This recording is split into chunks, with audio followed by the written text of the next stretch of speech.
This bill's economic growth, combined with deficit reduction that we have in it, finally puts our country on a much better fiscal trajectory. Speaking of work, I would be remiss if I did not take a moment to thank the excellent staff from the Joint Committee on Taxation, the Congressional Budget Office, and the Senate Legislative Council for the hard work and countless hours they have put in to get us to this point. Some of them have been working with us on these provisions for years, and we greatly appreciate your partnership in this effort. I ask unanimous consent to have these individuals' names printed in the record. Thank you. I also have to thank my incredible staff who have foregone sleep over the past several months to provide timely, indispensable insight, facts, legislative text, counsel, and so much more. Without them, we would not be at this point and ready to deliver this much needed growth-focused policy for the American people. I ask unanimous consent to have the names of my entire Finance Committee staff printed in the record. Without objection. Thank you.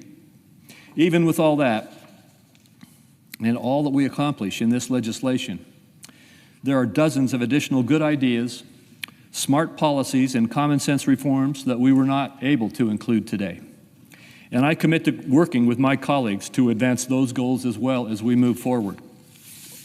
But today's historic legislation is more than a good start and will pay dividends for American families, extending good tax policy, delivering targeted relief, and reining in wasteful spending, as achieved in this bill, is the best way to restore economic prosperity and opportunity for all Americans. I look forward to getting it to the President's desk as soon as possible. Thank you, Mr. President.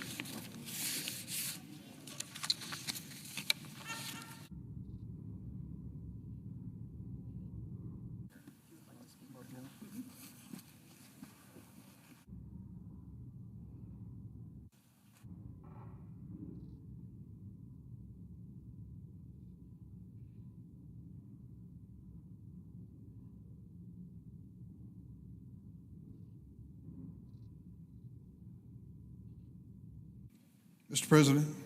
I recognize it. Democrat Whip. Mr. President, we're here today debating a clumsily assembled package, still a work in progress, that would rip away health care from 16 million American families to give tax breaks to millionaires, billionaires, and our largest corporations. Think about that for a moment. The Republicans have decided that the best avenue to generate revenue that they can then give in tax breaks to wealthy people is to eliminate health insurance coverage for 16 million Americans. That's going to have a dramatic impact on their lives. If you have ever been a young father with a baby with a serious medical problem and you had no health insurance, you'll never forget it as long as you live. I know, I've been there. The notion of losing your health insurance leaves you as vulnerable as possible in some of the most important moments of your life. And that they would consider this provision to eliminate health insurance coverage for 16 million families is unimaginable and cruel. Let's not act like there is a unified Republican front on this issue. Even some of my colleagues on the other side of the aisle don't want to be here at this moment, jamming this unpopular bill through this chamber under arbitrary deadlines. One of my colleagues took a look at tax breaks, and you're going to hear them say over and over again, well, the average family, if we don't act, the average family is going to have to pay more in taxes. There's a way around that. If we limit any tax breaks in this bill, in this effort, to people making $400,000 a year or less, $400,000 a year or less, it virtually eliminates 2/3 of the cost of this undertaking. And it means you don't have to take away the health insurance of 16 million families. So there are ways to do tax breaks which make sense. Count this Democrat in with the Republicans for helping working families who are struggling to get by, and a lot of them are, living paycheck to paycheck. And the notion that we would say to them, we're going to take away your health insurance, we're going to raise the cost of health insurance for you, is no answer to their problems. Behind closed doors, my Republican colleagues continue to be consumed with infighting, bickering over the bill's substance, and for good reason. We have a process here which is almost impossible to explain to an ordinary person of how we reach reconciliation. The parliamentarian's office, and she's sitting here, God bless you for what you've been through for the last several months, and all your staff, have to make decisions on a daily basis over and over again as to whether or not provisions of this bill are eligible under the law that governs the United States Senate. We're in the process of debating this on the Senate floor. I see our ranking member on the Budget Committee, Senate Budget Committee, the senator from Oregon. We're in the process of still appealing to the parliamentarian's office on provisions in the bill. This is truly a work in progress. I think what they do know is troubling, and it should be. This bill would be a disaster for hospitals. The Senate Republican bill, unfortunately, is going to endanger hospitals all over the United States. But if you happen to live in a small town, rural area, and I represent a lot of them in the state of Illinois, you're the most vulnerable. You are the target. When they cut back on Medicaid programs, these are the hospitals that will close their doors. What's the impact of a hospital closing its door in a downstate community in Illinois? Devastating. Hospitals are not only the center for emergency medical care, good doctors, nurses, and such, they are also a major economic force in small town America. Take away a hospital and then try to attract a new business to your community. Good luck. This Senate bill cripples one of the main ways that states fund their Medicaid programs and keep hospitals afloat, especially rural and low-income areas. It's called the provider tax. Earlier this week, a Republican senator, circulated a flyer to his fellow caucus members, so they're all on notice, detailing just how much each state will lose in Medicaid provider tax funding under their proposal. Let's take a look at my neck of the woods, the Midwest. Iowa would lose $4.1 billion. Missouri, $6.1 billion. Kentucky, $12 billion. Louisiana would lose $20 billion. North Carolina, $38.9 billion. Senator Tillis and I were in conversation yesterday, and he used that very same figure. His analysis says that to go forward with this bill cuts Medicaid reimbursement in his home state of North Carolina by a whopping $38.9 billion. This list of states and what they will lose was passed around by a Republican senator to his own caucus. They know what they're up against here. If Republicans have their way and pass this bill, hospitals will be forced to shrink or eliminate services. In Decatur, Illinois, one of the major hospitals facing the crunch time had to make a decision whether they keep their doors open. They did, but they eliminated OBGYN, delivering babies, and they eliminated all mental health and addiction counseling, two critical areas for the hospitals. So these doctors, this bill will force hospitals to shrink or eliminate services. Doctors and nurses will leave, and in some cases, the hospital will close. Imagine that in a rural area, a remote area, an extra 45 minutes, an extra hour in the car with somebody in the front seat you love very much who's in a desperate situation. As it stands today, half of the rural hospitals around the country already operate in a danger zone. And it's the same thing for children's hospitals. Do you have one in your community that you've used? I do. These children's hospitals have warned us they can't keep their doors open if Medicaid is cut as dramatically as the Republicans want to cut it. If Republicans have their way, we're going to see massive layoffs, fewer nurses, technicians, and doctors, along with decreasing quality of care. The American Hospital Association has estimated how these cuts to Medicaid could impact not just jobs at red state hospitals, but across the entire economy. Here's what they found. If the Republican provision goes through, that cuts Medicaid reimbursement in order to provide tax breaks for wealthy people. Maine, as an example, one state, would lose 5,000 jobs. Kansas, 6,200 jobs. Iowa, 11,000 jobs. Missouri, 26,600 jobs. I've talked to the administrator of BJC in St. Louis, Missouri. The reason is it's not just a Missouri hospital. They have their facilities on the Illinois side of the river. In fact, 1/3 of their patients are from Illinois, and 1/3 of their patients overall use Medicaid to go to their hospital.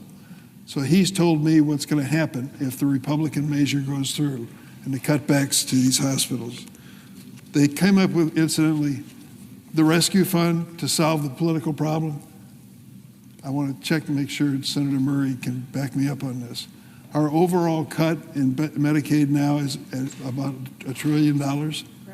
$1 trillion. Imagine, this is Washington, we talk in those terms. Cutting Medicaid nationwide $1 trillion. And the rescue plan for the small hospitals that are in danger, the ones I've talked about, $1 trillion cut. How big's the rescue plan? $25 billion. Do the math. It's a joke. It is a joke. If Republican leaders think this is an adequate amount to alleviate pain all of our nation's rural hospitals are going to feel, then that's like trying to put out a forest fire with a garden hose. This simply won't work. I want to conclude by saying this. We passed the Affordable Care Act 15 years ago. Of all the things that I've worked on in Congress, I think it had more positive impact to help the families across America than anything. We found a way to make health insurance more affordable for families 15 years ago. And to do it, we held hearings, 100 hearings on the Affordable Care Act. Obamacare is what they called it. Roundtables, walkthroughs.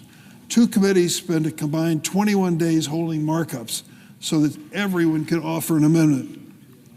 Do you know how many amendments were made to the Obamacare program? 400. 400 votes in committee and on the floor on amendments. 147 Republican amendments were included, though not a single Republican senator ended up supporting the Obamacare when it was all over. What do we have here with this measure? At the end of the day, that legislation, the Obamacare, allowed more than 40 million Americans to gain health insurance. Today, how many hearings have we had on the bill that's before us, this dramatic multi-trillion-dollar bill?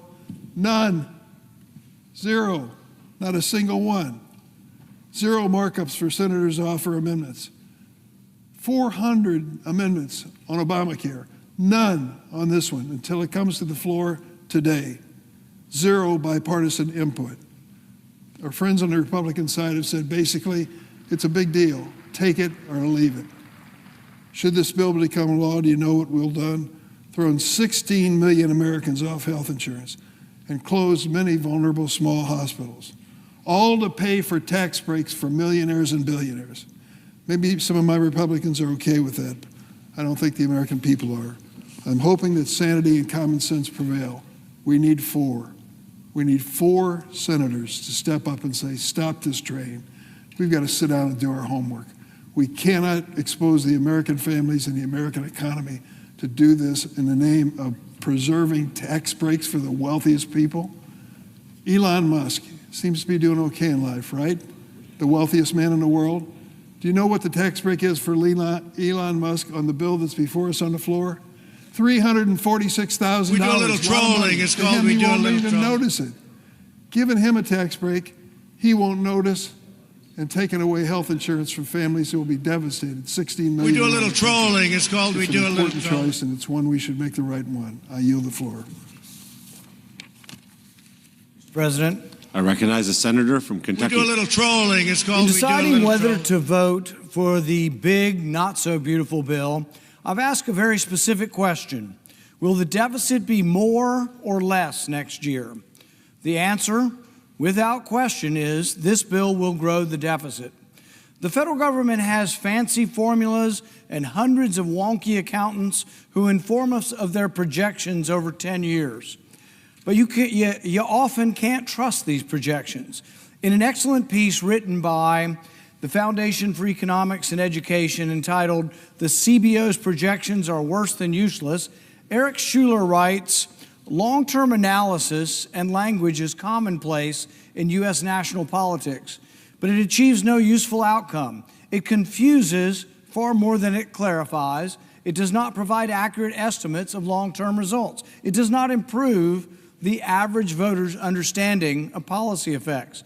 And it gives politicians a means to claim they are being fiscally responsible without actually exercising any prudence whatsoever. Sometimes the predictions are off because a new Congress is elected and changes the law. Eric Schuler writes that for any projection of a 10-year budget to be accurate, the Congressional Budget Office has to assume that the law won't change for 10 years, even as most of the politicians that make the laws risk being replaced every 2 years, and all of them advocate for changes of one stripe or another. Schuler states that few in Washington will admit Congress has a knack for starting any proposed cuts in the later years while letting spending run wild in the immediate future. Sometimes these predictions are off by $1 trillion or so because the economy grew more slowly or more quickly than anticipated. Bruce Thompson, a former Senate aide and Assistant Secretary of Treasury, writes, the Congressional Budget Office miscalculated the deficit last year by $1 trillion. So in deciding whether to vote for any big, monstrous bill, it helps to ask the right question. To me, the most pertinent question is how will the bill affect the deficit in the next year? Currently, our deficit is estimated to be a little under $2 trillion this year. What will happen to the debt in 2026 if this bill passes? Well, using the math most favorable to the supporters of the bill, referred to as the policy baseline, the deficit in 2026 will still be $270 billion more than this year. So even using the math, even using the formulas that the supporters of the bill like, the deficit will grow by $270 billion next year. That's just not good if you profess to be fiscally conservative. Why will the deficit grow next year? Well, even if you argue that the 2017 tax cuts don't need to be counted in the calculation at all, the new tax cuts add up to $234 billion to the debt next year. In addition, the big not-so-beautiful bill adds new spending of over $500 billion, military, border, agricultural subsidies, etc. That spending is front-loaded and will be spent in the first 4 years of the 10-year window. Legislated spending is one of the few items in the bill that is exact. It isn't estimated. If they say they'll spend $500 billion, they're going to spend $500 billion, all in the first few years. So in order not to add to the deficit, the BBB, the big not-so-beautiful bill, has to have corresponding spending cuts to counter all the new spending. Unfortunately, the spending cuts are backloaded to the final 5 years of the 10-year window when several tax cuts expire and the spending increases are finished. In addition, elections occur every 2 years and could easily wipe out any perceived savings that might occur in the later years. The only real certainty in this budget drama are the budget years coming in the immediate future. It's the next year or two are the only things that are actually of any certainty. So if we analyze this bill from that perspective, we discover that the bill increases the debt by $500 billion in the first 5 years. This is not the CBO projection that Republicans have not liked. This is the projection they are using, says the debt will add $500 billion in the first 5 years. Now, they say somehow, miraculously, in the last 5 years, it gets to a $500 billion in savings. So it's $1 trillion shift from year 5 to year 10. The CBO scores it differently, not as encouraging, and says it adds over $3 trillion in debt. So which is it? Does this bill save $500 billion over 10, or does it add $3 trillion over 10? The truth is that anybody, that even a person with a magic crystal ball, it's anybody's guess. Which brings us back to maybe we have to judge the effects of the big, not-so-beautiful bill by looking at what happens to the debt next year. Supporters of the bill admit it adds $270 billion to the debt next year. That's the only thing we know for certain. We don't know what happens in year 3, 4, 7, 8, 9, 10, but we know next year this bill will grow the deficit by $270 billion. In addition, the bill increases the debt ceiling by $5 trillion. What does that mean? That is an admission that they know they aren't controlling the deficit. They know that the ensuing years will add trillions more. So we're adding $2 trillion this year, but they're anticipating, the authors of the bill anticipating adding more than $2 trillion next year. That doesn't sound at all conservative to me, and that's why I'm a no.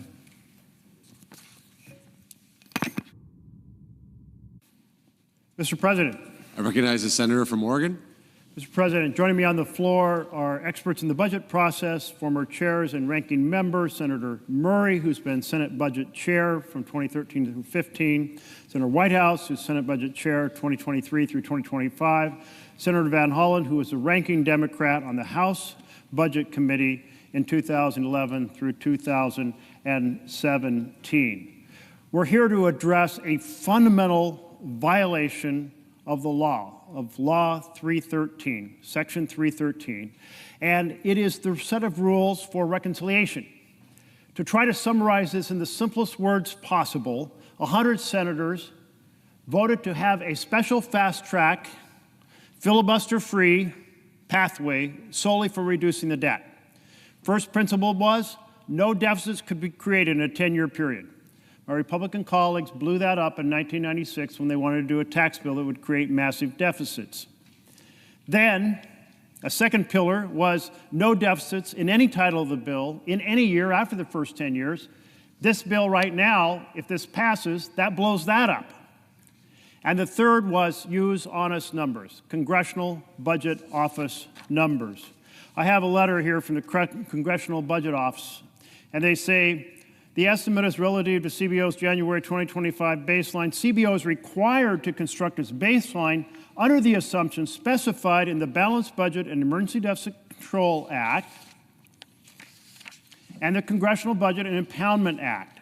In response to your questions about the cost of Title VII, the question was, would Title VII increase the deficit by more than the $1.5 trillion over the 2025 through 34 period? The answer is yes. CBO estimates that enacting would increase the deficit by nearly $3.5 trillion over the 2025-2034 period, $3.5 trillion.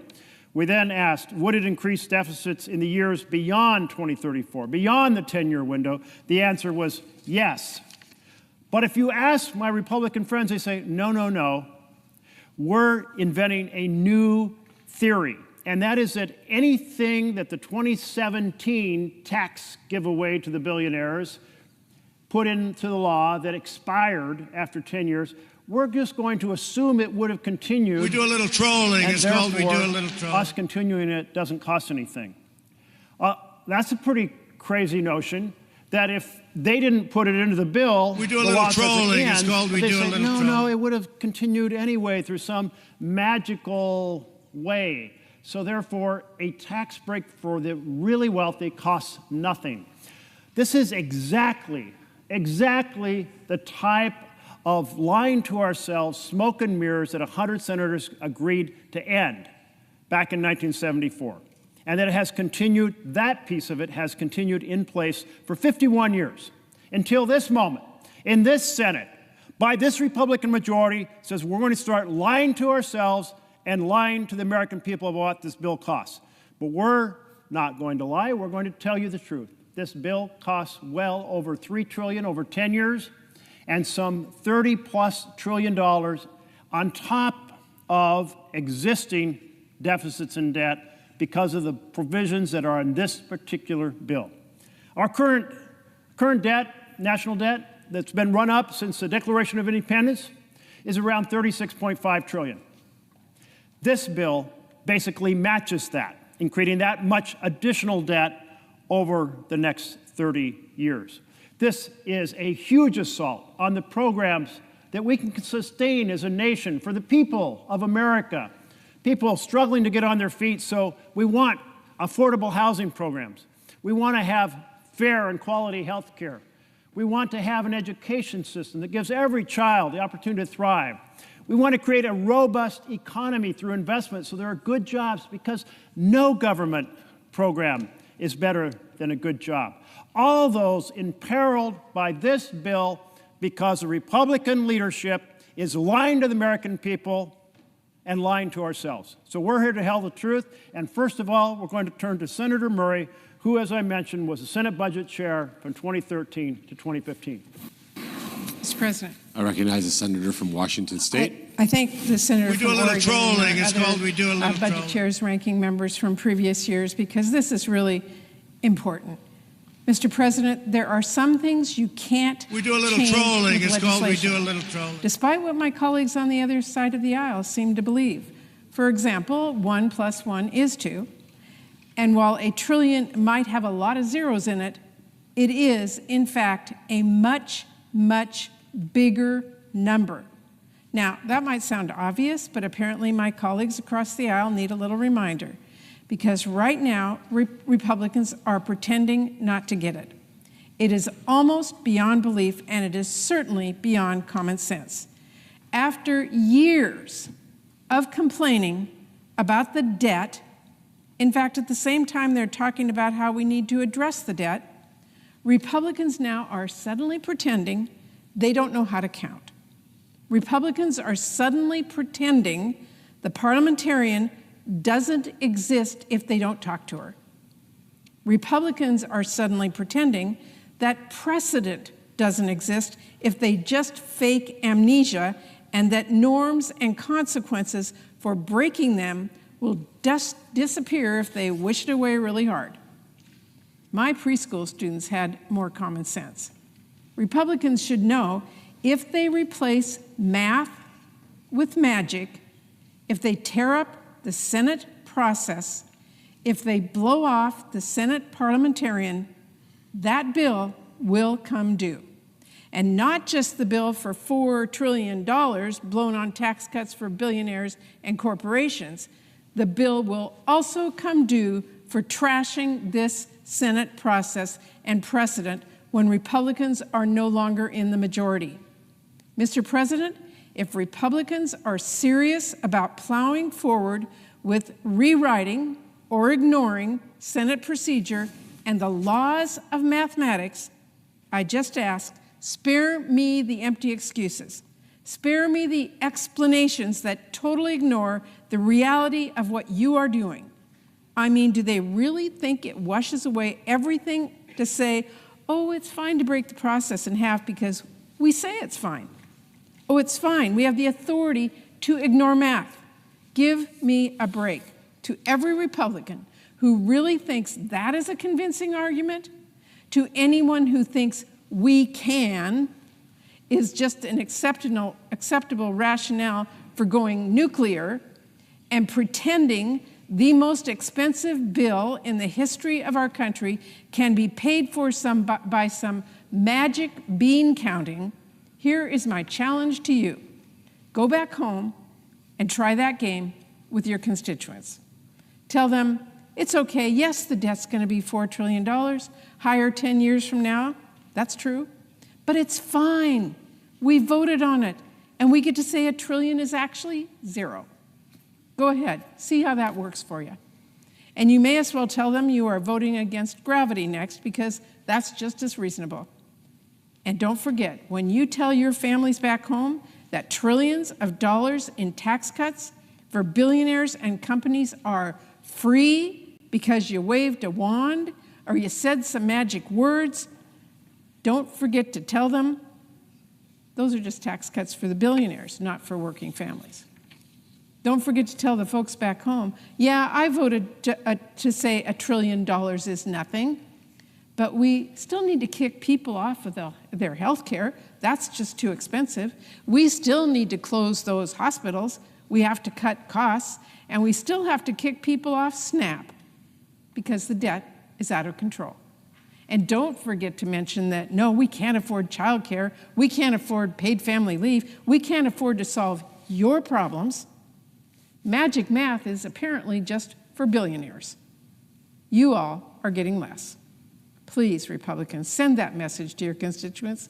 Just see how it goes over. Because you can fool yourself, but you are not going to fool the American people. They don't get to balance their budget with magic math. They don't get to pretend $1 trillion is nothing. And they don't get to pretend that this bill is free. Because at the end of the day, regardless of what policy baseline you all want to use in D.C., those families back home, they're the ones who will be paying the actual cost. I yield back to the Senator from Oregon. I yield to a question. I would.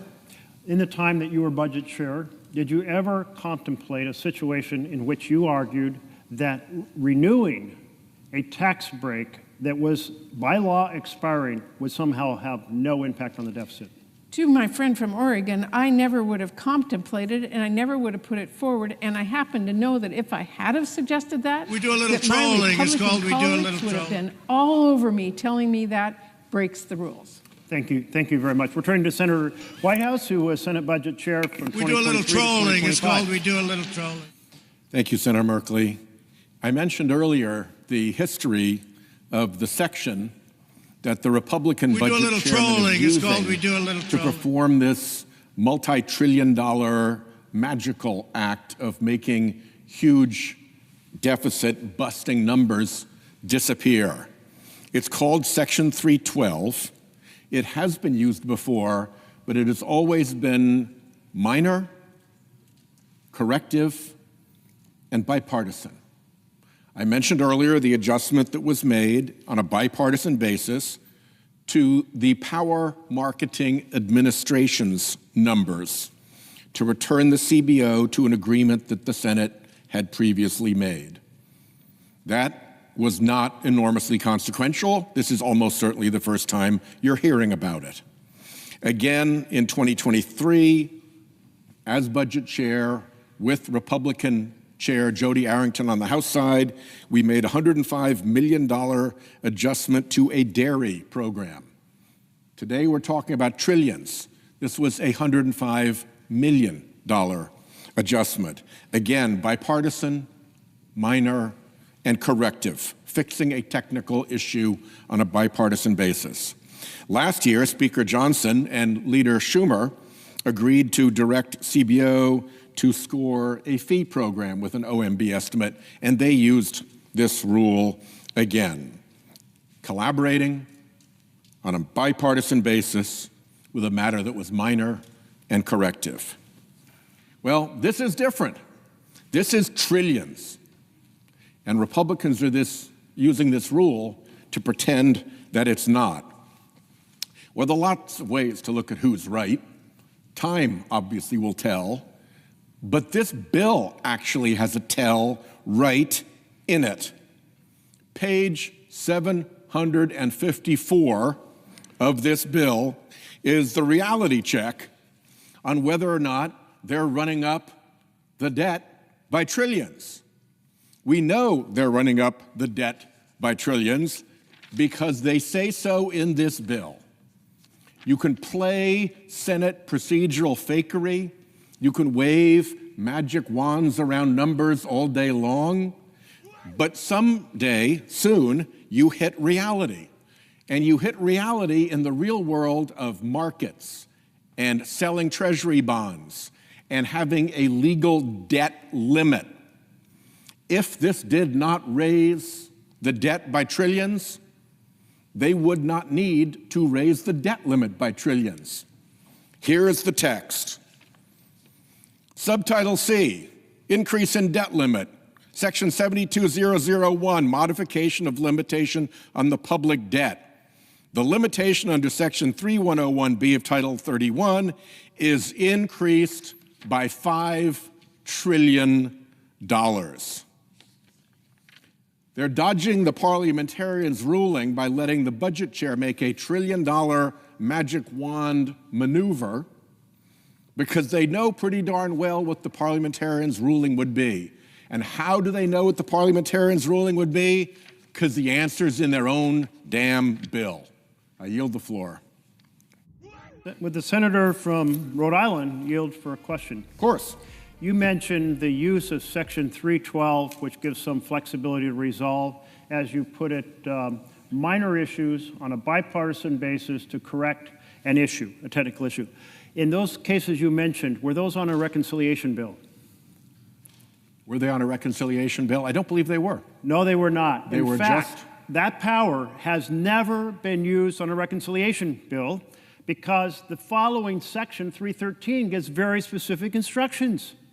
It says each provision must be costed out for its impact on both outlays, the spending side, or revenue, should it be a revenue measure. And if you're saying, well, how do I do that? You say, well, if we pass this provision, what will it cost as compared to not passing this provision, not having the bill? That's a comparison to current law.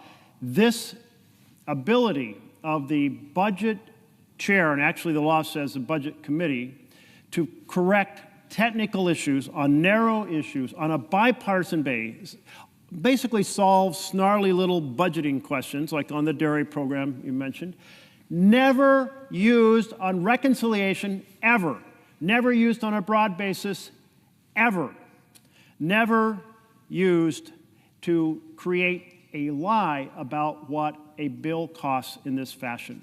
Now we're turning to Senator from Maryland, who was ranking Democrat on the House Budget Committee for 6 years. So he brings a lot of experience and knowledge about the budget process. Senator Van Hollen.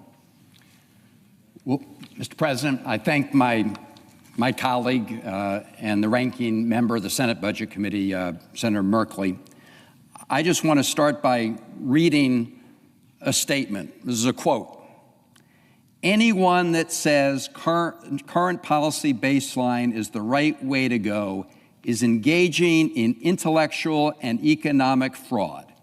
It's intellectually lazy. My basic mission in life is just to try to create some honest math, unquote. That wasn't from Senator Van Hollen or anyone on this floor. This was from a Republican member of the House, Congressman Schweikert from Arizona, talking about exactly the issue we're debating here in the United States Senate. Let me read you another quote, a little more colorful. Again, about this Republican accounting fraud. Quote, this is fairy dust, and they're just full of crap, and I'm going to call them out on it. Republican Congressman Chip Roy of Texas. They're right. This is a fraud. This is a fraud that would make the Enron scammers blush. And I quote those House members for a reason, because we can disagree with what they did in their bill, and I strongly disagree with it. But at least they used honest math, and at least they used the math that is required by the rules here in the Senate. The honest math that Republicans here in the Senate want to dodge because it will both tell the American people just how big the deficits are, but also because it will screw up their whole entire plan. Just so people listening have some sense of how these Senate numbers are designed to disguise the real impact of their deficits.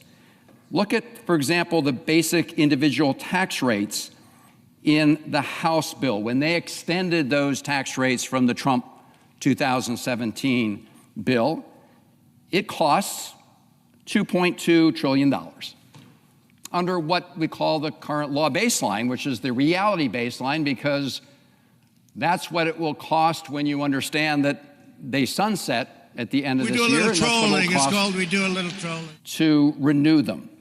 So under honest accounting, it's $2.2 trillion. Under the Senate fraudulent accounting, we do a little trolling. It's called we do a little trolling. That $2.2 trillion deficit miraculously becomes an $83 billion deficit. Let's look at the House permanent extension of key deductions for businesses. That would cost honest accounting $821 billion. We do a little trolling. It's called we do a little trolling. $6 billion. So what we're seeing here is this blatant, deliberate effort to mislead the American people it's called we do a little about the true costs of this bill, about the deficit impacts of this bill, about how it will impact the debt. And we all know that when the debt goes up and we have to put more of our costs on Uncle Sam's credit card, it puts upward pressure on interest rates. That means Americans will pay higher interest rates on their mortgages, on their car loans, and everything else. So when you try to hide the deficit impact, you really are trying to fool the American people, and we're here to blow the whistle. Now, I just want to show our colleagues something that was put together by the Committee for a Responsible Budget. And if you look at the blue, you can see for each year, starting this year, 2025, 2006, the blue is what Senate Republicans claim their bill will add to the deficit. The red is how much more it will actually add to the deficit. So at the end of this 10-year period, what you see is Senate Republicans are claiming that their bill will add $441 billion, which is still a big number, but the real number when you do honest accounting, when you add up all of these, it's $4.2 trillion, a much bigger number. Now, I do want to point something out on this chart. I think everybody watching should understand it. If you look at these orange parts, these are the additional deficits from tax cuts. Starting here in year 2029, 2030, you'll see that they actually do start going down. Why is that? It's because the tax cut that President Trump promised for no tax on tips, they phased those out. This is all just a make-believe ruse. Yeah, we start providing no tax on tips, but those disappear. The tax breaks for wealthy people, they go on, and they go on not just for this 10-year period, but the reason they violate all the rules of reconciliation is because they keep going on after that. And as Senator Merkley said, if you look at the entire history of the Byrd rule, that's Senator Byrd, it was designed to make sure that 51 senators through a vote could not make these kind of permanent changes in any area, but specifically they were worried about areas that increased the national deficit and debt. So what Republican senators are doing is not only misleading the American people, but they're violating the entire structure that carved out this special procedure that we call reconciliation for the budget. We do a little trolling. It's called we do a lower little deficits and debts, not have them go on forever. As Senator Merkley has pointed out, I think if you look over a 30-year period, we're talking about $35 trillion plus additional to the debt. And Republicans want to hide that from the American people. That is budget fraud, pure and simple, and it is a violation of the rules of the United States Senate. This whole special structure that was created not to blow bigger holes in the debt and deficits, but to actually try to constrain them. So shame on everybody who's part of this fraud on the American people. I yield back my time. Would the senator from Maryland yield for a question? I will. I found it very interesting that you pointed out that these tax provisions for the middle class, no tax on tips, is phased out, and no tax on overtime is phased out. And what you're saying, I believe, is that when they put into this bill that a tax break is ending, they're saying that it doesn't cost any more in the following years.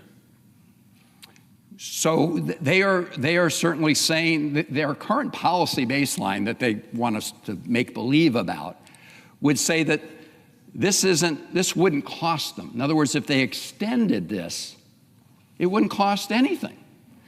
It is interesting to note, not only does that expose the fraud behind the current policy baseline, but they made a very deliberate choice. Even though they now say that they can make these tax cuts permanent and still comply with the rules, they decided to make the tax cuts for very rich people permanent. But even though they say it's not going to cost anything anymore to provide, tax cuts with no tax on tips. They're phasing those out. And there are all of these areas are where President Trump made promises that he was going to take care of some working people. Well, man, those go away fast.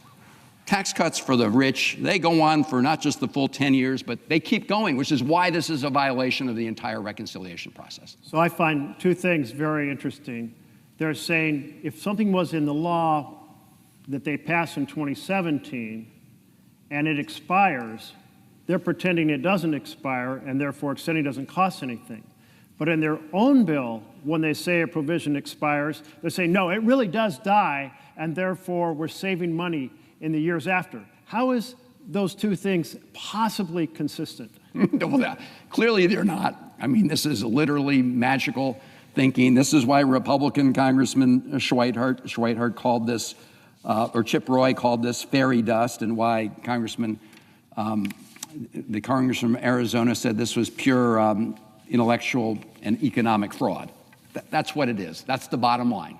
Well, I really thank the senator from Maryland also pointing out that President Trump, he did, when he was campaigning, say he was fighting for ordinary families.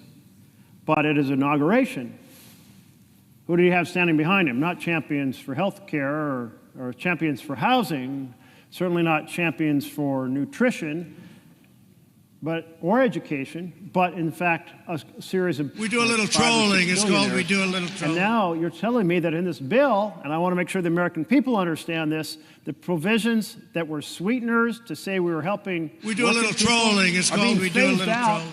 But they're keeping all the tax breaks for billionaires. Well, you're right.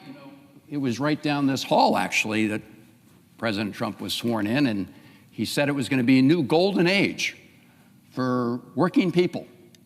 Well, as you're pointing out, and this chart clearly shows, and their own budget reveals, it's clearly a golden age for billionaires and people who make a lot of money. And in this bill, they make sure that that golden age for very rich people goes on forever. They had a few little crumbs that they were throwing for a little while, we can see, to others, but just for a little while and just small amounts compared to the golden age for the billionaires. Well, I must say my impression is, and I hope you'll correct me if I'm wrong, is that the Republicans are embarrassed by the fact that they're proposing a bill that creates over $3 trillion in debt in 10 years and over $30 trillion over 30 years, and that the vast bulk of it goes to billionaires. And so they want to say, we're so embarrassed because we mentioned fiscal responsibility when we were running for office. We were going to get the budget under control, and they're doing the opposite. And they're embarrassed that they're doing these cuts and programs to fund tax breaks for billionaires, cutting regular health care, 16 million people losing health care for tax breaks for billionaires that, as you point out, go on and on and on, actually permanent. I would certainly love to yield to my colleague from Rhode Island.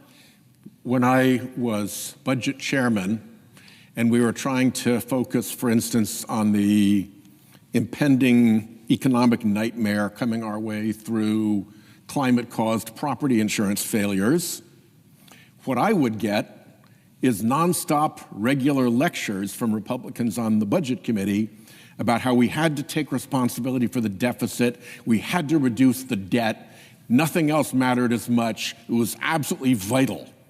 And now, of course, we see that at their very first shot, with the power to do anything through their majority and using reconciliation, they're raising the debt.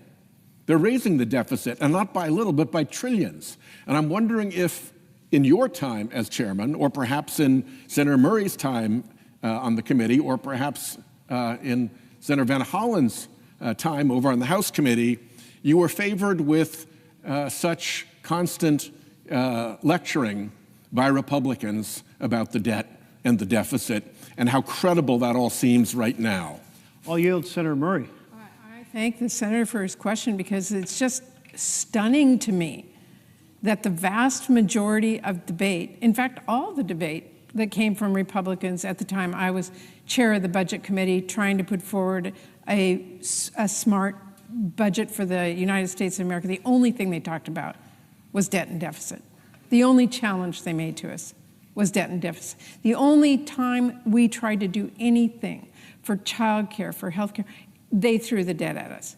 So it is pretty stunning to me that now that they need to raise the debt for giving tax breaks to the very rich people who stood behind the president at his inauguration, then they play with the numbers and pretend it's not real, and a trillion all of a sudden becomes zero, and I'm using some rule you've never heard of to try and pretend that this isn't real. It's fairy dust. I just want to say, to answer the question from the senator from Rhode Island and pick up on what my colleagues have said, that when I was the senior Democrat, the ranking member on the House Budget Committee, Paul Ryan was the chairman of the committee. And look, we disagreed on many things. We agreed on many things. We both agreed that we should get our deficits and debt under control. We had different ideas on how to do it. He wanted to privatize Medicare. We wanted to close tax breaks for the rich. But we wanted to close tax breaks for the rich. But the reality is that the holy grail, I mean, the only guiding North Star for Republicans at that time was we've got to bring down deficits and debt.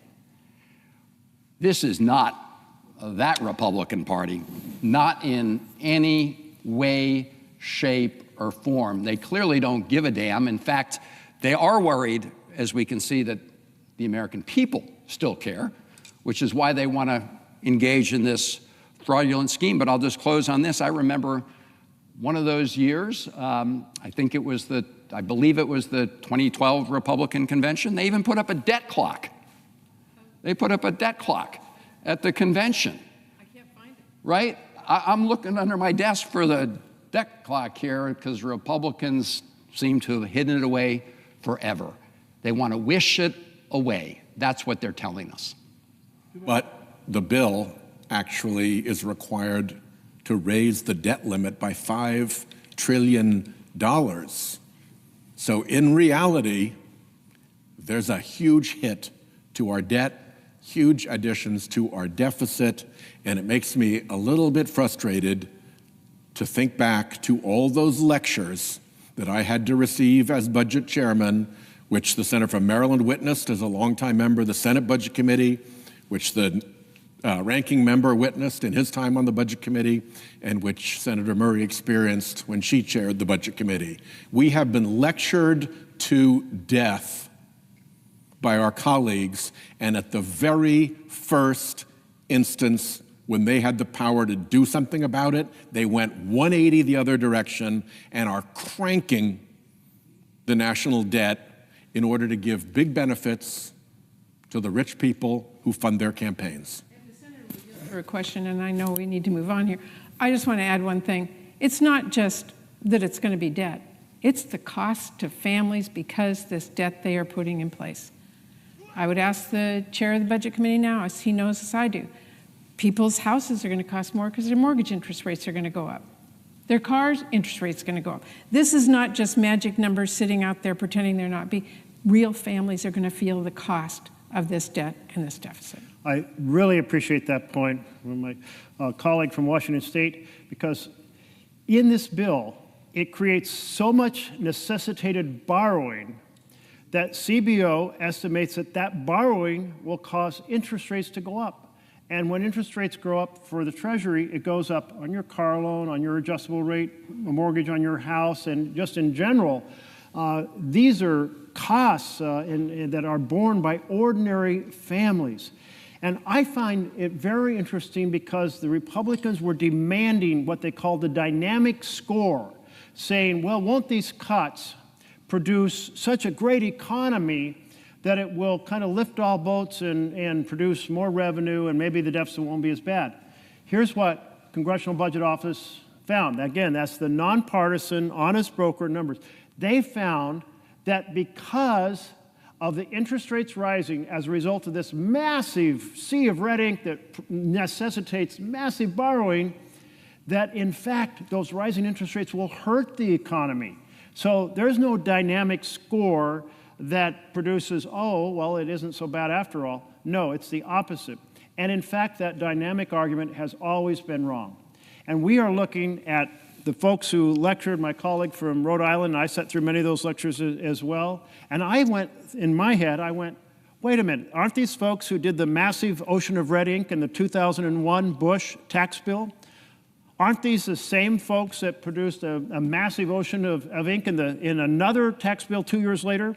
Aren't the same ones that in 2017 did a massive ocean of red ink, and now they're doing it again? How could they possibly be putting themselves forward as deficit hawks or debt hawks? Not to mention that they cheered on two adventures that were a huge tragedy for the United States of America, trying to occupy Afghanistan and going to war in Iraq, which together added $8 trillion to our debt.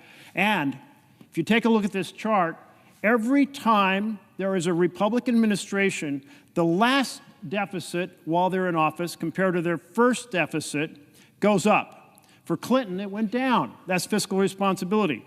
For George W. Bush, first term, it went up.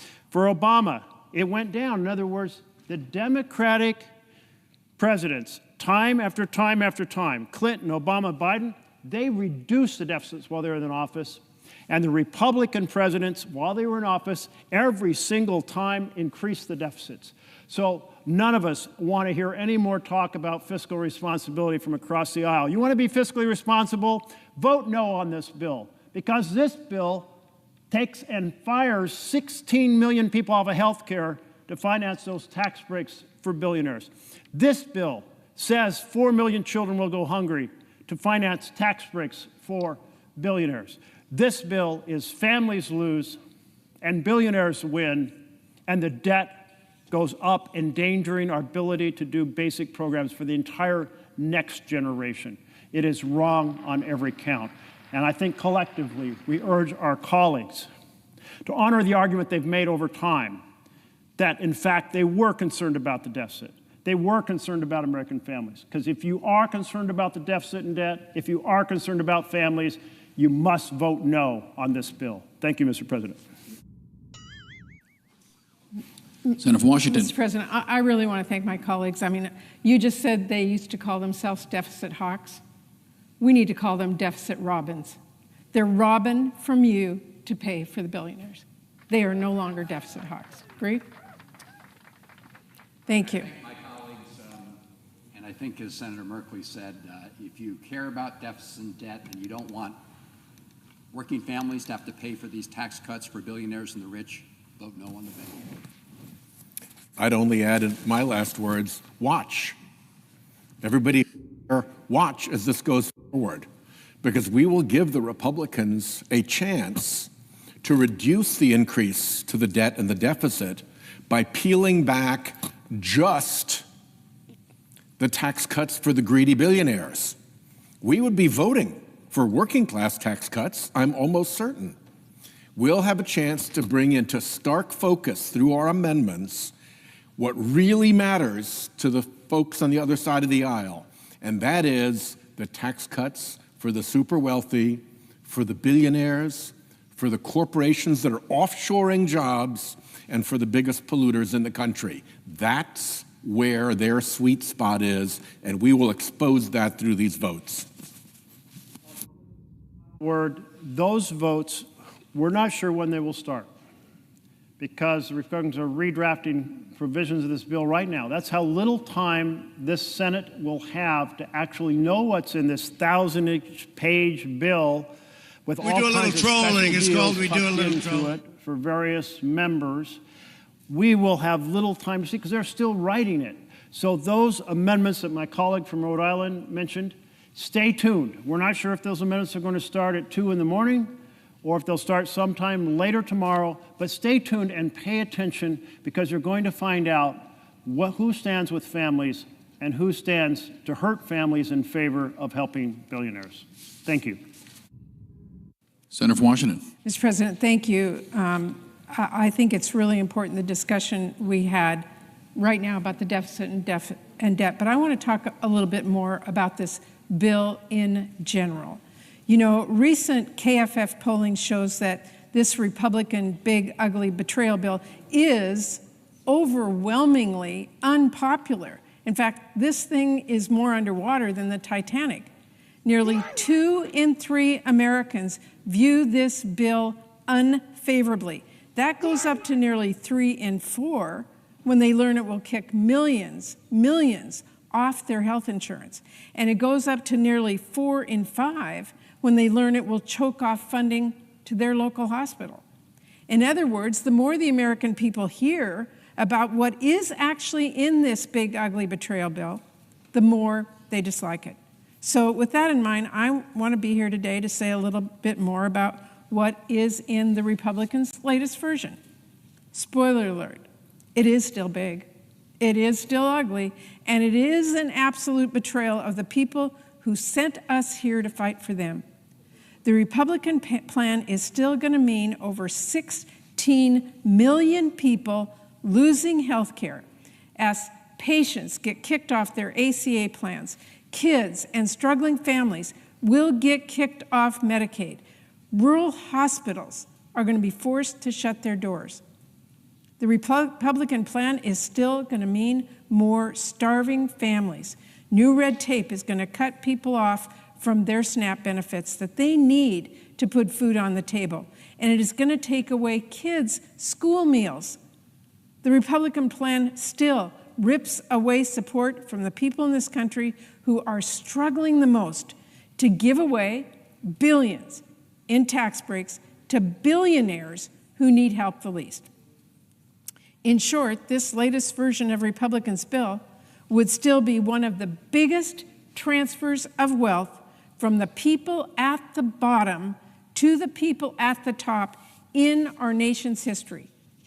When it comes to health care, this Republican abomination will cause millions of people to lose their insurance and see their costs skyrocket in one way or another. It will create mountains of new paperwork and bureaucratic barriers that are positively meant to kick people off their Medicaid and ACA coverage. And there is new sabotage to the ACA healthcare markets, which will mean more people losing their affordable coverage. Meanwhile, there is nothing, a big fat zero, when it comes to renewing the tax credits Democrats passed to lower your healthcare costs. That's right. While Republicans are showering their billionaire donors in new tax breaks, they will not lift a finger to extend healthcare tax credits that are saving millions of families thousands of dollars a year on health coverage. Instead, they're going to make sure people lose health care coverage, including our seniors, people with disabilities, pregnant women, millions of patients who rely on Medicaid. And let's not forget, the cuts in their bill are going to shutter hospitals across the country, especially in our rural areas. Do you have Medicaid, Medicare, employer-sponsored coverage? Regardless, Republicans have some pretty bad news for you, because it hardly matters what insurance you're on when you don't have a hospital to get care anymore.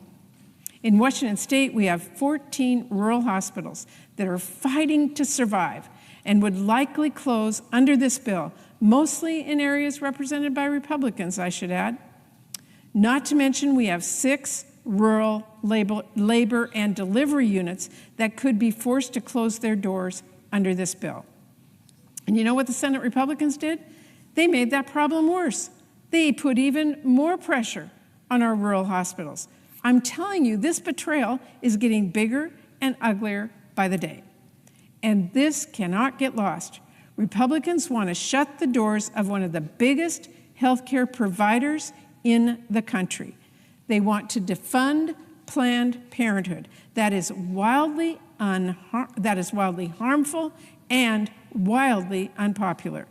It would shutter at least 200 health centers that provide a wide spectrum of care, including cancer screenings, pap smears, birth control for millions of women.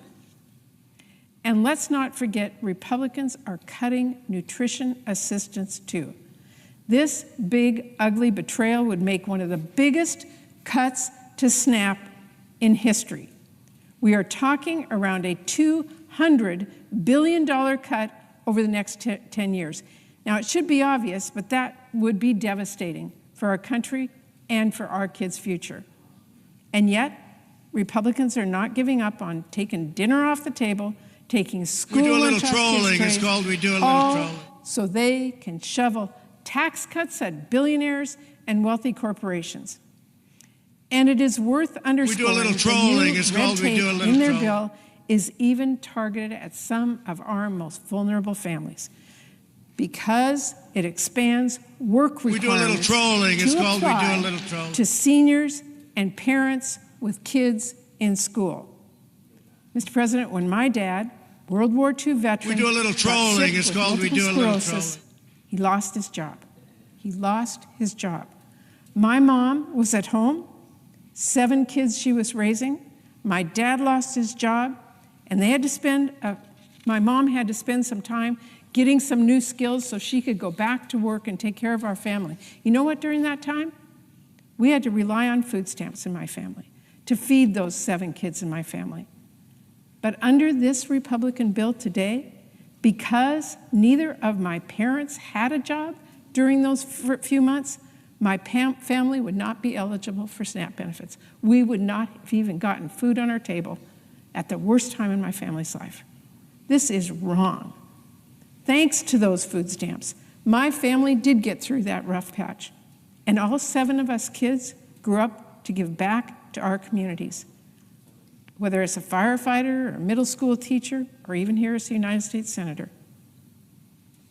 So I can't emphasize enough. Republicans want to cut families from SNAP and Medicaid, programs that give people a hand up in hard times. Why? So they can give an enormous handout to the richest people and biggest companies in our country. Oh, and at the same time, they're making it harder to afford groceries and health care. I should mention, they are also gutting energy investments in a completely chaotic way that is all but guaranteed to drive away jobs and drive up energy costs for all of American families.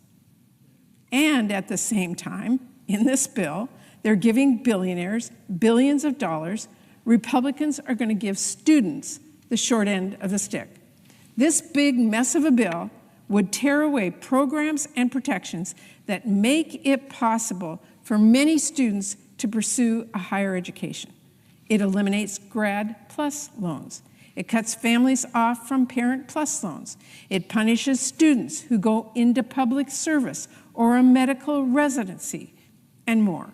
Meanwhile, they are tearing down the guardrails from gutting regulations that protect students whose universities commit fraud, to opening a Pandora's box for Pell Grants with a new loophole that will let low-quality programs suck up our taxpayer dollars. These changes are especially going to hurt students from low-income families and first-generation college students and our veterans. Some of them will have no way to go to college when Republicans take their support away. Some will be driven into predatory private loans they can't afford. And some will get lured into low-quality programs that take their money, waste taxpayer dollars, and leave the student worse off. And if that wasn't enough, if the Secretary of Education wanted to try and stop this kind of fraud and protect students, Republicans will leave them at about as much authority as a school hall monitor, because in this bill, Republicans prevent any Secretary of Education from making regulations that carry added benefits for borrowers. And it hardly matters if that is a good impact, like saving students money or protecting taxpayer dollars from fraud or making higher education more accessible. Republicans are going to make problems worse and make fixing them even harder. Students in this country should be outraged. And I want to be perfectly clear about something. If Republicans charge ahead with this big, awful mess, which they seem intent on doing, they can kiss any last shred of credibility goodbye, as we just talked about, when it comes to pretending they care about balancing the budget or addressing the national debt. The idea was already laughable. For the entirety of the 21st century, the biggest driver of the national debt has been tax cuts that Republicans championed. But now, as we just talked about, they want to put at least $4 trillion, that is trillions with a T, on the national credit card. Why? So they can shower the richest people on the planet with more money. And then they're pretending all the math works and it's kind of easy peasy if they can do it if they kick people off health care or take enough meals away from kids or close enough hospitals or better still, use some absurd accounting gimmick to pretend that billions of dollars in new tax cuts for their billionaire donors actually just don't cost anything. Well, I've got some bad news for Republicans. Your math is terrible, and so's this bill. This thing is very expensive, and you don't have to take my word for it. Ask the nonpartisan Congressional Budget Office, which just said the latest version of this bill will add $4 trillion, to the debt with just over the next 10 years. If Republicans want to ignore them, you can also ask the fiscal hawks at the Committee for a Responsible Federal Budget. They calculate that the House bill adds $5 trillion to our debt when you include interest payments and the cost of making temporary provisions in this bill permanent. And we are told the Senate bill is even less fiscally responsible. Everyone agrees this thing is not beautiful, but it is recklessly big, and it won't just increase the debt, it will blow it up. Mr. President, this may very well be the most expensive bill in history. I say may because Republicans are still planning changes. We have not yet gotten the final bill. They already cut out even more taxes for multinational corporations. SNAP benefits, they're still on the chopping block. Healthcare, still on the chopping block. In fact, they want to cut Medicaid even more painfully. We may not know how expensive the Republicans will be in the end, but we know who is paying for it. Paying for it is you, working families. And it is important for people to know, as bad as this bill is, Republicans were trying to make it even worse. Now, Democrats have been fighting them every step of the way, and we have notched a few important wins by challenging every single provision we possibly could under the Senate rules. So I want to talk about some of the things Democrats were successful in. We do a getting little out. trolling. It's called we Because do a if little Republicans had their way, not only would this bill take away more food from our struggling families or shutter even more hospitals and kick even more people off their health insurance, it would have also sold off all of our public lands. And if instead of just slashing CFPB funding, it would have completely shuttered the doors of a very important federal watchdog that protects Americans from getting scammed. If Republicans had their way, this bill would make it easier to buy gun silencers, harder to get your earned income tax credit or pay off your student loan, and effectively impossible to get insurance plans on the marketplace that cover abortion care.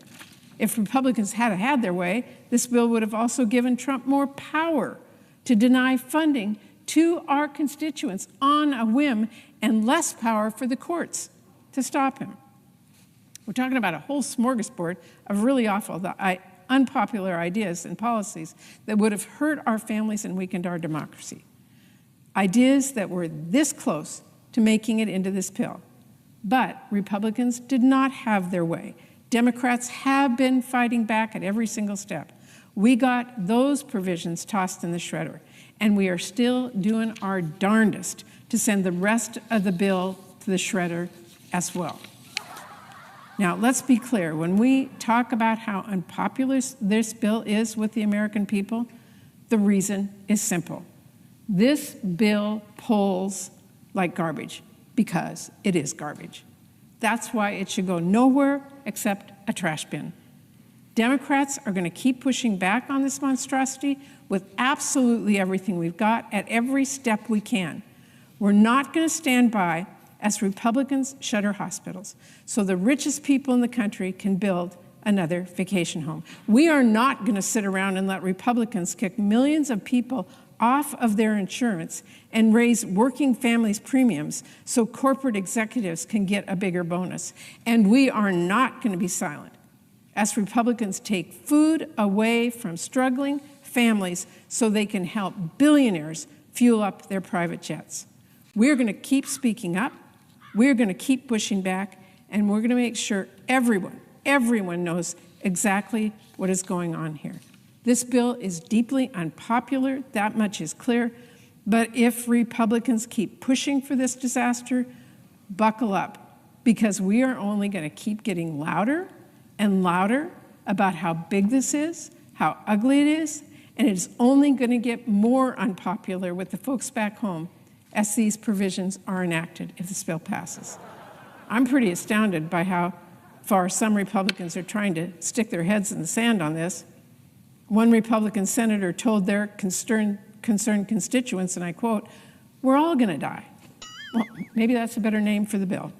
At least it's more honest. Because when you take health care away from people, when you make it harder to get, when you make it harder to afford, when you close the only hospital for miles, yeah, you're right, people will die. You'd think my colleagues would show a bit more concern about that. Instead, that senator actually doubled down, and in a response video, she filmed walking through a cemetery. I don't know how you get out of touch that much to misunderstand this, but let me be clear about something to our Republicans.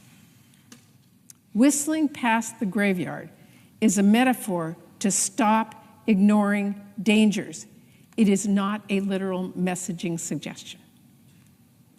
And if you thought Republicans couldn't be any more dismissive to their own constituents, this week another Republican senator who was speaking about people voicing their concerns about these Medicaid cuts that said they will, quote, "people will get over it." Mr. President, I have news for every one of my Republican colleagues who is trying to deny the reality of this bill and pretend the fairy tales they are telling themselves are true. When someone's local hospital closes, they don't get over it. When someone's kid is kicked off health care, they do not get over it. And if Republicans don't want to take my word for it, they can listen to the doctor I spoke with who warned when patients go uninsured, they delay care and it increases costs for everyone. Instead of paying $10 for diabetic medication, we'll pay $10,000 for an amputation. Or Republicans can actually read the countless letters I'm getting from my constituents, sharing their stories. Quote, "My dad is a double amputee. He relies on Medicaid. Without Medicaid, we couldn't get my kids anti-seizure medication." Or I'm a full-time caregiver for my daughter with cerebral palsy, or my son with spina bifida, or my elderly mother, and this bill threatens to kick them off their health care and the support services they rely on to survive. Or better yet, Republicans can go out and talk to their own constituents, because I have no doubt they will hear similar stories. They will even come to you. Advocates have been here in DC all week. I've seen them in the halls. I've heard them from my office. And now Republicans can listen to the people across the country who are warning them about this bill, and they can do the right thing and abandon this effort. Or they can keep ignoring them, but make no mistake, in the end, the American people will have their voices and their votes heard. Because at the end of the day, this bill, this monstrosity of a bill, is all in the goal of a tax break for multi-billionaires and corporations, and the way they pay for it is by taking away your health care and your nutrition, the things your family or your neighbors or people you know rely on. And that's just wrong. It's un-American, and we're fighting back. Thank you, Mr. President. I yield the floor. We do a little trolling. It's called We Do a Little Trolling.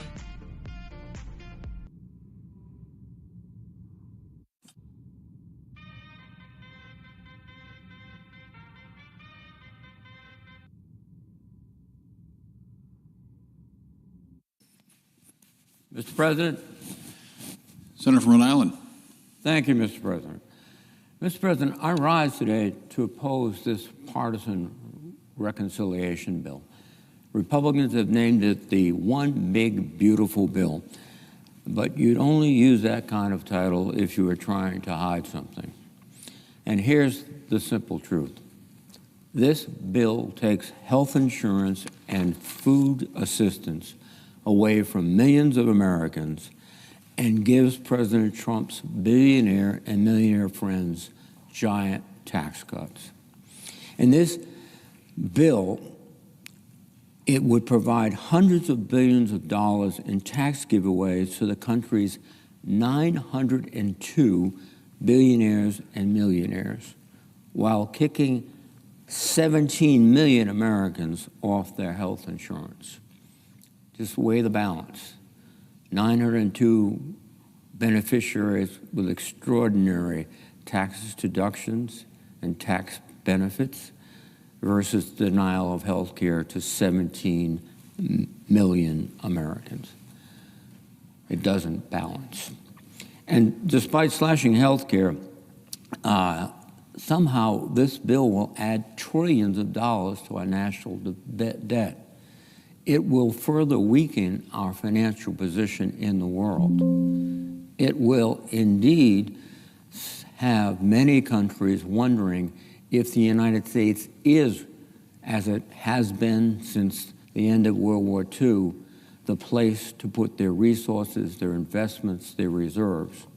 This could have profound fiscal and monetary implications for the United States.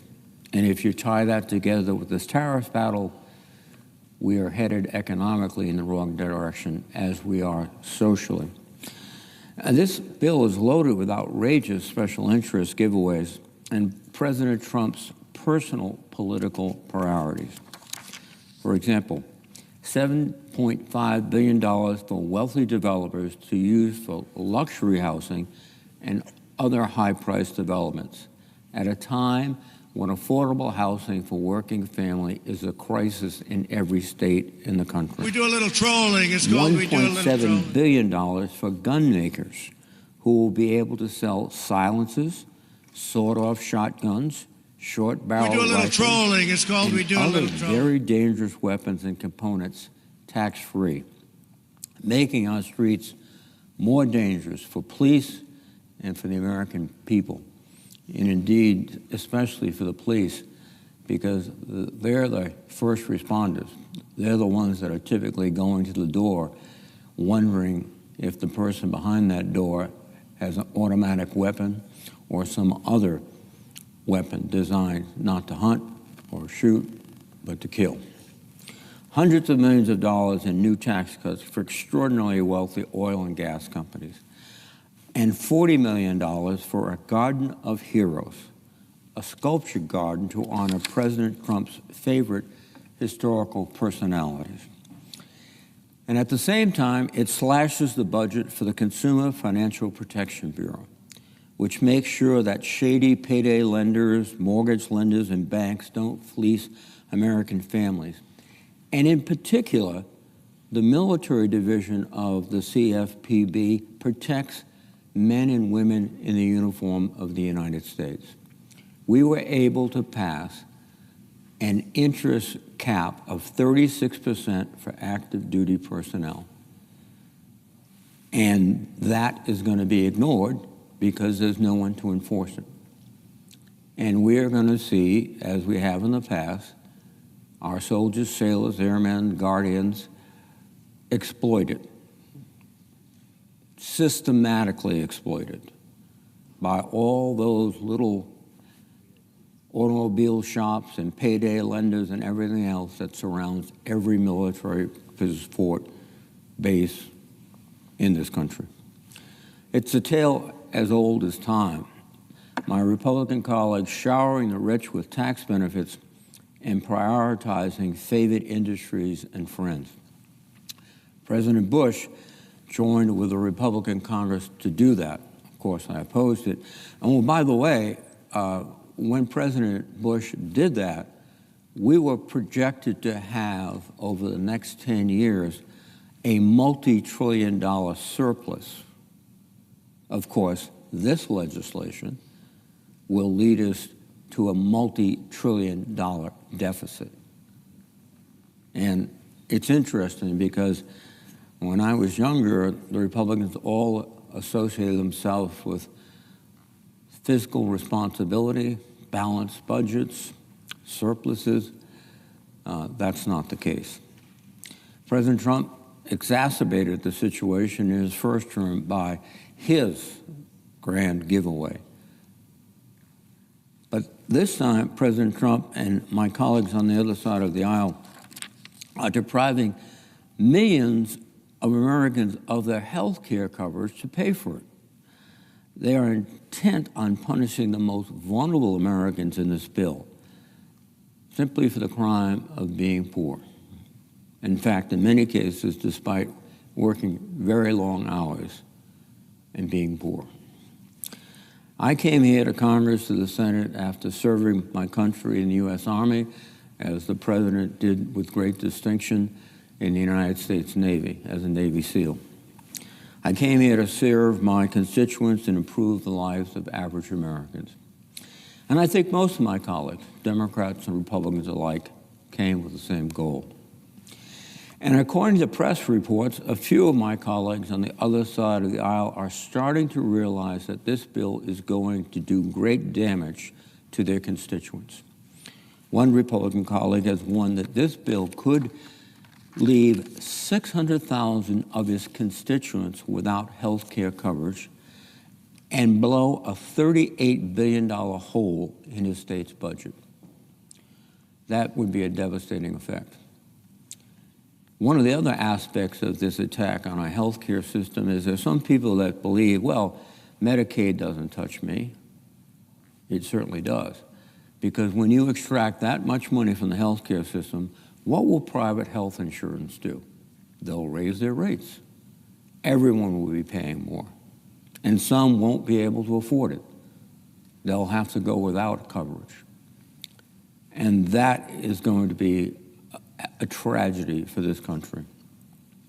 Now, knowing the damage this bill is going to do, one must ask, why would anyone support this? But this legislation is more than just numbers. I've heard from countless Rhode Islanders who are concerned about We do a little trolling. It's called we do a little during trolling. meetings, in letters, when I bump into them at the grocery store or the pharmacy. They've been telling me about how Medicaid... We do a little trolling. It's called we do a little trolling. I've been meeting, for example, with Christina from Smithfield, Rhode Island, for many years. Her daughter, Lauren, was born with cystic fibrosis and has endured countless hospitalizations, procedures, medications, and other challenges as she navigates life with this disease. Christina, Lauren, and their family have private insurance, but Medicaid also helps cover the expenses not covered by private insurance for people with serious illnesses who are not able to work. When President Trump and congressional Republicans began proposing these cuts to Medicaid, Christina told me, and I quote, "Lauren was born with CF, a rare genetic progressive disease which affects her lungs, GI, and endocrine systems. I had no idea we carried this gene. When Lauren was born, she spent a month in the hospital. We almost lost her. When she was 5, she contracted a germ that put her in the hospital for a month and almost killed her. Her lung function fell to 70%. At 13, I thought she was going to die. Her hospital stays were every 3 months for 2 weeks with IV treatments. Her lung function fell to 30%. With one of the medicines for CF, she was able to finally get her lung function back to 65% at 23 years old. She still suffers every day. Just trying to breathe is difficult. If she catches the common cold, it could put her in the hospital. She has had a hard time keeping weight on, and her GI is a disaster. She spent hours in the bathroom. She developed CF-related diabetes, which always puts her in danger. Every day is rigorous treatments and medications just to stay alive. It is with the help of the NIH and the FDA that she is still alive. Please do not make these cuts. If Medicaid is cut, when she is 26, 2 years from now, she will have no way to pay for all of her hospitalizations, medications, and treatments. Few could afford to keep her alive. It is this simple. Without Medicaid, she will die. We need your help. Carolina from Central Falls, Rhode Island, shared similar concerns for her daughter. My daughter has special needs, and we rely on Medicaid for her needs. Not having Medicaid would create a sinkhole for us. People with profound autism need lifetime, 24/7 care. As you consider budget cuts, it is important to me, as your constituent, that you work to ensure that this vulnerable population has access to the critical supports that it needs to survive. I will be looking to you for your courage and leadership. Indeed, and now we're looking across the aisle for courage and leadership to reject this flawed bill. I received an email from one constituent, Wally, in Cranston, Rhode Island. She is a 71-year-old retiree on Medicare. Her husband is 72 with Alzheimer's disease, living in a nursing home under hospice care and relying on Medicaid for his health care. She wrote to me that she was, quote, terrified at all the cuts to programs and services that she and her husband so desperately rely on. Without Medicaid, she wonders if she or her husband would be able to continue receiving care. I also heard from Diane in Coventry, Rhode Island, whose daughter gets life-saving care through Medicaid. Diane said, Medicaid is important to me personally. Medicaid matters to me and my family. My 15-year-old daughter suffered a brain bleed and a stroke at the age of 5. It came out of nowhere and was very unexpected. She has spent a lot of time in the hospital, rehabilitation services, doctor's offices, appointments, etc. over the past almost 10 years. Medicaid allows her to be home and taken care of on a daily basis. Without Medicaid, she would not be able to receive hospital-level care at home. She wouldn't have a wheelchair or any other durable medical equipment. She wouldn't be able to get her life-saving medications or the nourishment she needs through her G-tube. Please, I urge you to save Medicaid, not only for my family, but for millions of others. All of our lives depend on it. Now, my colleagues on the other side of the aisle may say, we're not going to cut these people's Medicaid. We're just going after the fraudsters, the freeloaders who aren't working. Now, who exactly are these fraudsters and freeloaders? Is it the elderly patient who needs expensive nursing home care? Is it the child with a serious chronic health condition? Should we cut off these people's access to health care because they can't work? They physically cannot work? We do a little trolling. It's called we do a little Or because trolling. the constant paperwork work requirements got lost in the shuffle? Let's be clear. If my colleagues were serious We do a little about trolling. eliminating It's called we fraud, do a little they would trolling. be providing states with more resources to investigate questionable claims and bad actors. Medicaid coverage is not extravagant. It is a lifeline. If my colleagues were sincere in their claim that these cuts are about protecting the program, quote, for the people who need it the most, as the majority leader has claimed, then they would be investing the so-called savings back into Medicaid instead of blowing it on tax cuts for the well-off.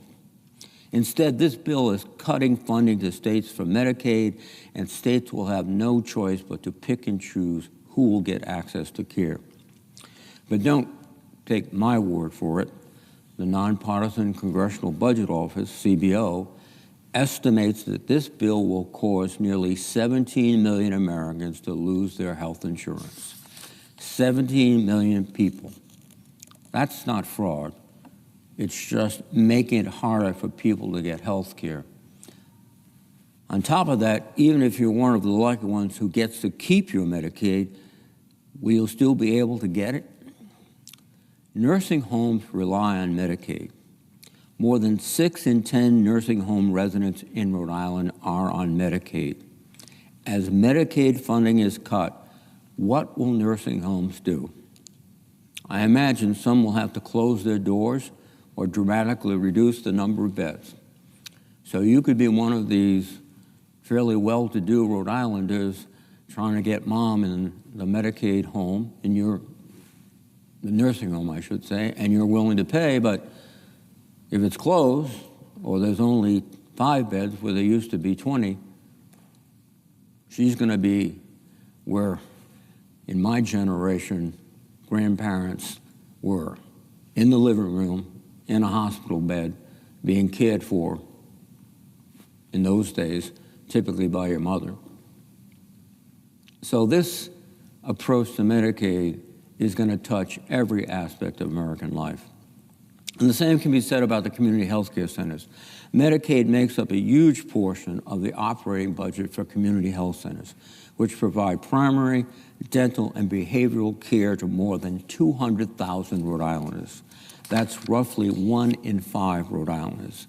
It's hard enough to find a doctor now. It will only get harder if a community health center closes its doors and thousands of patients don't have a doctor anymore. And where do all those patients end up when they can't get routine care? The emergency room. That means there will be lines out the door, and if you have a serious health event and need to get in, you better get used to waiting a long time. This is not how a health system is supposed to run. And in Rhode Island, our health system is already on the brink. People are just getting by. People are waiting in the hallways of ERs for a bed upstairs. People are spending days on the phone trying to find a doctor. We should be making these things better, not worse. But again, Republicans' main priority seems not the physical or financial health of everyday Americans. It is providing massive tax cuts to President Trump's billionaire and millionaire friends. There's certainly nothing wrong with being successful, and there's nothing wrong with wealth. That's something that has been part of the American dream since our beginning. But what it requires is opportunity. And one of the fundamental opportunities it requires is good health and good education. And what this bill will do is destroy our health care system and force the states to make dramatic cuts to the education system. We are shutting down opportunity in America while we enrich the wealthy elite. The American dream, as I believe it, is about the middle class and a government that's focused on them, not taking $1 trillion from Medicaid so Republicans can gift to those who've already benefited from many other gifts. Mr. President, let's put the enormity of this transfer to the wealthiest in perspective. There are about 128 million households in America. Yet somehow this bill gives the top 0.1% of households a $250,000 tax cut, a giveaway that's over 3 times larger than what the median American household makes in a year.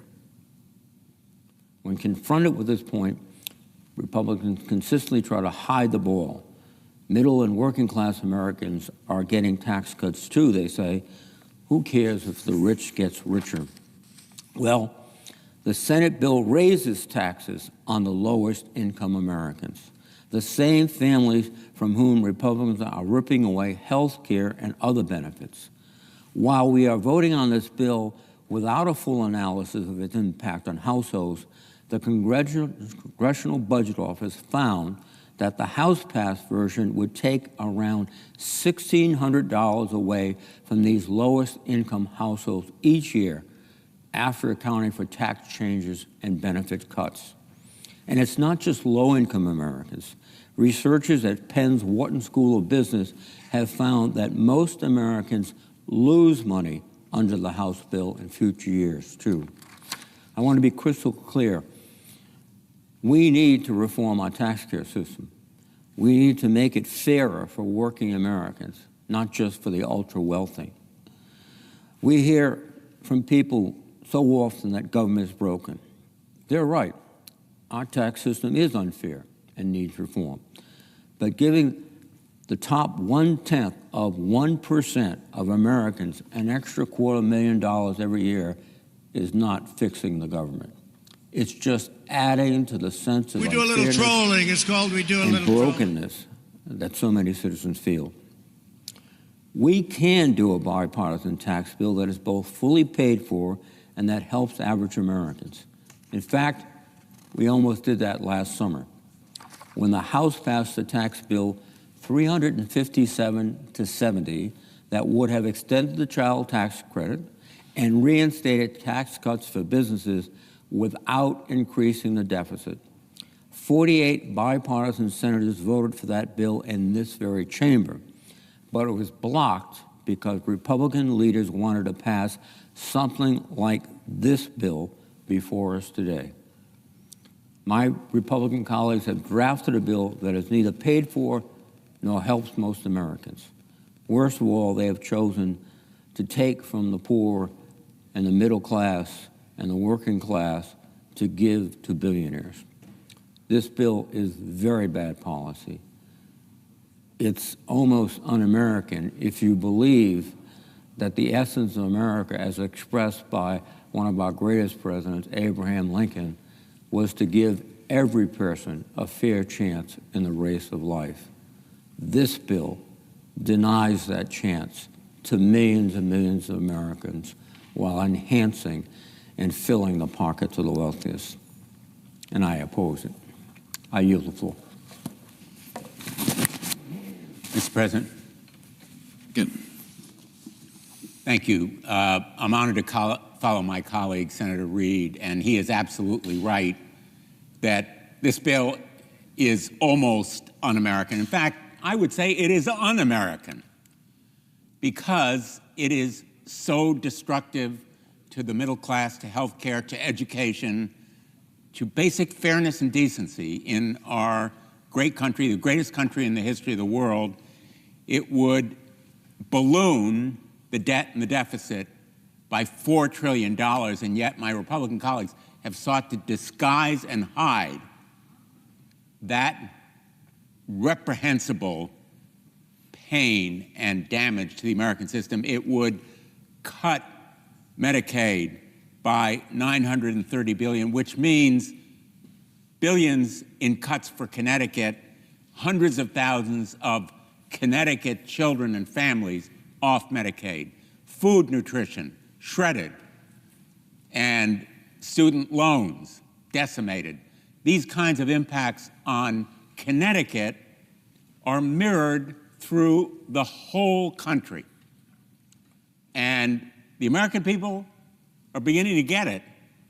That's why this bill, the so-called One Big Beautiful Bill, is so deeply unpopular, in fact, by 2-to-1 majority.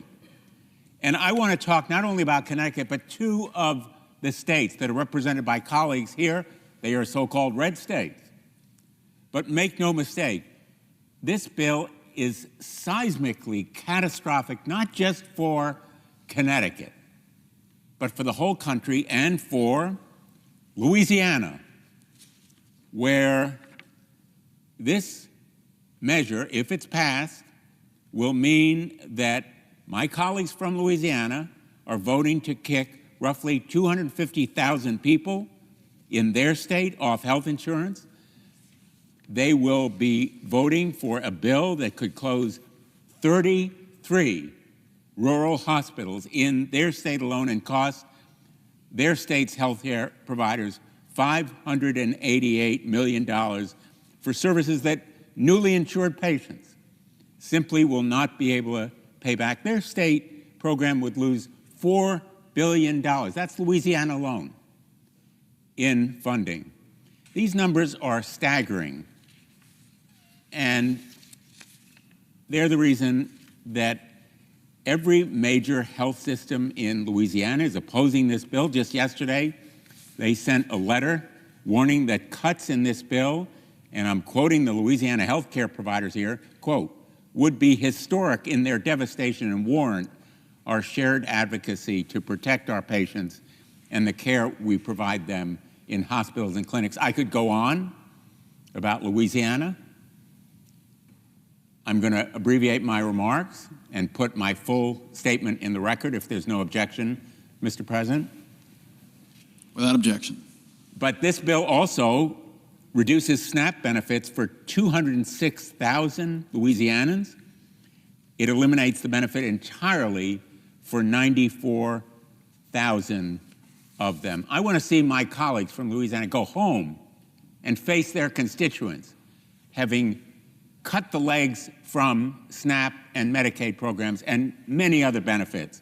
And in Utah, same tragic scenario unfolding in a state where 337,000 children and adults depend on Medicaid.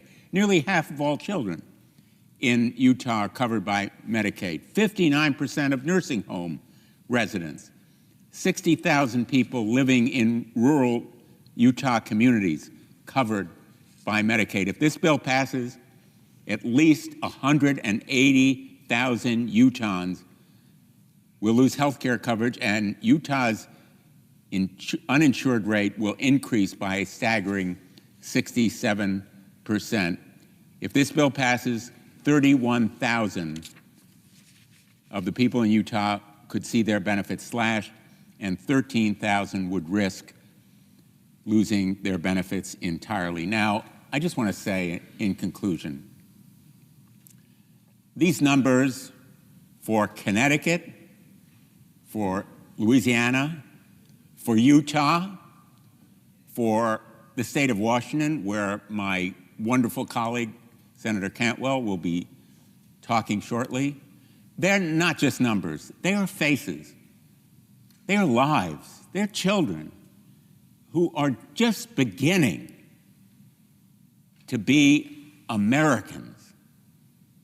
And their productivity, their contributions back to America will be hamstrung. Their lives will be financially handicapped, and health-wise, they will be impaired as a result of these irresponsible and reprehensible cuts. I couldn't be angrier about these kinds of cuts in programs done only so that the ultra-wealthy will receive tax cuts. I'm willing to bet that a lot of those billionaires and millionaires would forego those tax benefits if they understood the consequences. But my Republican colleagues, who are in disarray at this moment, they can't come together on a program because they know how abhorrent its effects would be on their states, ought to listen to the people of America, not the ultra-wealthy.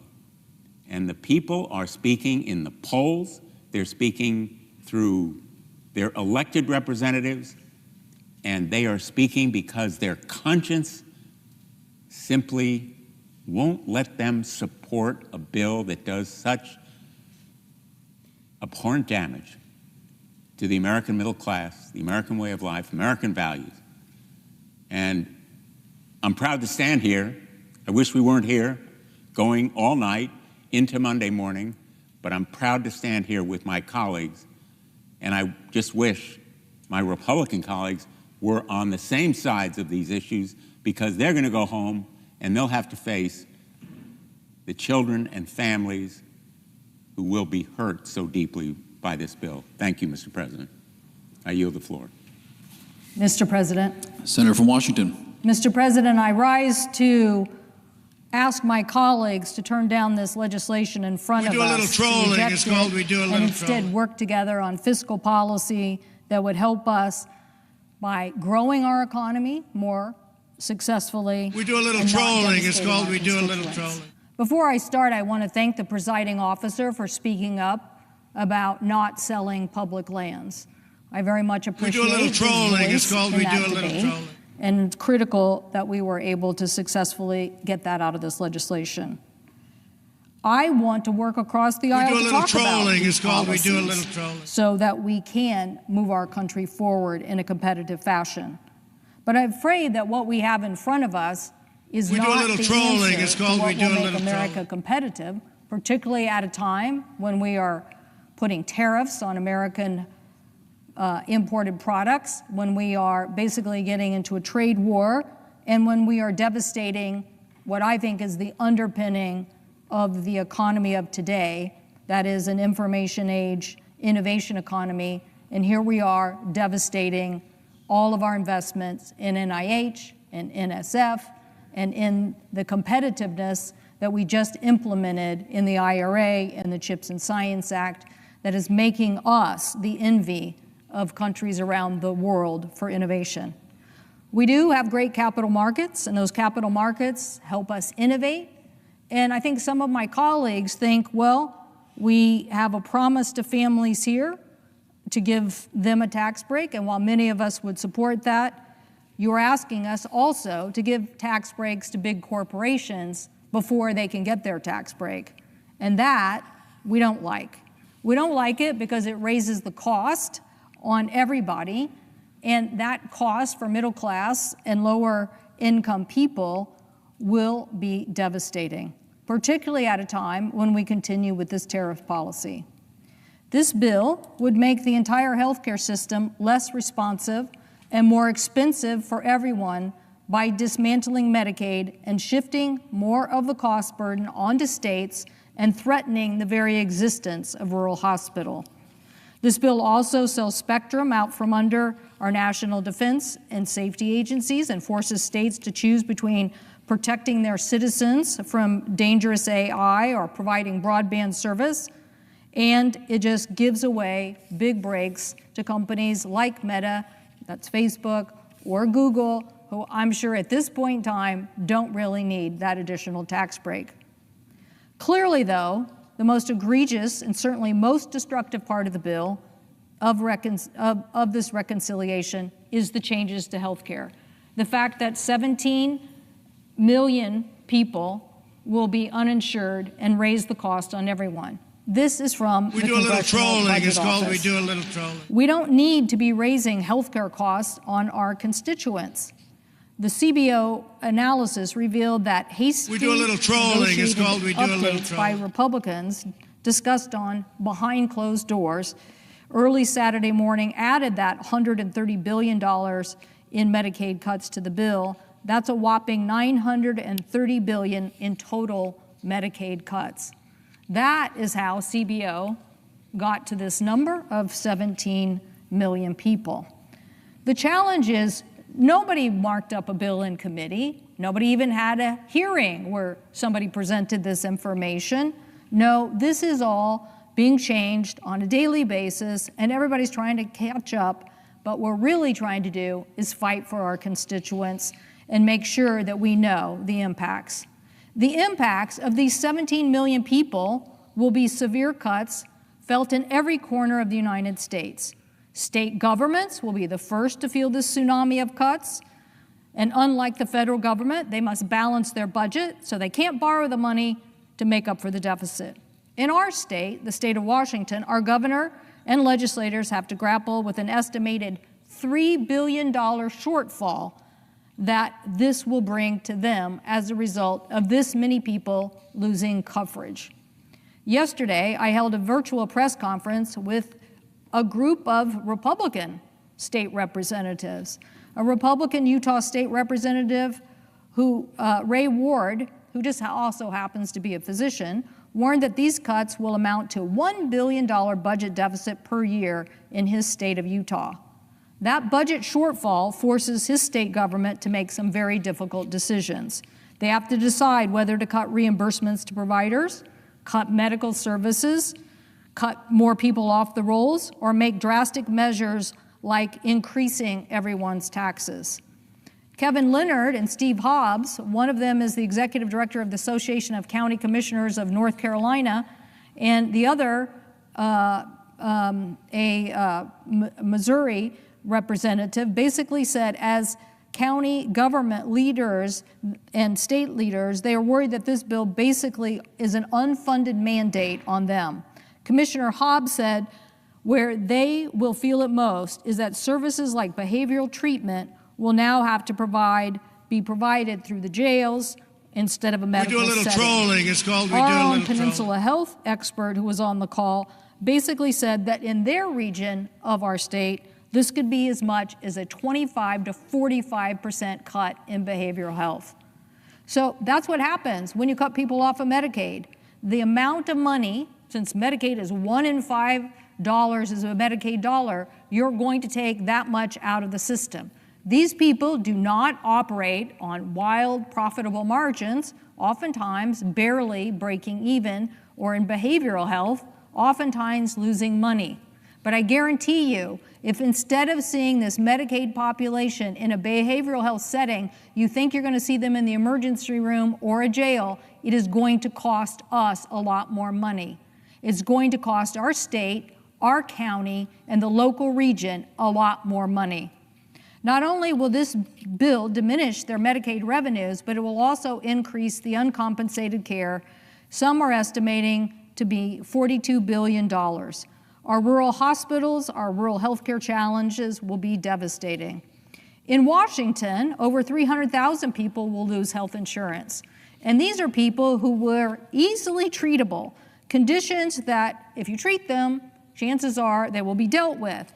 But now, if you don't treat them, they're going to go to the emergency room and they're going to raise costs on everyone.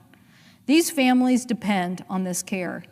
Last week, I spoke on the floor about one of my constituents. Britton Winterrose talked about his daughter, Leda, a 5-year-old girl who had a rare condition that when she stopped breathing, she does stop breathing in her sleep if she doesn't have oxygen. Mr. Winterrose talked about how even though he had a very expensive platinum plan, it didn't cover her costs.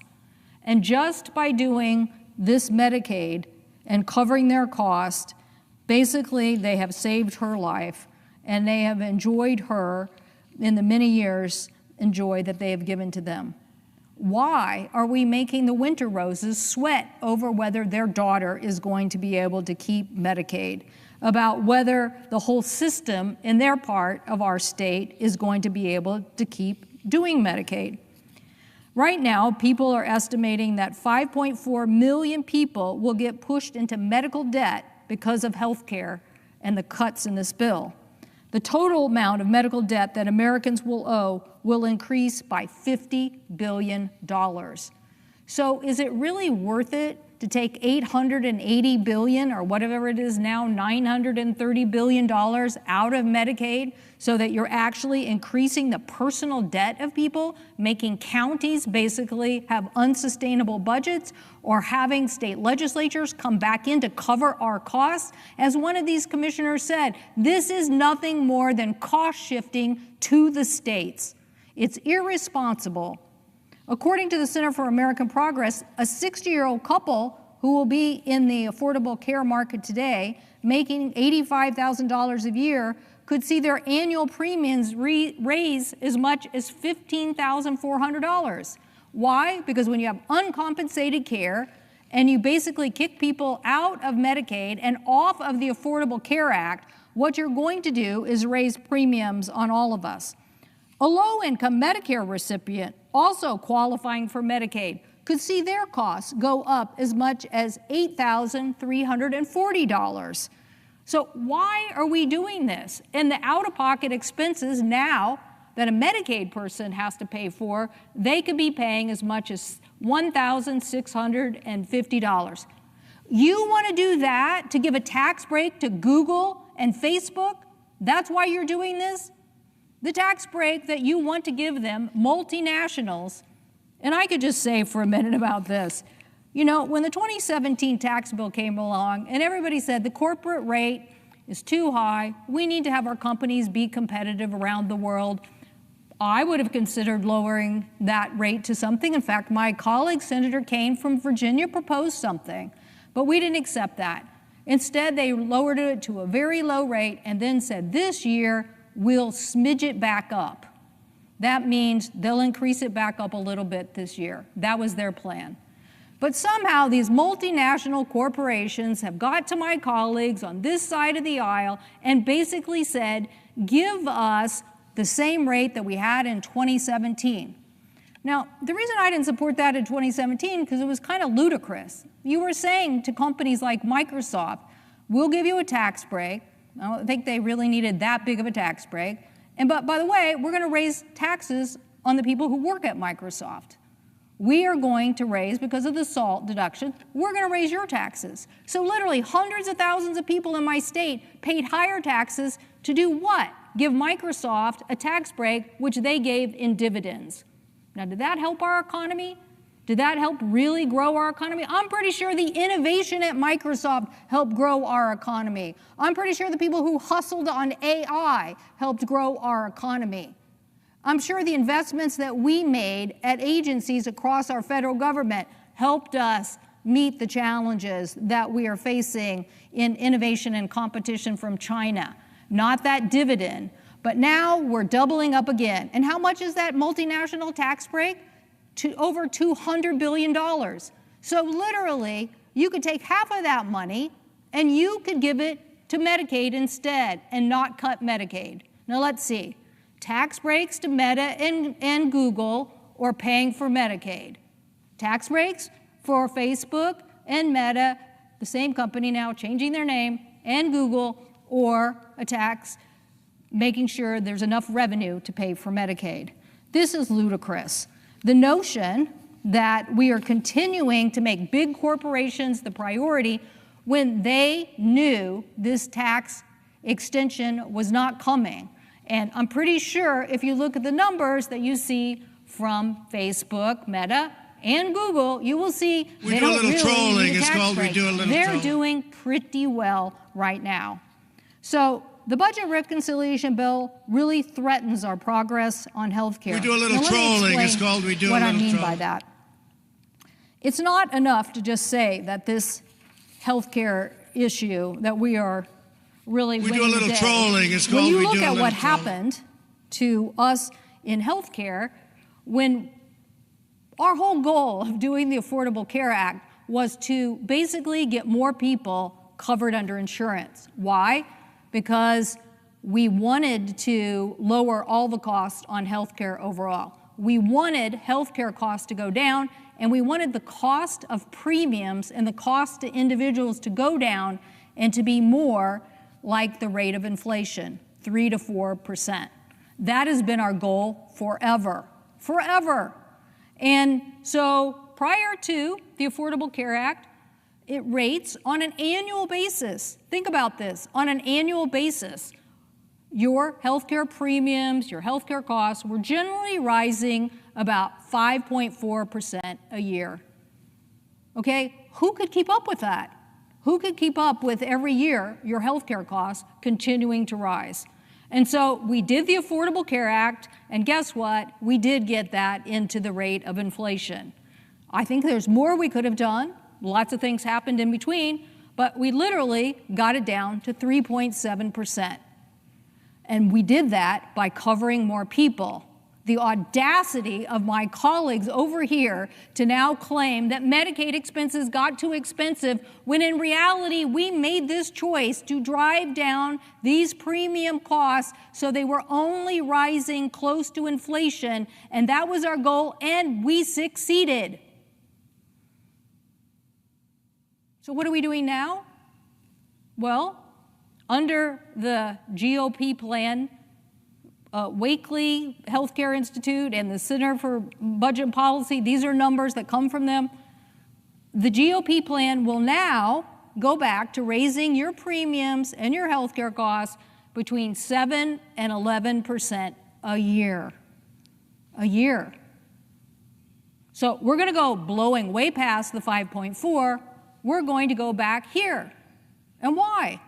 Because you're going to cut off millions of people from health care. You're going to increase the cost of uncompensated care. You're going to make people wait to go to emergency rooms, and then they're going to be sicker, and that's going to cost, I don't know how much it costs, but it's definitely a multiple of 5 or more.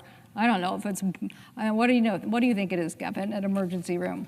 10. Okay, 10. He says 10. It's 10 times more expensive to deal with somebody at an emergency room than just get health insurance and get covered. Okay, so now we want to know, why are we raising the cost on everybody's health insurance, including these plans? Because this side of the aisle basically wants to cut a bunch of people out of a system that lowered the cost of healthcare plans overall and kept it more in the rate of inflation. Why? Why would you want to do this? So it makes no sense, and I hope our colleagues will think long and hard about that.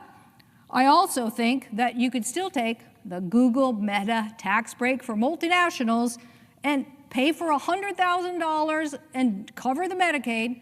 You could take another $100,000 from that big tax break, and you could pay for some of the energy tax credits that were so essential to combating the Chinese in what they are doing on the clean energy front. The Chinese firms are doing everything they can to invest and undercut the United States in EV and battery technology. The U.S. is responding aggressively to that. That's why we did the Inflation Reduction Act. In fact, the Inflation Reduction Act, we basically enacted more than 2,000 new clean energy industrial manufacturing jobs, more than 980 private sector jobs, and more than 3.4 million Americans claimed clean energy tax credits that improved their efficiencies. In fact, the Joint Economic Committee estimated that the typical household could save between $460 and $1,000 in annual energy costs, thanks to the Inflation Reduction Act. But what do we have now? We have President Trump and inflation. We have inflation because of multiple issues, consumers struggling to keep up amid higher prices, mounting debt, and fiscal uncertainty. That's what we have. And so we're reversing the very tax credits that help lower the cost, and we're going to help us be competitive against China and help us succeed as a nation in the one thing that I always think the United States is really great at, and that is innovation. I don't know if it just started with Ben Franklin or many other people along the way, but you give Americans the task and they will do the job. If you give them the education, if you give them the R&D with a university partner, they will get the job done. And so now, don't take my word for it, take Mr. Musk's word for it. The latest Senate draft bill destroys millions of jobs in America and causes immense strategic harm to our country. Utterly insane, destructive. It gives handouts to the industries of the past while severely damaging the industries of the future. Yeah, he said it best. But back to that chart, we were doing the energy because we wanted to diversify, but we also wanted to lower costs and we wanted to be competitive. Right here it says the vehicle, okay, natural gas, propane. Okay, that's why we were diversifying, because all those things are going up.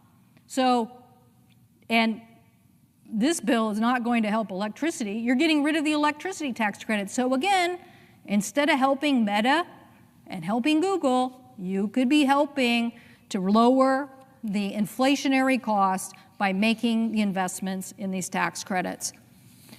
But Mr. President, there's more in this bill that I don't like. My colleague from Texas is proposing an AI moratorium. He literally wants to stop states from regulating the rollout of autonomous vehicles, like Texas Governor Greg Abbott, who signed a letter last week to regulate how autonomous vehicles are licensed and deployed in Texas. And how do proponents of this moratorium propose to get started? By holding broadband money hostage unless you implement an AI moratorium. Well, I know what the Heritage Foundation said. The Heritage Foundation said that federal AI power grab could end state protection for kids and workers. Again, you are giving states a big fat bill, and now you're trying to override laws that have been on the books for a long time, protecting consumers from fraud, from abuse, and from protecting, they are there to protect kids, and now you want to get rid of them. So it's no surprise that stakeholders on the right and left oppose this in the bill. They include 17 Republican governors and 40 attorney generals from both Democrats and Republicans, and other organizations ranging from the Heritage Foundation to the Center of American Progress. So anytime you can get the Center for American Progress and the Heritage Foundation on the same side of an issue, chances are you should be listening to what they have to say. But Mr. President, this letter, I would like to enter into the record from the National Association of Attorney Generals. Without objection. This bill would affect hundreds, I'm quoting now from this letter, quote, this bill would affect hundreds of existing and pending state laws passed and considered by both Republican and Democratic state legislatures. Some existing laws have been on the books for many years, end quote. Okay, so these are attorney generals from a variety of states who basically know the laws on their books, and they're basically saying, don't do this to us. Don't override our laws. So I'd also like to enter into the record, Mr. President, a letter from 17 Republican governors also against this provision. Without objection. Their letter, I'd like to read from, is really about this point I was trying to make about fighting China. I mean, I thought we were here to be competitive against them, to basically beat them in a race on innovation, just like we did with chips and science to try to move for the future. But basically their letter says, quote, we fully recognize that AI is dominant in the next industrial competition between the United States and adversaries like Communist China. States have led anti-Communist China action, banning Chinese affiliated companies from owning farmland and property critical for infrastructure and military bases. But America should not sacrifice the health and safety and prosperity of its people in this fight. We must curb AI's worst excesses while also encouraging growth, which is exactly what states have done through their creation of their own regulatory framework, end quote. So they're basically saying the states are on the front lines of helping to protect on AI. Now, Mr. President, I have no idea why the President of the United States has not protected the American people or the American military from the Chinese scams that are happening on TikTok. No, we would never let China own ABC News and put out Chinese communist propaganda on ABC News, but we let them do that on TikTok. This body and our colleagues said, no, stop that and stop the Chinese. And yet we still haven't stopped the Chinese. So now here we are in this bill cutting out the state's abilities to fight Chinese AI companies like DeepSeek or Alibaba, and they have no interest in stopping the scammers from using their AI products to harm Americans. They have none. And if you think we're going to pass something here, I'm always ready to sign up to get legislation done. But that isn't going to happen anytime soon. And so now you're telling these governors, these attorney generals, yep, I'm not even going to let you fight China because I'm going to take that tool away from you. So clearly, I don't support this part of the legislation, and I appreciate my colleague from Tennessee and her attorney general working on this very important issue. And finally, I come to the issue of spectrum. This is a very ill-conceived plan to auction off our precious spectrum. Such an auction will fundamentally compromise our defense capabilities while endangering aviation and important federal capabilities like weather forecasting and scientific research. This bill would require the FAA would require an auction of 800 megahertz of spectrum critical to our military and civilian infrastructure. It would compromise military radio frequencies. We do a little trolling. It's called we do a little spectrum trolling. issues. Most importantly, drone operations. And I know the presiding officer knows how much drones are now at the epicenter and forefront of warfare and is reshaping the battlefields across the globe. So why would we do this? Well, my colleague Senator Cruz is pushing for something that experts say would risk military operations.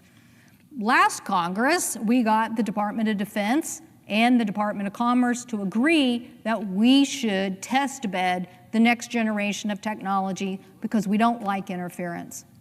Now, I'm sure most Americans sitting at home thinking, what is she talking about?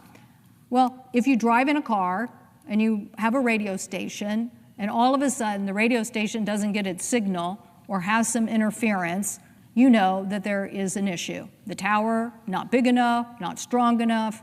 This is the same. This radio spectrum has been used by Department of Defense for secure purposes, very important secure purposes. Mr. President, think of the Chinese balloon and the fact that we want to detect when a Chinese balloon is flying through our airspace. We want to be able to stop people from spying on the United States of America. And yet, instead of basically saying, we are going to look at this military spectrum and make sure that it continues to be secure, my colleague is suggesting to all of us that we sell that and basically allow, I believe, for what is going to be a good amount of interference without solving this problem first. Why does that bother me? Because I think we live in a world where you're going to see more and more spectrum, more and more warfare based on satellite and communication, and the landscape is changing. So I certainly don't want our military preparedness to be affected.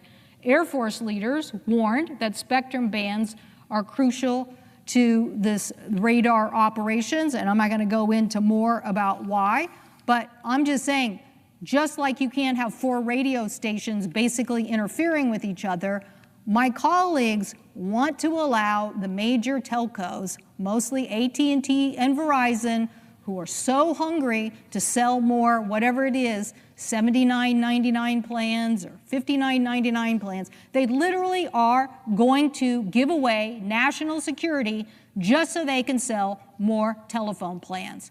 In fact, I would ask them, what have you done to clean up the last disaster that you had when the Chinese hacked you on Salt Typhoon? Now, they didn't successfully hack the telecom company in my state because they were smart enough to do all the preparatory work not to be hacked.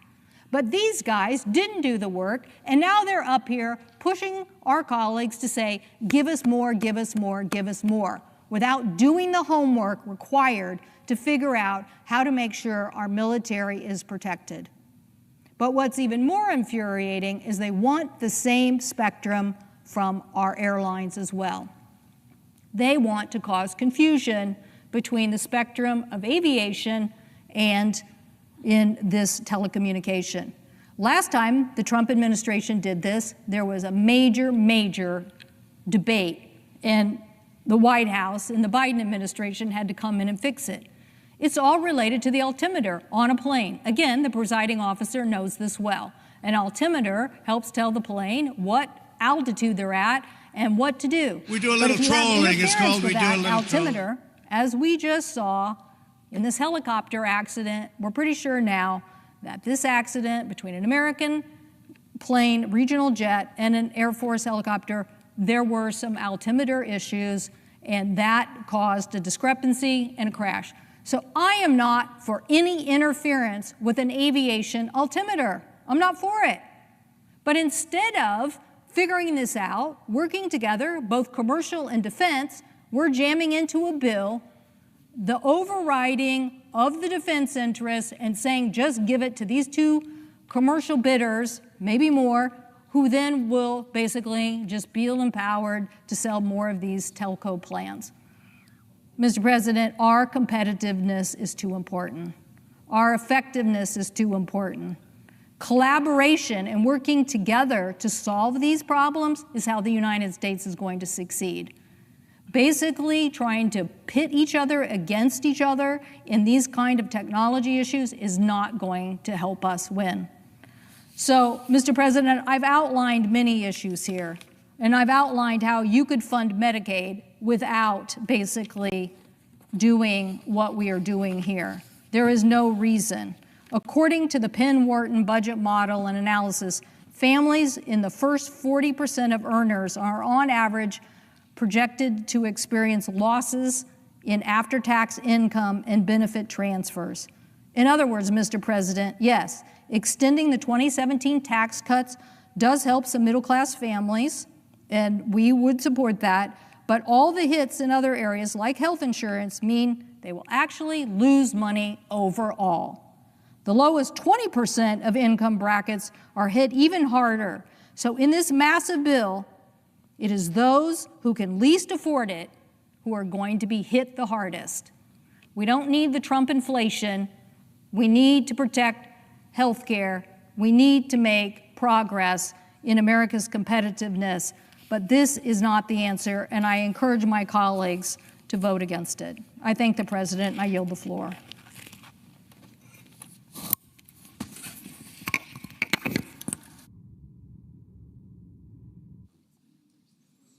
Senator from Vermont.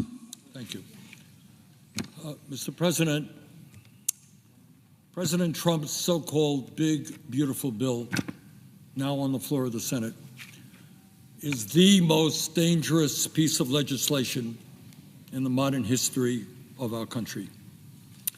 It is a gift to the billionaire class while causing massive pain for low-income and working-class Americans.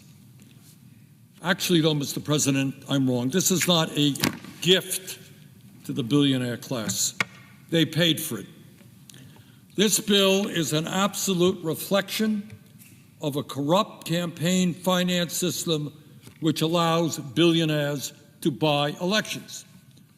And when billionaires spend hundreds and hundreds of millions of dollars trying to elect a president or a senator or a member of Congress, they're not making that investment just for the fun of it. They want something in return, and this legislation, big time, is what they are getting in return. So what is in this bill that they invested in? Well, if you are in the top 1%, you and the class you represent will receive a $975 billion tax break. $975 billion tax break at a time when the richest people in this country have never, ever had it so good.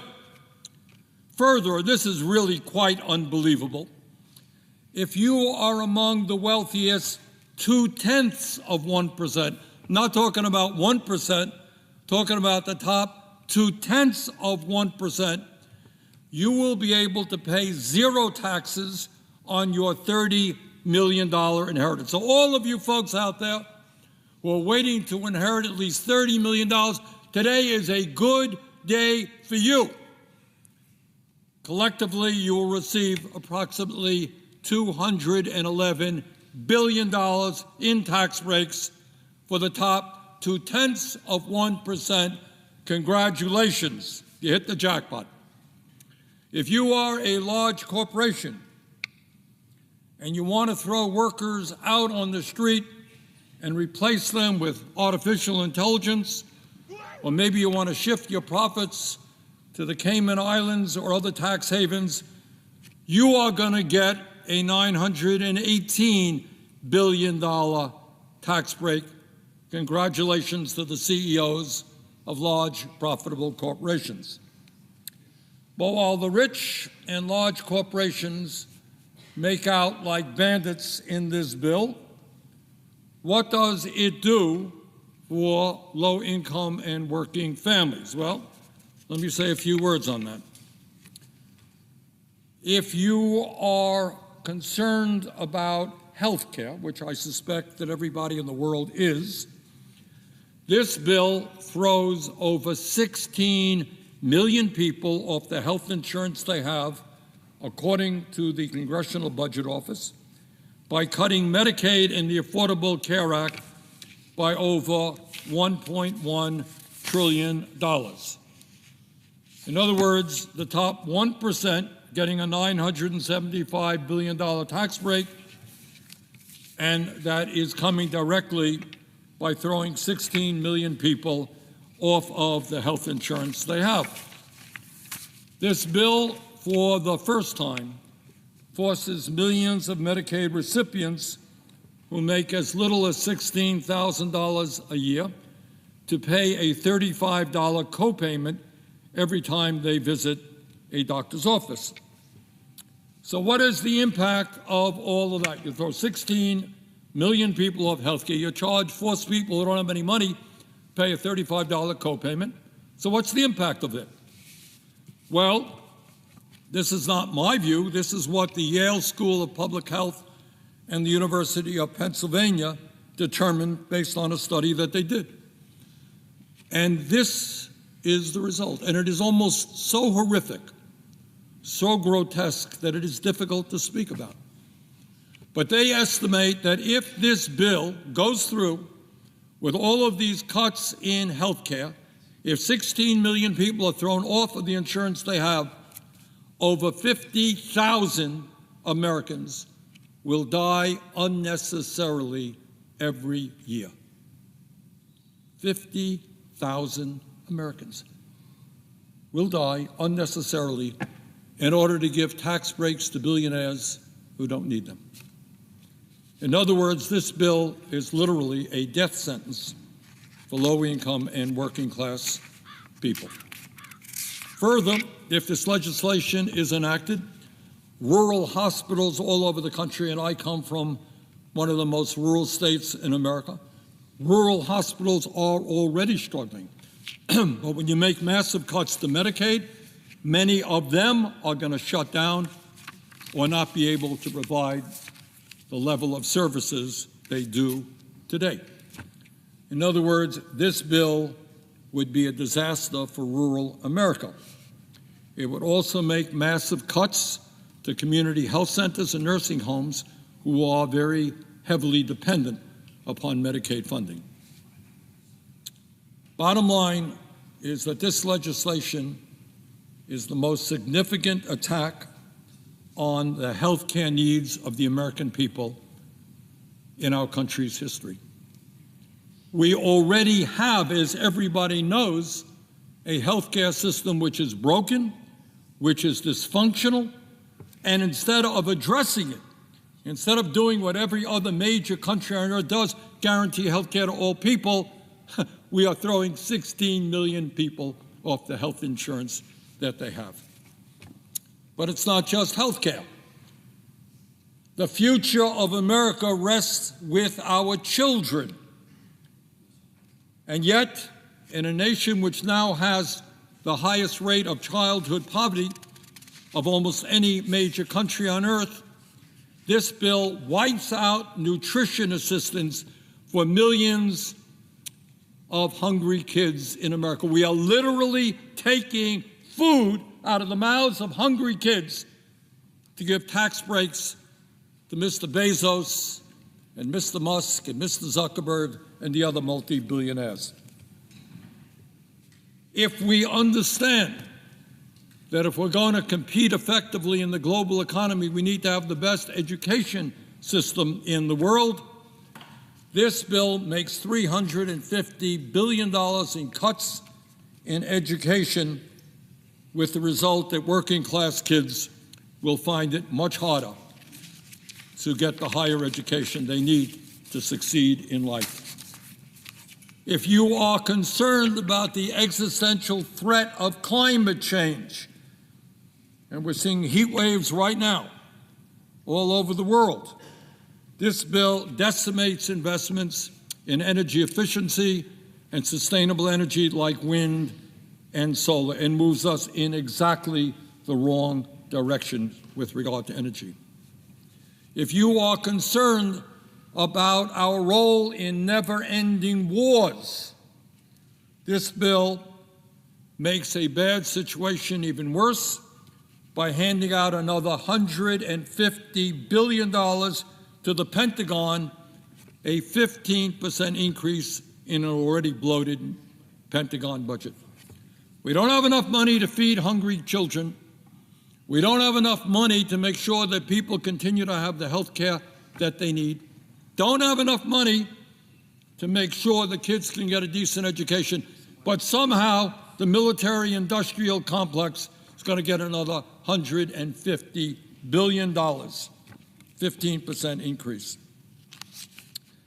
Mr. President, in my view, nobody in the Senate or the House should vote for this legislation, and I applaud all of the Democrats for voting against it, and I want to congratulate two Republicans, Senator Paul and Senator Tillis, for voting against it for different reasons, by the way, than I have. But I do find it interesting, and it does tell us where we are as a nation today, that when one of those senators, Senator Tillis, voted against it because he thought it was not a good bill for the people of his home state, North Carolina, suddenly the President of the United States went after him in a very, very vicious way. And today he announced that he will not be seeking re-election. So it appears now that the Republican Party has really become a party of the cult of the individual. The only thing you have to do now as a Republican is say, I agree with President Trump. I love President Trump. President Trump is right all of the time. Hey, that's all you got to do now to be a good Republican. There was a day when Republicans and Democrats understood that they were elected by their constituents. Yeah, you want to work with the president of your own party, nothing to do about that. But there was an understanding that you were also elected to represent your constituents and not simply pay homage and bow down to every wish and whim of the president. Mr. President, during the vote-a-rama, I will be offering several amendments, which I hope will win support. Number one, at a time when 22% of our nation's seniors are trying to survive on less than $15,000 a year, my first amendment would fundamentally improve their lives in two significant ways. Number one, it would cut the price of prescription drugs under Medicare in half by making sure that our nation's seniors do not pay any more than Europeans or Canadians pay for the same exact drugs.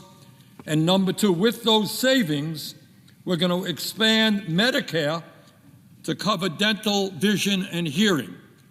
In other words, instead of throwing people off of health care, we're going to expand Medicare to provide a number of services that seniors desperately need and want. Secondly, Mr. President, at a time of massive income and wealth inequality, my second amendment would eliminate the $211 billion estate tax for the top 0.2% that is included in this bill. They get a top 2%, as I mentioned, $211 billion tax rate. That is insane. We're going to get rid of that. And lastly, at a time when we spend more on the military than the next 9 nations combined, at a time when the Pentagon cannot account for trillions of dollars in assets, we are going to end the provision that allows the Pentagon to receive another $150 billion. Bottom line, Mr. President, is this country faces many crises: high rate of childhood poverty, kids going hungry, education system in deep trouble, healthcare system completely broken. And in virtually every single area, this bill takes us in precisely the wrong direction. when the wealthiest people in this country have never, ever had it so good. It is totally insane to be offering them $1 trillion in tax breaks so that we can cut health care, education, and nutrition. This bill is not what the American people want, and I hope very much we can defeat it. Thank you very much, Mr. President.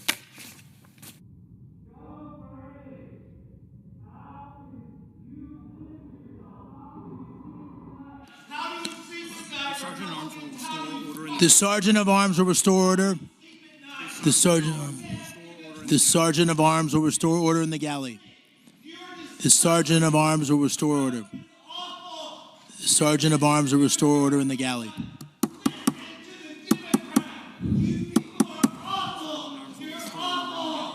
Sergeant of Arms will restore order in the galley.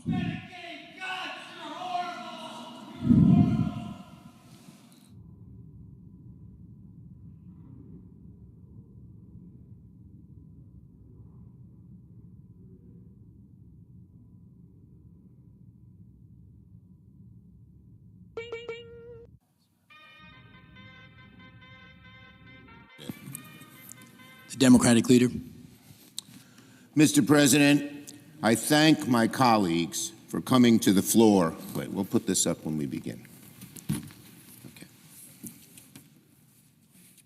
We'll leave it up. All right.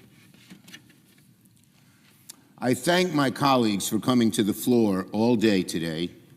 I thank them for speaking so fiercely, so clearly about what's at stake for the country.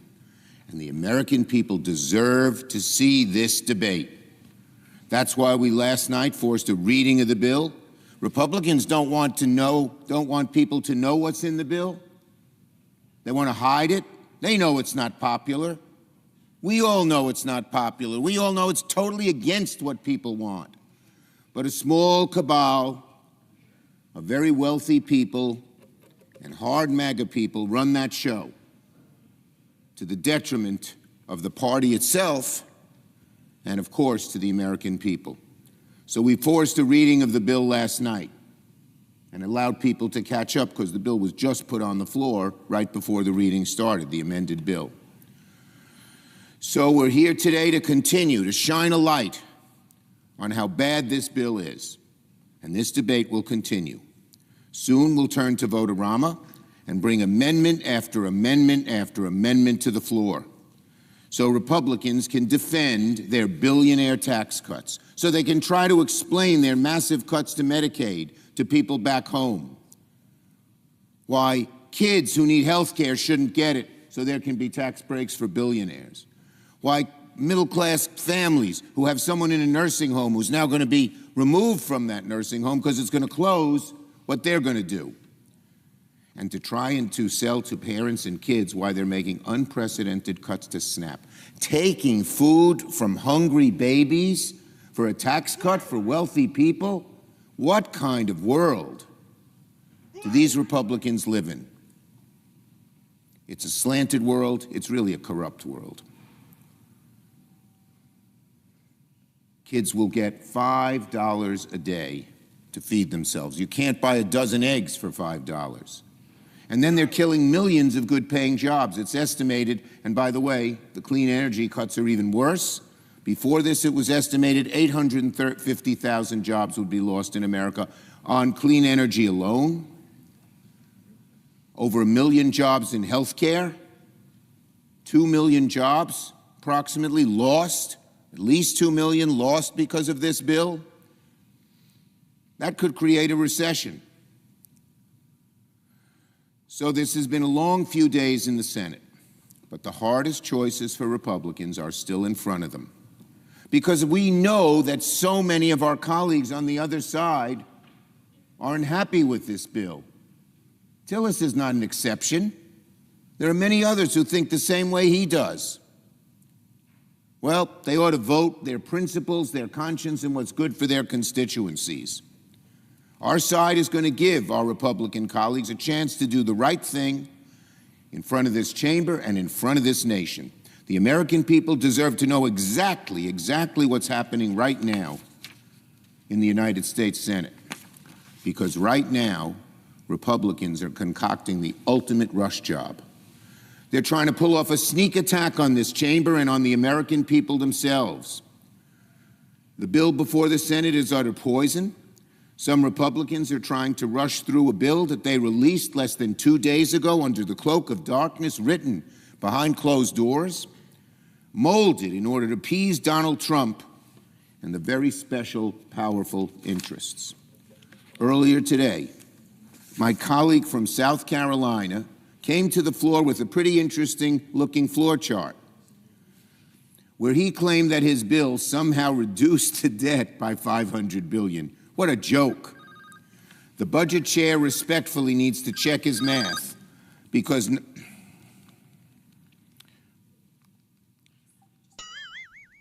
somehow Lindsey Graham, the chairman of the Budget Committee, said that his bill reduces the debt by $500 billion. The budget chair, respectfully, check your math, Chairman Graham, because not 1 hour ago, the JCT confirmed this bill does not reduce the debt, it explodes it. It explodes it. That's what it does. Here's what his chart should have looked like. $4.45 trillion deficit explosion. According to the JCT, the Republican bill explodes the debt by $4.5 trillion, as this chart, drawn slightly better than Lindsey's, shows. For those keeping score at home, my colleague got his math wrong by a whopping $4 trillion. All this, just so billionaires are rewarded while millions lose their health care break. $4.5 trillion deficit explosion. And that's not just an abstract concept. What does that mean? The average American will pay more to buy a home. The average American will pay more to buy a car. The average American will pay more on their credit card debt, on issue after issue after issue. Prices will go up because of this deficit, because of taxes for the billionaire. That's $4.45 trillion. Also, some people, wealthy people, God bless them, they made a lot of money, okay. They don't need a tax break.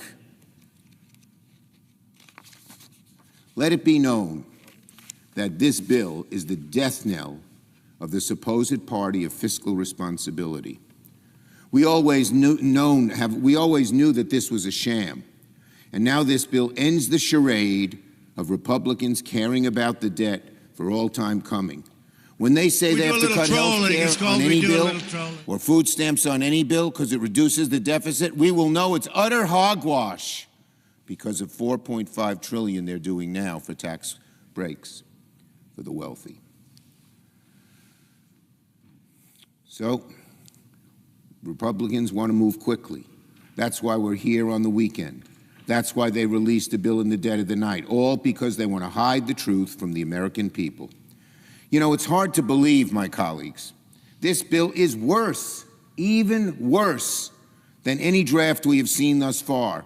Every time the bill comes to the floor, a new amendment, the hard right handful over on the Republican side, we're not voting for it unless you hurt kids more, you hurt people who need health care more, you hurt rural hospitals more, you hurt clean energy more. And the Republican leadership folds and does it. And the handful of more mainstream Republicans who know how bad this is right now haven't had the backbone to oppose those changes. We hope they find them.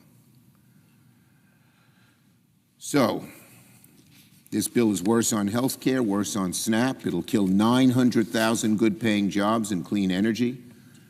Folks, you don't like paying your electricity bills? You'll pay 10% more on your electric bills because of this big, ugly betrayal. It'll also kill 1 million health care jobs. You put it all together, and there's no other way to put it. At the very last minute, the Senate Republicans made the bill more extreme to cater to the radicals in the House and the Senate. Republicans want to hide the truth so badly, in fact, that they're even ready to blow up the Senate rules to get it done.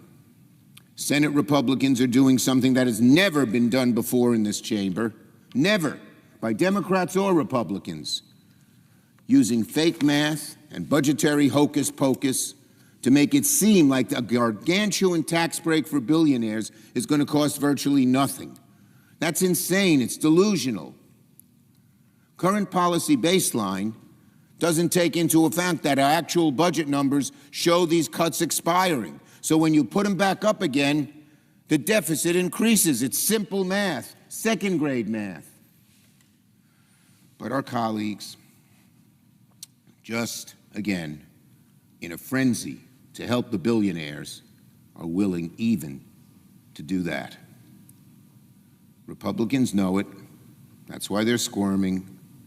You can see sort of the faces come on the floor. They don't look very happy because they know how bad this stuff is.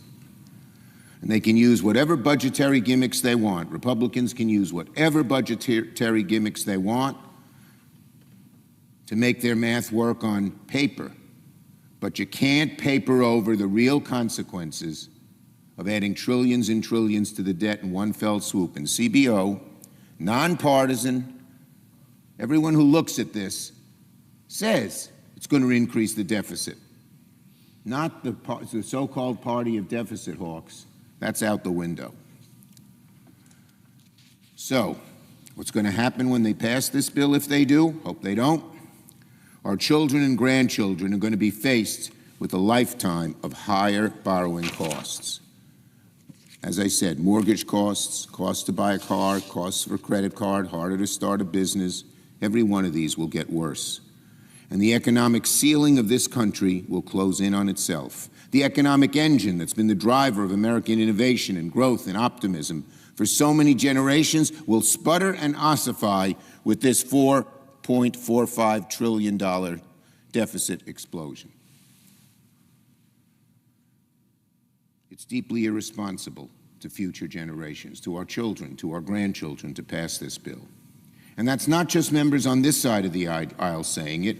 Independent experts across the political spectrum, many of them very conservative Republicans, but who are at least honest about what they're doing, say it too. And plenty of Republicans in both the House and Senate have said it. It remains to be seen if their words and their actions will align.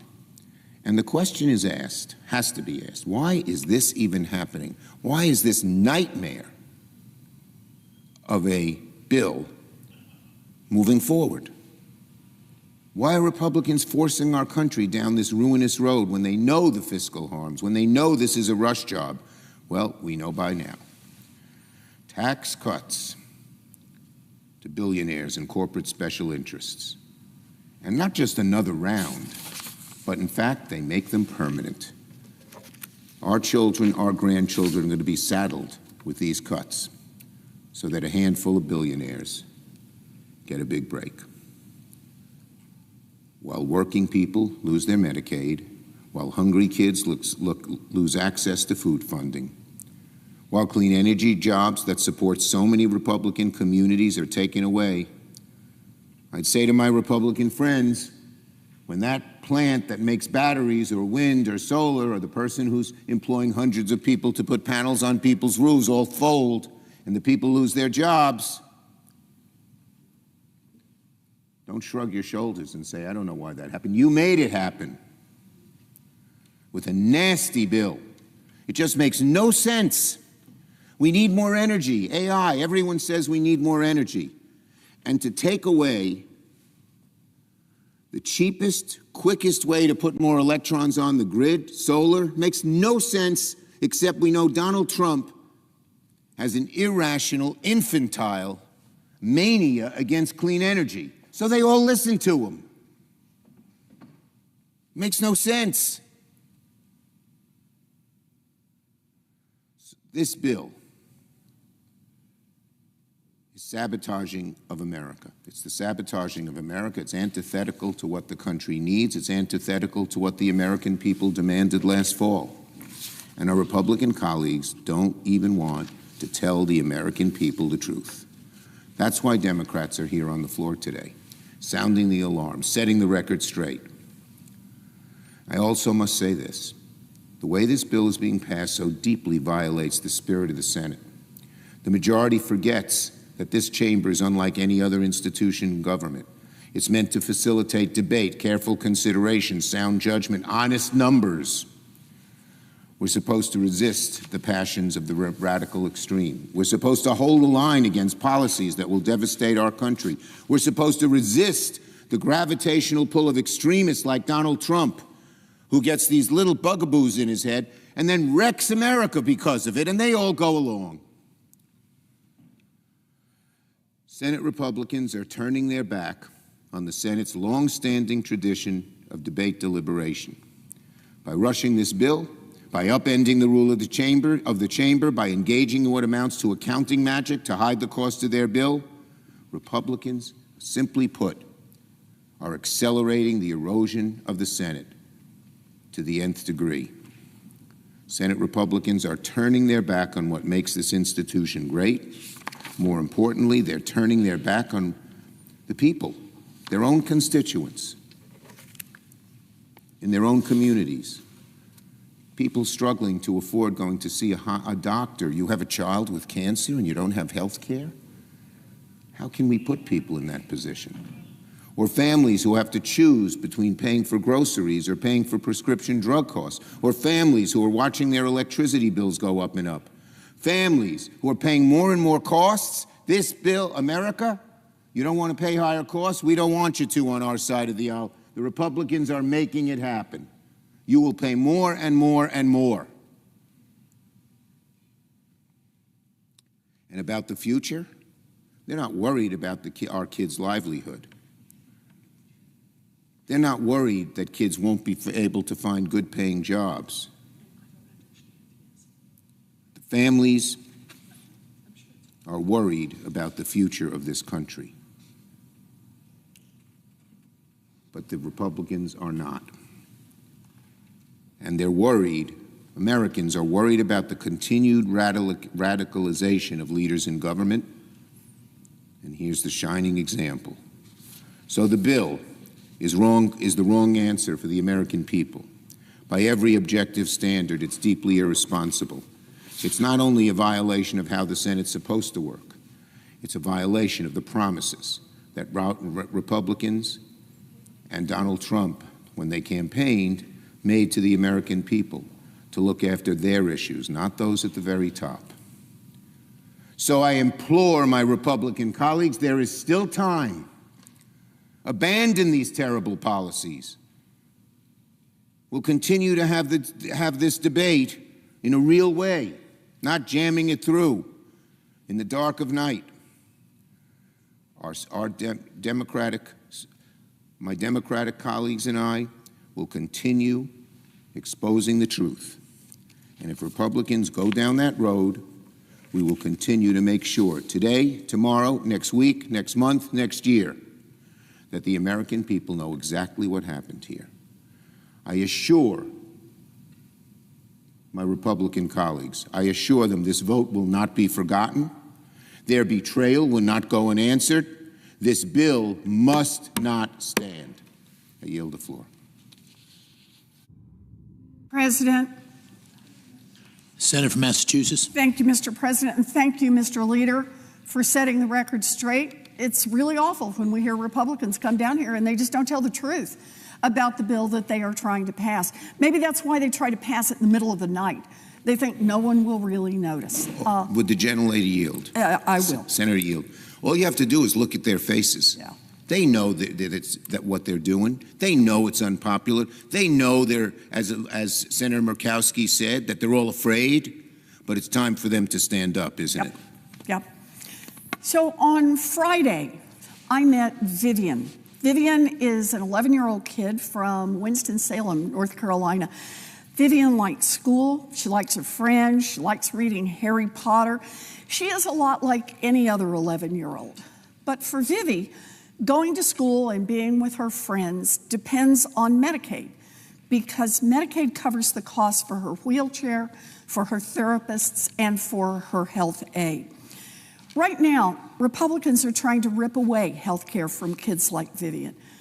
The cruelty is truly breathtaking. I ask for one Republican senator, just one Republican senator who plans to vote for this bill, to look into Vivi's eyes and tell her that her health care is just not a priority for this country.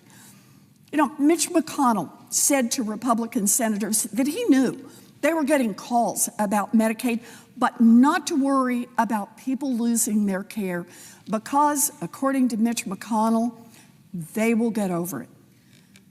So I ask the Republican senators to look at Vivi and Vivi's sisters and Vivi's mom and Vivi's dad and say, if Vivi loses her Medicaid and her wheelchair and her therapists and her health aid, tell all of them that they will get over it.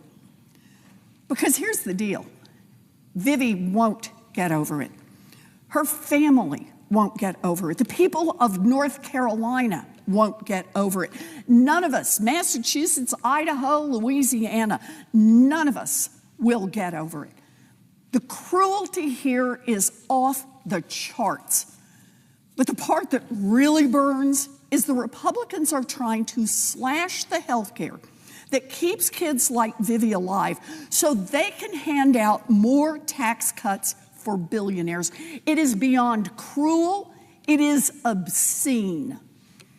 I am angry, and we should all be angry. Because instead of playing at the pool or the park like a regular kid on summer break, Vivian had to come here to Washington to beg senators not to cut her health care. In a country as rich as ours, that shouldn't even be a question. Now, I actually don't think that my Republican colleagues have lost their hearts. They have lost their spines. It seems that all they can do now is bow down to Donald Trump and his billionaire donors. They will bow down, even if it means hurting families, community hospitals, and nursing homes in their own states. Trump wants the Republicans in Congress to hand out giant checks to the wealthiest Americans and the biggest corporations, and the Republican senators are willing to do that, even if it means kicking Vivi to the curb. Republicans know what they're doing. They know that this bill will hurt people. They know that this bill will kill people. And though it's hard to believe, they just look the other way. But on behalf of Vivi and millions of other kids and mamas and seniors and families that rely on the life-saving care that Medicaid makes possible, my Republican colleagues should grow a spine and stop this awful bill in its tracks. If it wasn't bad enough that this bill is set to rip away health care from 17 million Americans to pay for tax giveaways for billionaires, it actually has a bunch of other filthy giveaways buried in it, too. Who wins if Republicans pass this big, ugly bill? Billionaires, Wall Street, big tech, big oil, the wealthiest Americans, and the biggest corporations. Big oil will get a special get out of paying your taxes card, while millions of people lose their health care coverage. Billions of dollars for big oil, nothing for Vivi. Meta, oh man, Meta, there's a company that's really struggling.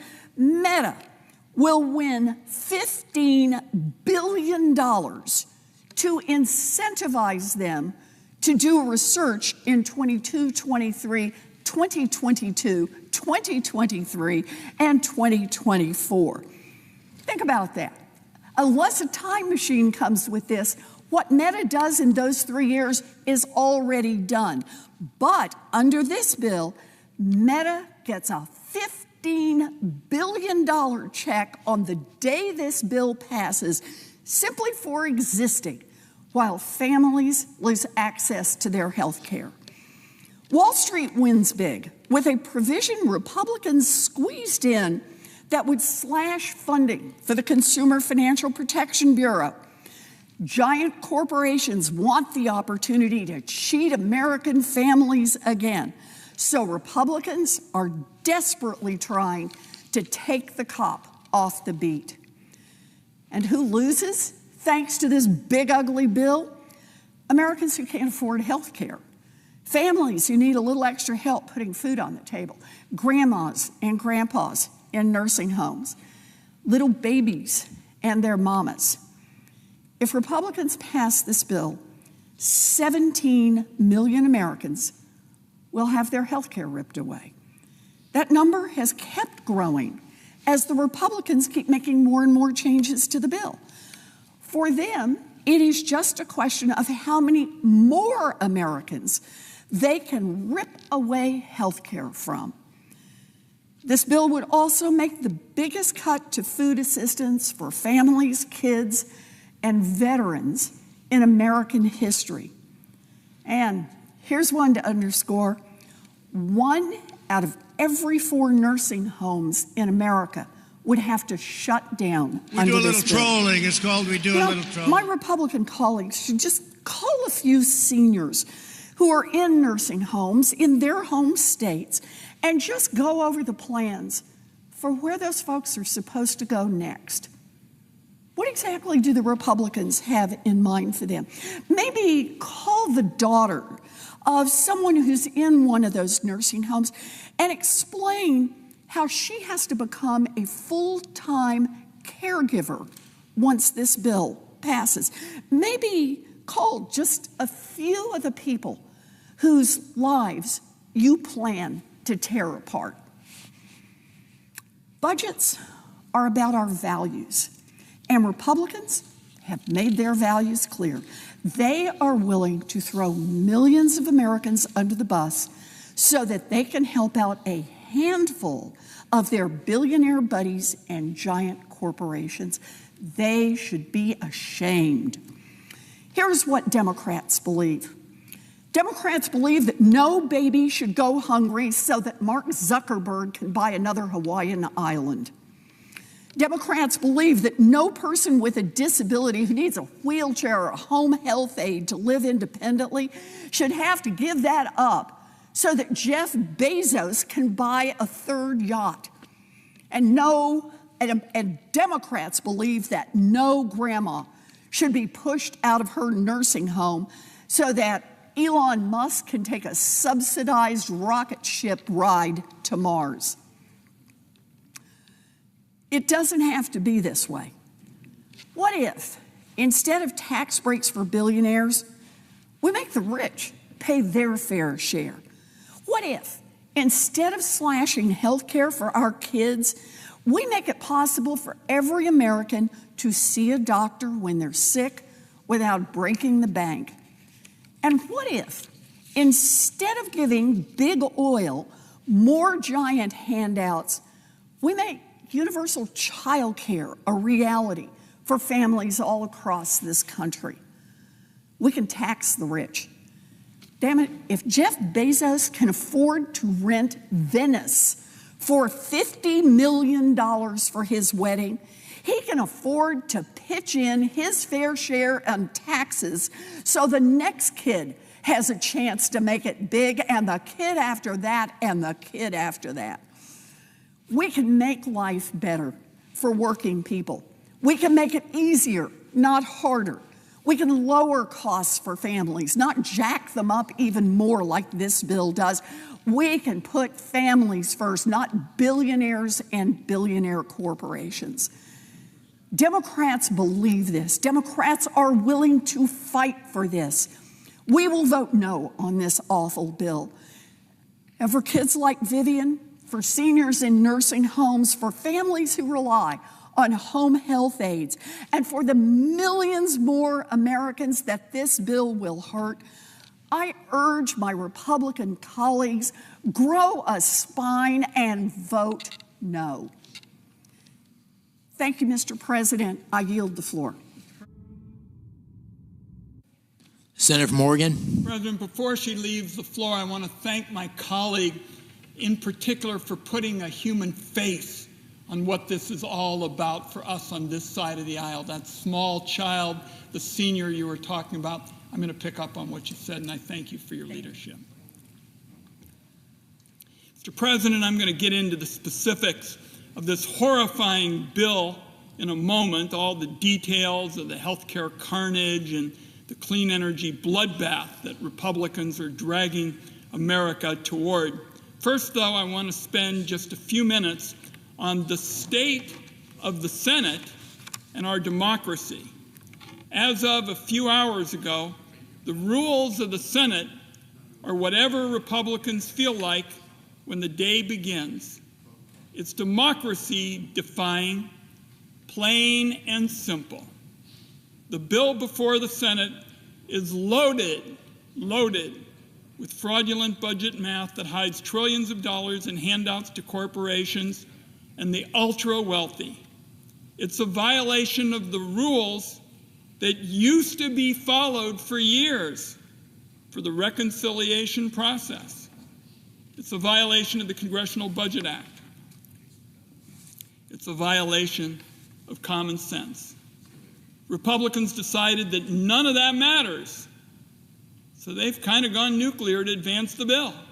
Apparently in this chamber, if the Republican chair of the Budget Committee says so, 1 + 1 = 3. That is unsustainable.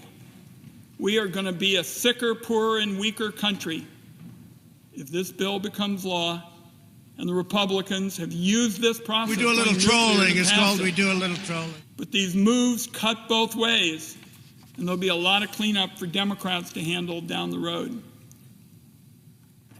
Now, in my time in public service, Mr. President, I have never seen a more destructive, regressive, common sense defying bill debated in the Senate. This bill is going to determine the future of health care in America. Millions of Americans will lose their health insurance if Republicans pass the bill. My colleagues seem to be ignoring, for example, the fact that rural hospitals are the anchor of life in much of America. This bill will sever that anchor and set rural health care adrift. Here's how flawed the Republican plan is.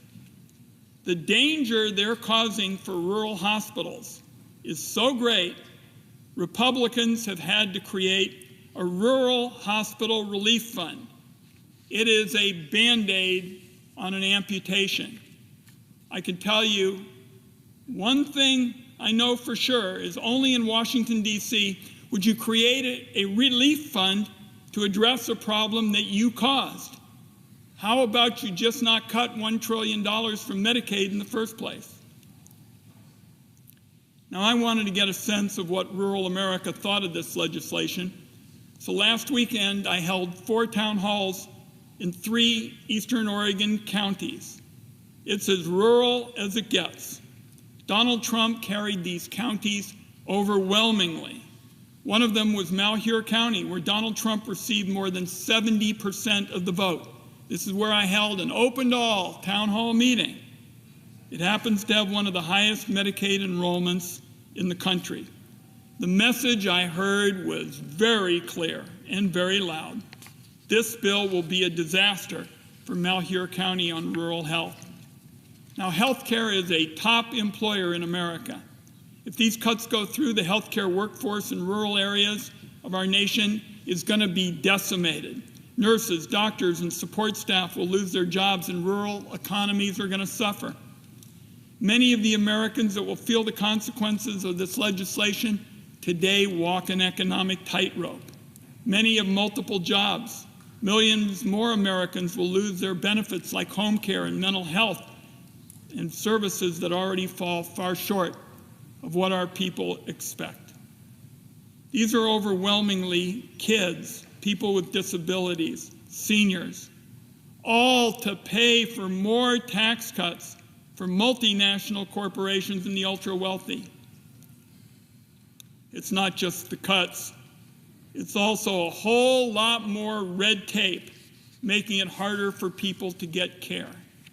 At the center of the Republican Medicaid changes is a bunch of red tape thickets designed to entrap people into a never-ending maze of AI chatbots and phone trees that make it impossible for them to get the coverage they need. And even if you manage to get through all that bureaucratic water torture and sign up for Medicaid, the Republican plan says if you lose your job, you lose your health care.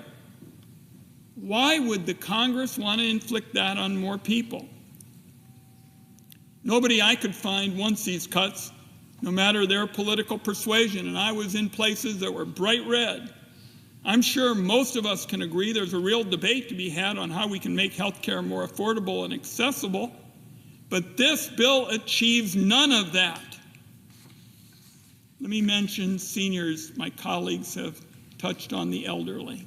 2 and 3 nursing home beds in America are covered by Medicaid. If Republicans pass this into law, conditions will deteriorate. Seniors will be forced out of their nursing homes or forced to move in with family that doesn't have the necessary skills to care for their aging parents or grandparents. Nursing homes would be forced to shut their doors as a result of these cuts during a time when states are in desperate need of more nursing home options, not fewer. The bill also repeals nursing home safety standards. That's going to mean fewer nurses in nursing homes. You would think that'd be a concern of Republicans in the Trump administration. But when the Finance Committee was considering the nomination of CMS Administrator Mehmet Oz, he said, and I quote, "I believe we can provide quality of care equivalent to having a nurse in that nursing home using tools and technologies." Dr. Oz was apparently talking about AI. And I said, "You're for cutting nurses. What's going to happen when an 85-year-old woman has to go to the bathroom in the middle of the night and needs some help?" He had no answers, but he's still being a big booster on artificial intelligence. I'm deeply troubled about what the Trump administration has in store for America's seniors. That's on top of the fact that home-based care We do a little trolling. It's called we do a little trolling. Will be one of the first benefits states are forced to cut because it's optional now rather than mandatory.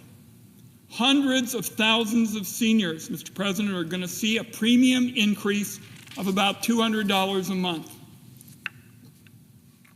The bill also applies the worst forms of corporate red tape to the Affordable Care Act.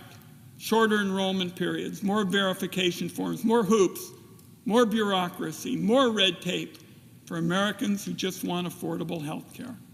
And the health care carnage may get worse with the Republican amendments coming up. It's my understanding that they're going to offer an amendment that would lower the federal Medicaid match for new enrollees in what's known as the Medicaid expansion. That was a key part of the Affordable Care Act that delivered affordable health care to roughly 21 million Americans last year. If this amendment is adopted, taken together with the other awful policies in the bill, it would amount to repealing the Affordable Care Act and making good on the 15-year Republican crusade to dismantle that law. Millions more working Americans, Mr. President, are going to lose their health insurance, and it would break a promise to the 41 states that have expanded Medicaid, many of them red states. These health care cuts aren't just going to be felt by Americans with Medicaid, and those who buy health insurance on their own are going to be similarly hit. Emergency room wait times are going to skyrocket, and premiums will spike. Families will be one lost job or financial calamity away from being tossed onto a safety net that has rips and tears everywhere you look. So many are going to fall between the cracks.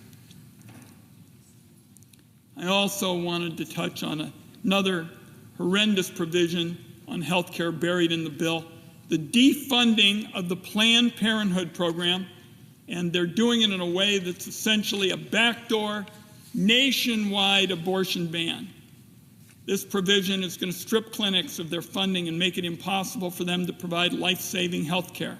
Cancer screenings, annual exams, all of that will disappear for the people that rely on these clinics for basic care.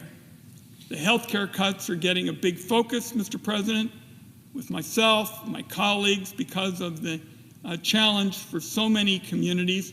But there's something else that's absolutely imperative. That's the clean energy bloodbath, and it certainly deserves attention. In the middle of the night, Friday into Saturday, the bill that was already a disaster for clean energy got much, much, much worse. What Republicans have on offer doesn't just repeal the tax credits that I wrote for wind and solar energy in the Finance Committee. Now we've got an actual massacre on our hands.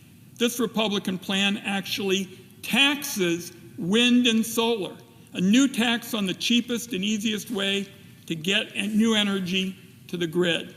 At the same time, somebody tucked into the bill a brand new tax break for coal. So here we are, 2025, and the Senate is about to pass a bill that taxes wind and solar while subsidizing coal. It is so backward, it leaves you slack-jawed. When you look at this bill, it's awfully clear that the Republican goal is to destroy key sources of clean energy in America. It's a death sentence for the wind and solar industries in our country. A total abandonment of hundreds of thousands of workers who are about to lose their jobs as a direct result of the bill. The head of the North American Building Trades Union, that represents millions of construction workers, issued a stunning statement on the bill yesterday. I'll read a few select lines from the statement. He said, "It's the biggest job-killing bill in the history of the country," is how he described the Republican plan. "Staggering and unfathomable job loss, a threat to an estimated 1.75 million construction workers. And this union leader said it was the equivalent of terminating 1,000 Keystone XL pipelines. And it was another lifeline and competitive advantage to China in the race for global energy dominance." He also said critical infrastructure projects will be sacrificed at the altar of ideology. Mr. President, those were all direct quotes. Hundreds of billions of dollars in clean energy investments under the Republican plan will simply disappear. Not government subsidies or handouts. These are private sector investments we will not have. And even worse, this is a guaranteed way to hike utility bills for families and businesses of all sizes in every nook and cranny of America. I have never seen this kind of economic self-sabotage. The demand for energy booms right now. Even the heads of companies involved in fossil fuels are saying to me and other members of Congress, we need solar quickly to get more electrons to the grid. But Republicans don't want to listen because this plan risks plunging us into an energy crisis. It would be a disaster and a total surrender to China on clean energy manufacturing. It's clear as a sunny day that all the talk from Donald Trump and Republicans about American energy dominance was just a fraud, nothing but a hollow campaign slogan. And I'll close with this. There is no question in my mind, Mr. President, the American people went to the polls in 2024 to vote for cheaper groceries, cheaper utilities, and cheaper gas. They didn't vote to kick 16 million people off their health care so Republicans can give more tax breaks to billionaires and corporations. They didn't vote for an energy crisis that benefits nobody except big oil investors. There is a real cost of living crisis facing American families right now. And this Senate ought to be focused on finding ways to lower drug prices, for example, expand access to quality and affordable health care, and bring down the cost of living. Instead, Republicans are using every ounce of their power to jam through another round of tax breaks for those at the very top, and they're doing it on the backs of everybody else. There are serious challenges ahead, Mr. President, and there's going to be a serious mess to clean up. But until then, countless Americans will needlessly suffer and die as a direct result of losing their health care under this legislation. I don't believe the American people are going to forget. On this side of the aisle, we'll make certain that this topic is something that's dealt with again and again until the American people finally get a fair shake. I yield the floor.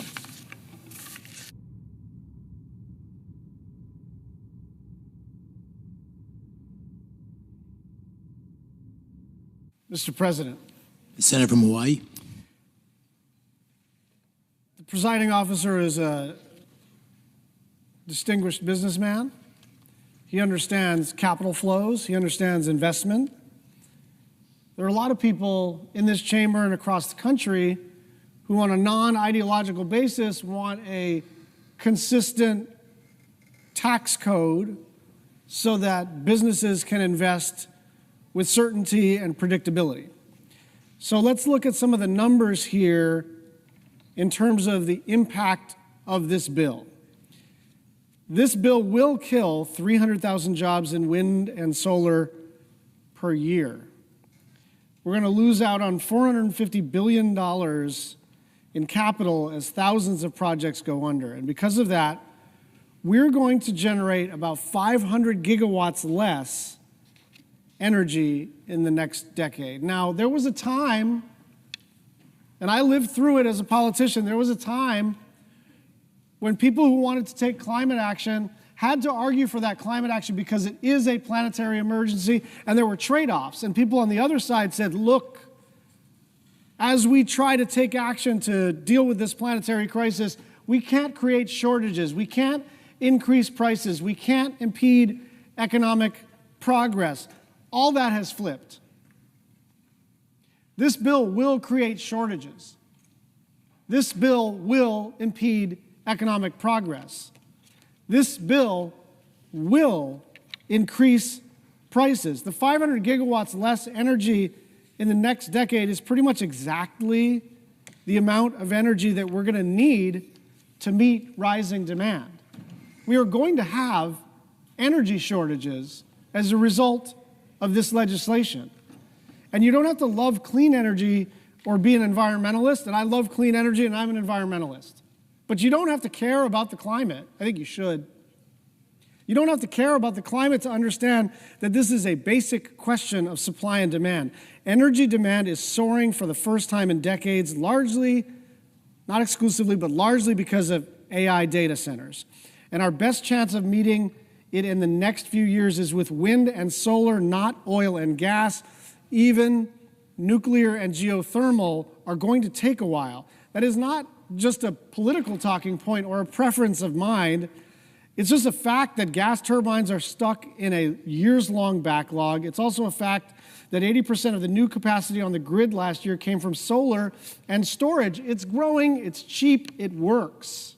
And there are hundreds more projects that are in the pipeline waiting to be hooked up. So the idea that we're going to kill the only energy that can be brought online in the short run, the very same week that half the country was meeting melting in a record heat wave, which left tens of thousands without power, is beyond absurd. Let's talk about how this bill does all of this damage.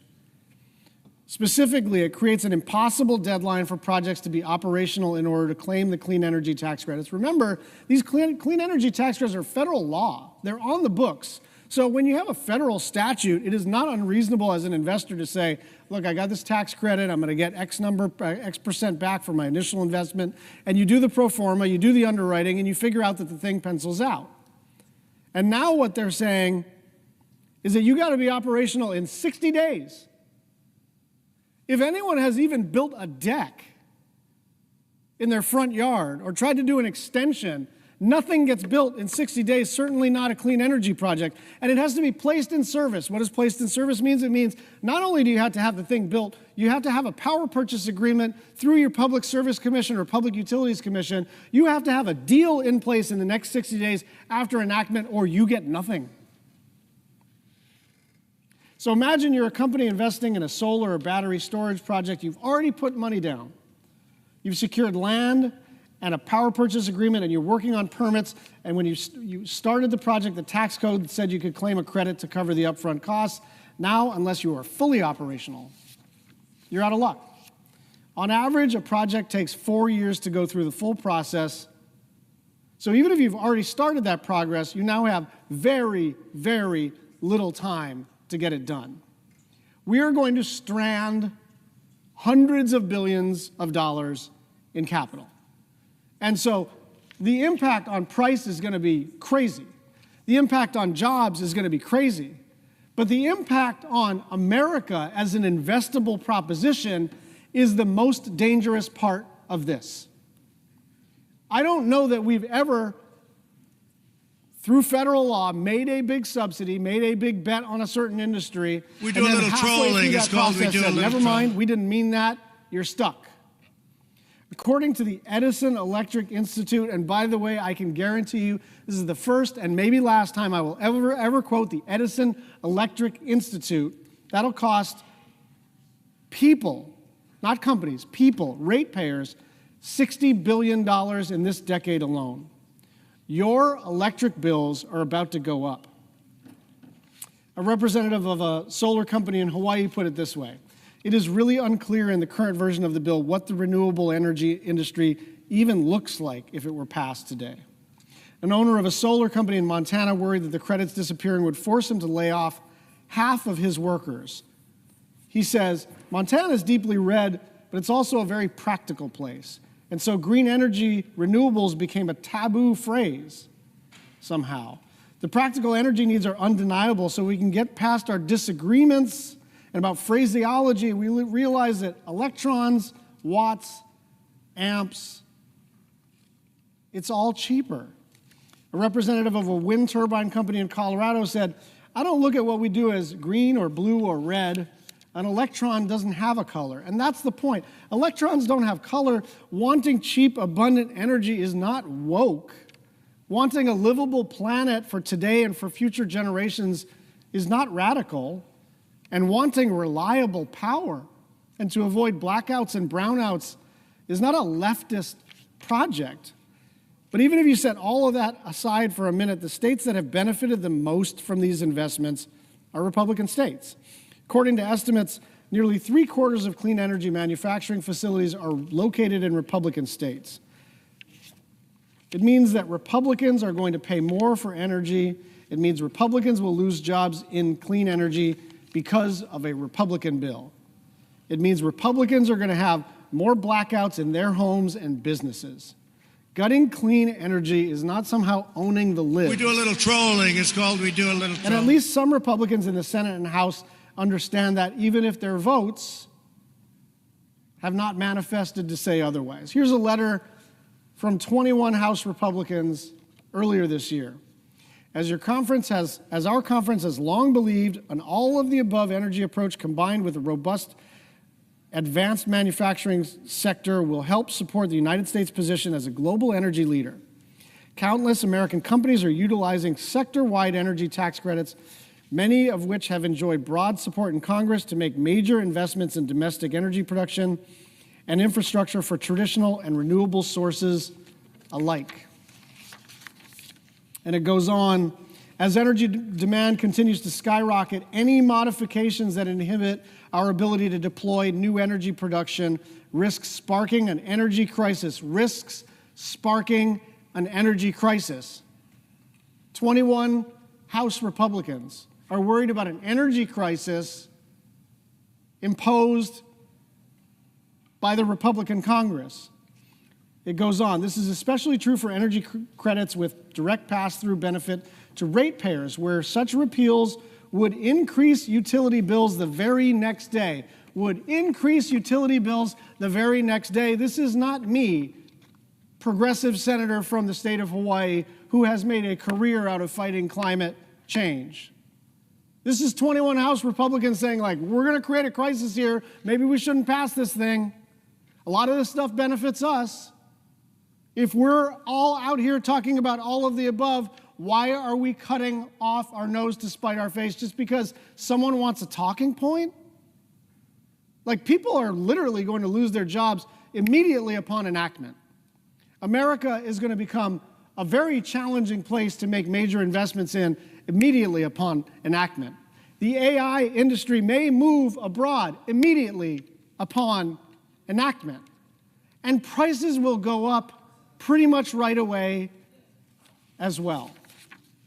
A group of 175 mayors and local leaders wrote, for the first time, state and local governments, as well as essential nonprofit community organizations such as houses of worship, hospitals, and schools, can access the same clean energy tax credits as the private sector through elective pay.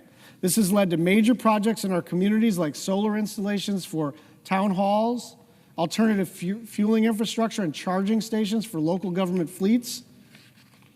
After 1 year of direct pay implementation, over 1,200 organizations, including 500 state and local governments, are already accessing these incentives. We are excited about these projects and the benefits that they will bring to our communities. However, as local leaders, we are concerned that repealing these tax credits would create economic uncertainty in our communities, as it would prevent us from accessing those important benefits. You know, I grew up to understand Republican, look, I didn't grow up as a Republican, but I did understand Republicans were for avoiding unintended consequences. Republicans were against radical change too quickly. Republicans wanted a solid business environment that people could rely upon. This is literally none of that. This is ideology manifesting itself as energy policy. And what's going to happen is people are going to lose their jobs and pay tons more for electricity. The building trades union called this bill, quote, the biggest job-killing bill in the history of this country. And they go on, simply put, it is the equivalent of terminating more than 1,000 Keystone XL pipeline projects. I've been here for a while. Keystone XL was a big deal to our friends in labor. I had some very tough conversations with my friends in labor about how important that project was to them and how it was in tension with some of our climate goals. But listen to what they say. It is the equivalent of terminating 1,000 Keystone XL pipeline projects. These guys are not me or Jeff Merkley or Eddie Markey or Sheldon Whitehouse or Martin Heinrich or Rep. Ocasio-Cortez or any climate advocate. This is the building trades. And they're saying this is the biggest job killer perhaps in American history. We actually don't have to do this, you know? The impetus behind this bill was essentially border spending and preventing the Trump tax cuts from expiring. And then a bunch of stuff got added on because that's what happens. And we were there for our own version of this, our own BBB, our own Build Back Better, and everybody in your party piles on with something new. And then the thing becomes a really challenging thing to pass because everybody's got their hobby horse. And somebody's hobby horse is not just to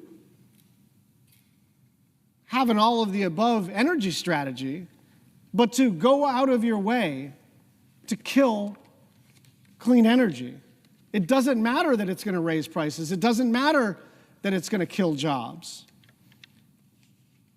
People at all levels in the public and private sectors across the political spectrum are all saying the same thing, which is this is a bad bill for regular people, for the economy, and for the planet. One of the great things about our climate bill was that it made what was good for the planet also good for the economy. Clean energy became eminently profitable for businesses and widely accessible to consumers. And we made a choice there because some in our party didn't like the basic premise.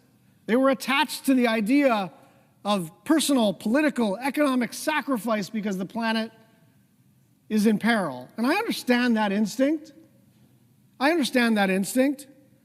But we paved a new path and we decided, look, there's enough technology out there. There are abundant energy sources out there that we can actually solve our planetary crisis and create jobs and lower prices.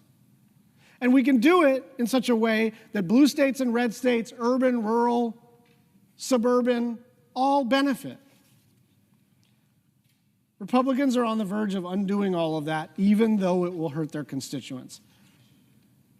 And in doing so, we're virtually guaranteeing China's dominance in clean energy for decades to come, because if you're China, you cannot believe your luck. Your biggest competitor is willingly forfeiting the fight over who controls the energy technologies of the future because Donald Trump is too busy trying to get us back to the pre-industrial age. This is the worst piece of legislation for the planet in the history of our country, and it's not even close. Republicans are effectively codifying big oil's wish list into law without exception. They are killing clean energy. They are subsidizing coal. They are dramatically expanding oil and gas leasing. They are purposely jacking up energy prices and creating shortages. And for what? Partially, it's to find enough savings to shovel tens, if not hundreds, of thousands of dollars into the pockets of individual billionaires. But even kicking more than 16 million people off of health care coverage, denying food to the poor, and adding almost $5 trillion to the national debt was not enough. People voted for Donald Trump for all sorts of reasons, but no one voted for higher energy bills. No one voted for more frequent blackouts and brownouts and dirtier air and water. No one, whether you're a Democrat or a Republican or independent, wants that. I want to be clear. This fight is far from over. This fight over this bill is far from over, but even if this bill passes, it will set us back. But the fight for the planet is bigger than any one bill or vote, and that includes the big climate bill that we passed in the previous administration. And as any movement that has successfully mobilized and made changes knows, progress is not linear. Progress always has setbacks and frustrations, and progress is not assured.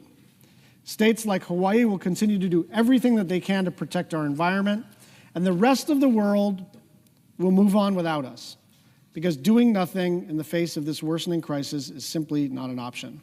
But make no mistake, what Congress is doing today will cost all of us in the years and decades to come. I yield the floor. President.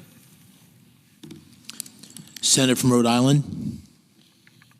Mr. President, I rise today, and I will confess, I rise today a bit angry about this bill. This bill cooked up in back rooms, dropped at midnight, cloaked in fake numbers, with huge handouts to big Republican donors. It loots our country for some of the least deserving people you could imagine. When I first got here, this chamber filled me with awe and wonderment. Our leader, Harry Reid, frequently called me his happiest senator. Such was the awe and wonderment that I felt here. Today, I feel disgust. This piece of legislation is corrupt. This piece of legislation is crooked. This piece of legislation is a rotten racket. This place feels to me today like a crime scene. Get some of that yellow tape and put it around this chamber. The midnight transfer of wealth in this bill is disgusting. There's a backdrop here. The backdrop here is the wealth inequality in our country already, in which the wealthiest 1% of our population own 30% of the wealth,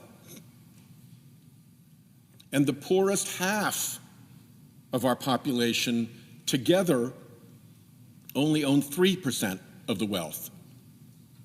Top 1%, third of the wealth. Bottom half of the population by income, 3% of the wealth. And against that backdrop, this bill transfers wealth from middle-class families to giant corporations, billionaires, and mega-billionaires.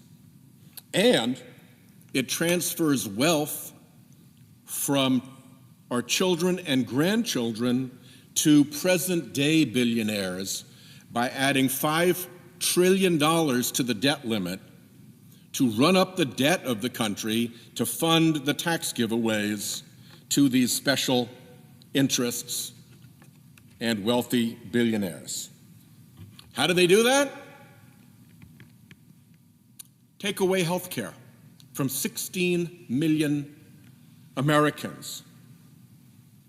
Give huge tax breaks to billionaires. Most families have someone sit down once a month and go through the bills. And you try to figure out what bills you can pay. You may not pay the whole insurance bill. You may just pay the minimum. You may not pay your whole credit card bill. You may just pay the minimum. You're aware of exactly how much money you have because you need to make those payments. That's kitchen table world. Billionaire world is different. You have a family office. You never see bills. You don't even know how much money you have, not even to the nearest $100,000. And you don't care because you got more than you could ever spend in your life. You could pay taxes like regular people, but there's something about your acquisition of wealth that can't stop. So you won't pay taxes like a normal person. You demand special treatment. You pay less of a tax rate than a firefighter, for God's sake. And that's not enough for you. Now you come here to this Senate floor wanting even more favors. You already don't know how much money you have. You could pay regular taxes and it wouldn't take a day from sunning on your private island, a day from cruising in your private yacht, a jet trip on your private jet, a ski trip to your private chalet. Nothing in your life would change if you had to pay taxes like a regular person, but you just don't want to. And the third is, I should add, on the tax breaks, a lot of it goes to corporations. This bill doesn't just give big tax breaks to big corporations. It gives big tax breaks to big corporations that move jobs and investment offshore away from America. And it just doesn't give tax breaks to corporations that move jobs and investment offshore away from America. It gives tax breaks for doing that. It gives tax breaks for offshoring American jobs and offshoring American investment. It is the world's worst tax policy. It takes an already corrupted tax code and bends it even further in the favor of mega billionaires and big offshoring corporations. And last, what does this bill do that causes this transfer of wealth from regular people to the wealthy? It raises your costs to raise their profits. And I'm here to talk about one way that that happens. Because of this bill, your electric bills will go up. The people behind this bill are counting on you not to know how that works. So, I'm going to take a minute here, and I'm going to tell you how that works. There are some rules for the grid about how this works. Generators who want to sell power to the grid put in a bid, and they give a price at which they will sell their electricity. You can imagine on this graph that each of these little hash marks is a different generation facility, and each has made a bid at its best price.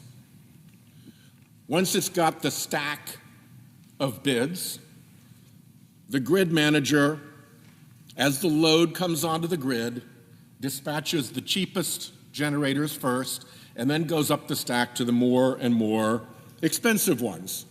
As demand rises, the costs go up. the last one that's called on, the most expensive one that's called on, sets the price for the whole grid. And this last one, the one that the price setter on the grid, almost always a fossil fuel plant. Okay? It's almost always a fossil fuel plant. So if you look at this graph, you'll see here, this measures the price that's charged to put those electrons on the grid for consumers. And this is the energy demand. How much consumers are asking? What does the grid need to supply? And if you look at the top line, this is the world without renewables. This is an all fossil fuel system, let's say. Baseload nuke, okay, throw that in. And as the demand goes up, the prices go up because more and more of these generators have to come online. And eventually, let's say you get to this point where you've got this much load on the grid and you've got this much supply and the price is set by that generator. That's the world without clean energy. Now you add clean energy, you add renewables to this equation. What do we know about the renewables? They're almost always cheaper. They're almost never the price setter. So they fill in down here, and they fill in below the price of the fossil fuel plant. So if you've got load requirement X, and you live in fossil fuel only world, you're going to be paying that price for energy on the grid. All of it, because it's set by that price setter generator. But if you filled in with renewables, then you're down here for price for that much load. You're saving huge amounts of money. The grid is way more efficient with renewables in the mix. By the time you get to the same price that you had here for load X, for fossil fuel, you're all the way out here. You got all this extra load served before you raise that price. That's the theory. That's how the system works. Let's see how clean energy fits in a specific area. Let's look at Texas. Oh, and by the way, last year, 95% of the power that came on the grid that filled in here was clean energy. If this bill kills clean energy growth, which is its intention, then it's going to kill off the power source that provided 95% of what was added to the grid last year. It is going to be a big, big hit. So let's look at the Texas grid, which is easy to talk about because it's a standalone grid. And somebody just did a study of the Texas grid. And they found that with renewables, and Texas is 30% renewables, okay? So we're in the with renewable situation. With renewables, the average price last August was $39 per megawatt hour. This was $39. And then they calculated what happened if you backed out all the solar that had been added. If it weren't for the solar driving this price down, instead of $39 per megawatt hour, it would have been somewhere between $55 and $90 per megawatt hour. Minimum $25 differential. Maybe more than twice the cost. The punchline, quoting from the report, had there been no growth in solar energy between 2018 and 2024, wholesale electric prices in 24 would have been at least 40% higher. Without the clean energy growth of that 95% of supply that came onto the grid that was clean energy last year, electricity prices would have been 40% higher. And where would that 40% have gone? It would have gone into the pockets of the fossil fuel industry that was setting that price as everybody had to pay more and more and more. So when you see the fossil fuel industry come here and take this shot at its clean energy competition in this bill after having flooded that side with political money, they're going to make a fortune off of this. And consumers will pay. That's how this bill robs you. It puts you back onto the fossil fuel side of that curve, not onto the clean energy added part of the curve, which lowers prices so dramatically. And as the report concluded, I'm quoting again, this isn't speculation or modeling, it's what actually happened in one of America's largest electricity markets. And by the way, while the fossil fuel polluters are out trying to damage their competition using the power of government and the influence of their dark money operation to do so, they are also damaging America's competitiveness against China. China's already putting 25 times the solar that we are putting onto their grid. That gives them huge advantages as they construct solar panels, design solar technologies, and offer that to the rest of the world. We're in a world market for solar technology, just like we're in a world market for electric vehicles.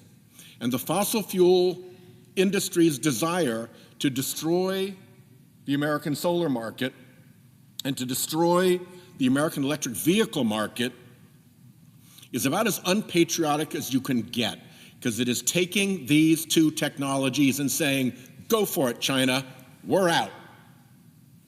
We're out. Have the entire international market for solar and for energy. We're not going to compete. We're going to load up our people with new taxes. We're going to tear away the subsidies.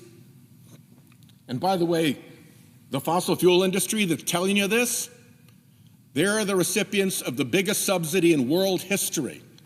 They get $700 billion a year in the United States alone from being allowed to pollute for free. It violates market economics to pollute for free.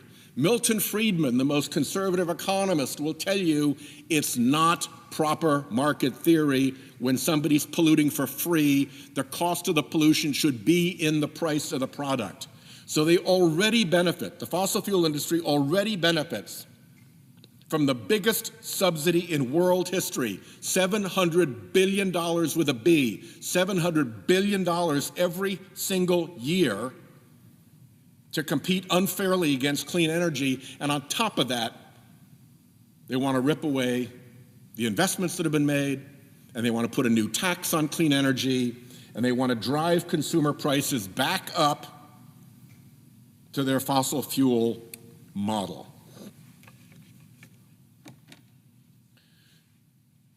There's some really big losers in this big loser of a bill. Anybody who cares about adding $5 trillion to our national debt, that's a big loss. Comes through in interest rates for people with car loans and home loans.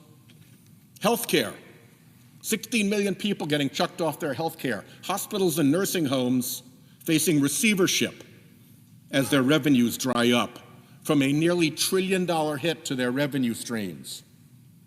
Taxpayers getting clobbered by an already corrupt tax code that this makes even worse for the individuals benefiting the most from the corruption of the tax code and who are the least deserving of our solicitude and who are the most able to pay.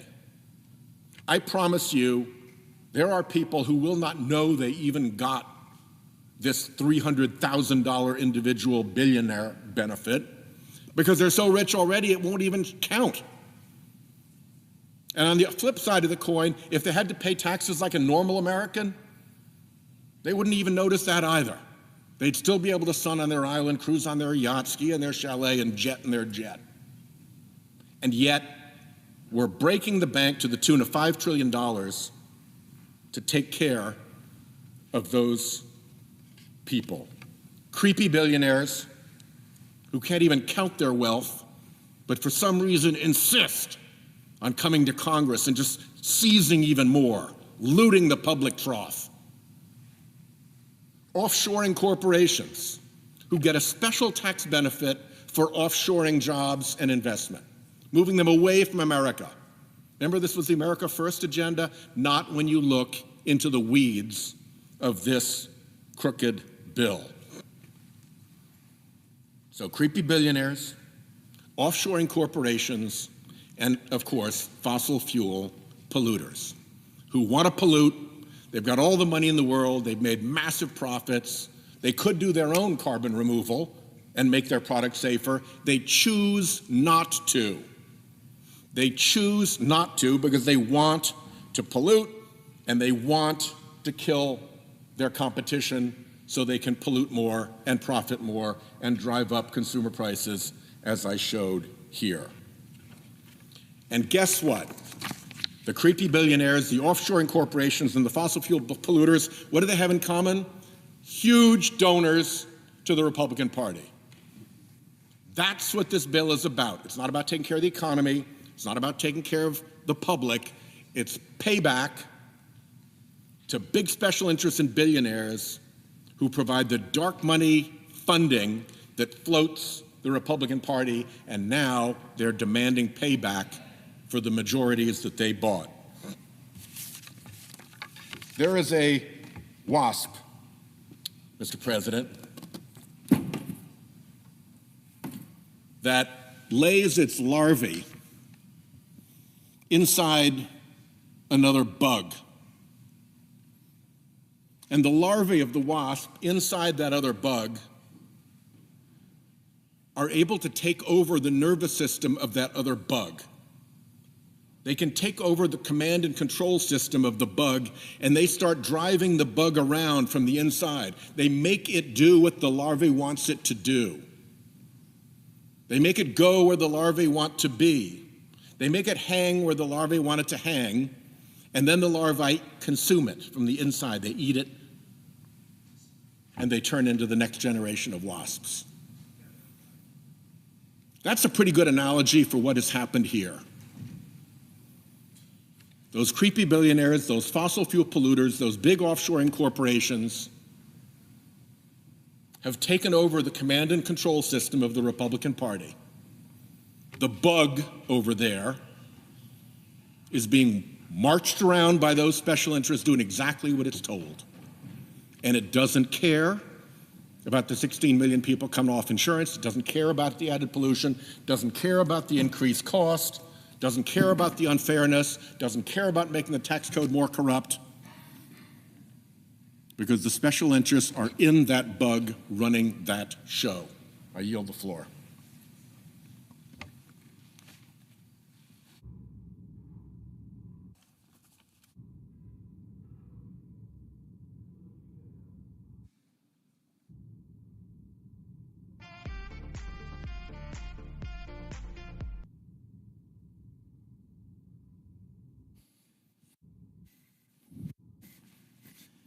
Mr. President. The senator from North Carolina. Thank you, Mr. President. Mr. President, I come today to explain my vote yesterday for voting against the motion to proceed on this bill.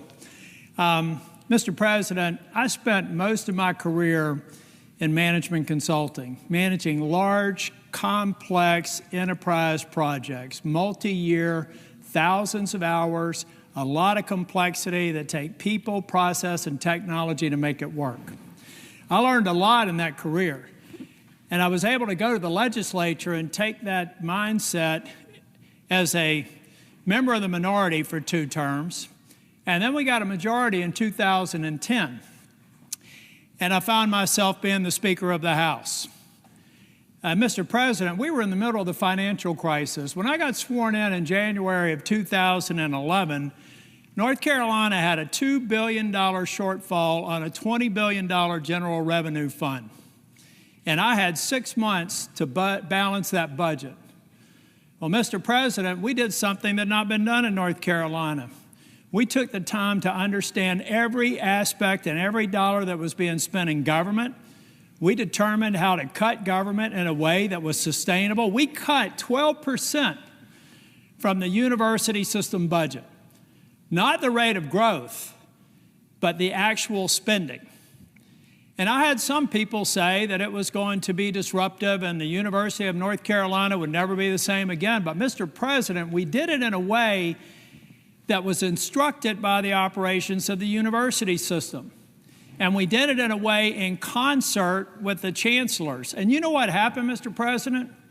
We actually balanced the budget. We did do those cuts. And the last time I checked, the North Carolina university system is still considered one of the greatest systems in the United States of America. Why do I use that example? Because the Medicaid proposal in this bill bears no resemblance to that kind of discipline and due diligence. It has no insights into how these provider tax cuts are going to be absorbed without harming people on Medicare. We do a little trolling. It's called we do a little Most of my trolling. colleagues do not even understand on either side of the aisle the interplay of state-directed payments and the devastating consequences of the funding flows that are going to be before us. Mr. President, here's how I figured out the impact in North Carolina. I used to be Speaker of the House, and I like the Speaker and have good relationship with the Speaker and the President pro tem, so I called them up. And I had my staff ask them if they would do an economic impact assessment on what this proposed bill would do to the Medicaid program in North Carolina. But I didn't want just the view of the Republican partisan staff that reports to the Speaker and the President pro tem on how they're going to absorb this bill. I decided to go to Josh Stein, the governor, and I went to his Democrat staff for Medicaid. I asked them to prepare an estimate, independent of the estimate that I had done with Fiscal Research. But I took a step further, Mr. President. I went to the Hospital Association. I asked 3 different independent groups, a partisan Democrat group, a partisan Republican group of experts, and a nonpartisan group of the Hospital Association to develop an impact assessment independent, not talking, not sharing, reporting to me. And what I found is the best case scenario is about a $26 billion cut. Now, we've got a delay, so it may be 2 years, it may be 1 year. All it does is make that $26 billion happen in year 1 or year 12, but the impact is the same, Mr. President, and it's indisputable. Now, when I actually presented this report that you can find on my website, I had people in the administration say, "You're all wet, you don't know what you're doing." I said, well, why don't we assemble a series of meetings? We're going to provide you our analytics. You go through it, tear it apart. And I told about Mehmet Oz, who I consider to be one of the most capable people in the Trump administration. He's a brilliant man, and I'd encourage my Democrat colleagues to talk to him.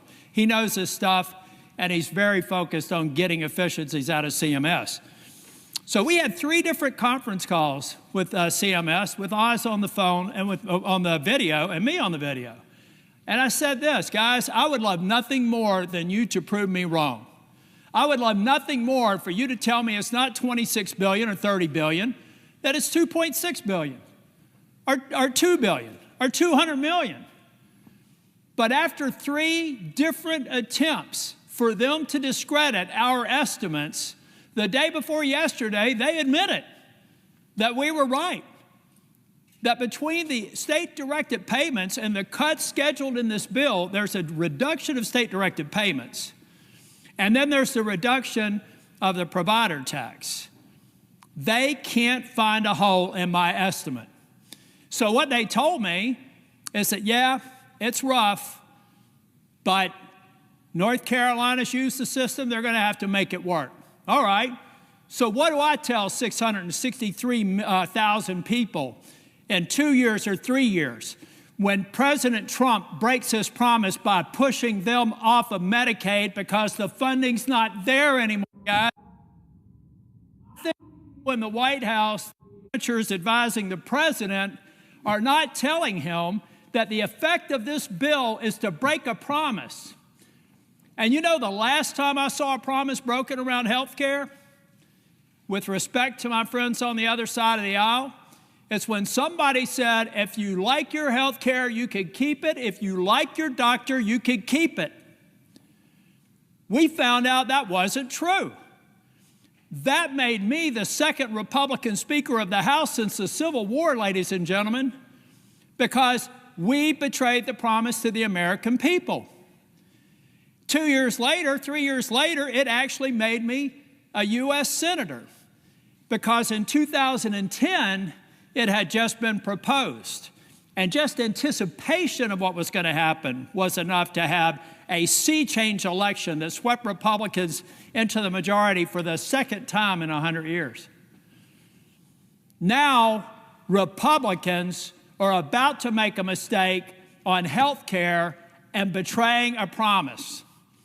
It is inescapable that this bill in its current form will betray the very promise that Donald J. Trump made in the Oval Office or in the cabinet room when I was there with finance, where he said we can go after waste, fraud, and abuse on any programs.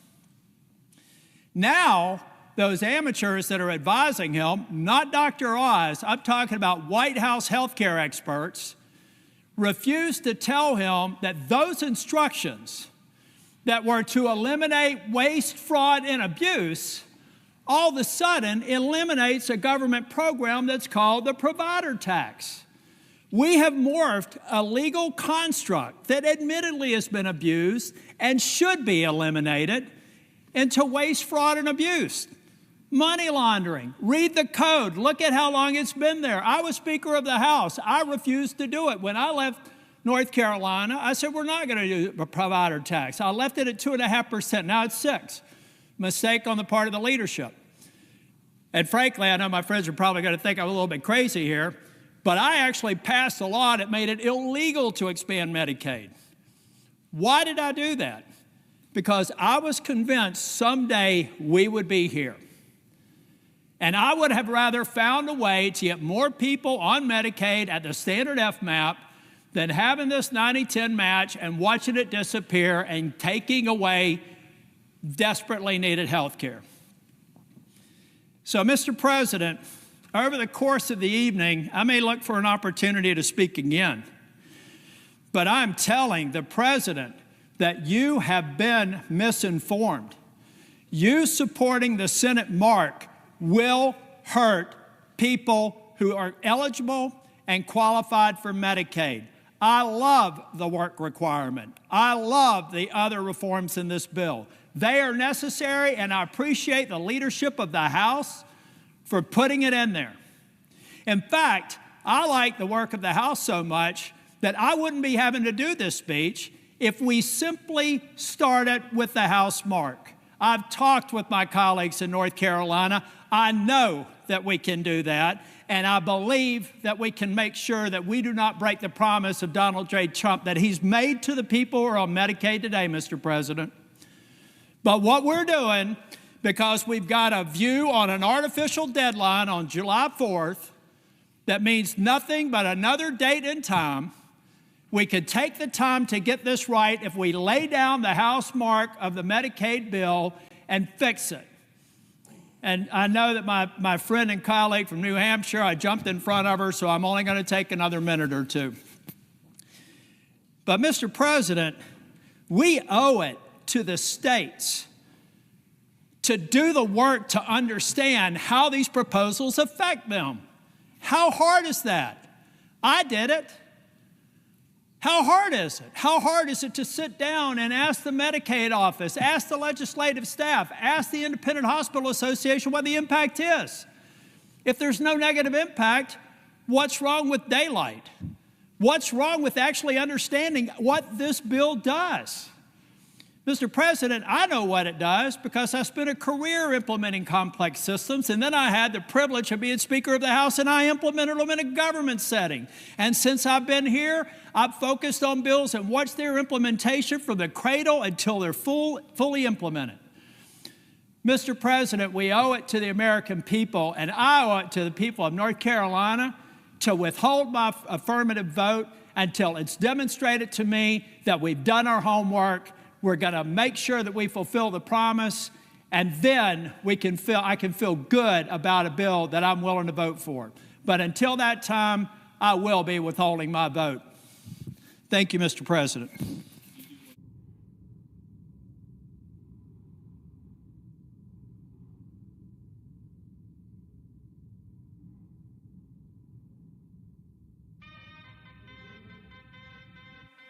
Senator from North Carolina. I ask unanimous consent that the following appear separately in the record. Without objection. I ask unanimous consent that the Senate proceed to executive session to consider the following nominations in block, calendar 198 through 249, with the exception of calendar 241, and all nominations on the Secretary's desk with the exception of PM 89. That the nominations be confirmed en bloc, the motions to reconsider be considered, made, and laid upon the table with no intervening action or debate. That no further motions be in order to any of the nominations, that the President be immediately notified of the Senate's action, and the Senate then resume legislative session. Without objection. Thank you, Mr. President. Mr. President, I also ask just for indulgence for one more minute. I ask unanimous consent that this also the following appear separately in the record. Without objection. This is really easy, Mr. President. Yesterday was my 38th wedding anniversary. I've convinced Susan Tillis to stay married to me for 38 years. I wish I was going to be with her and a couple of dozen family members down at the beach, but I'm doing my work here and I'm going to stay until it's done.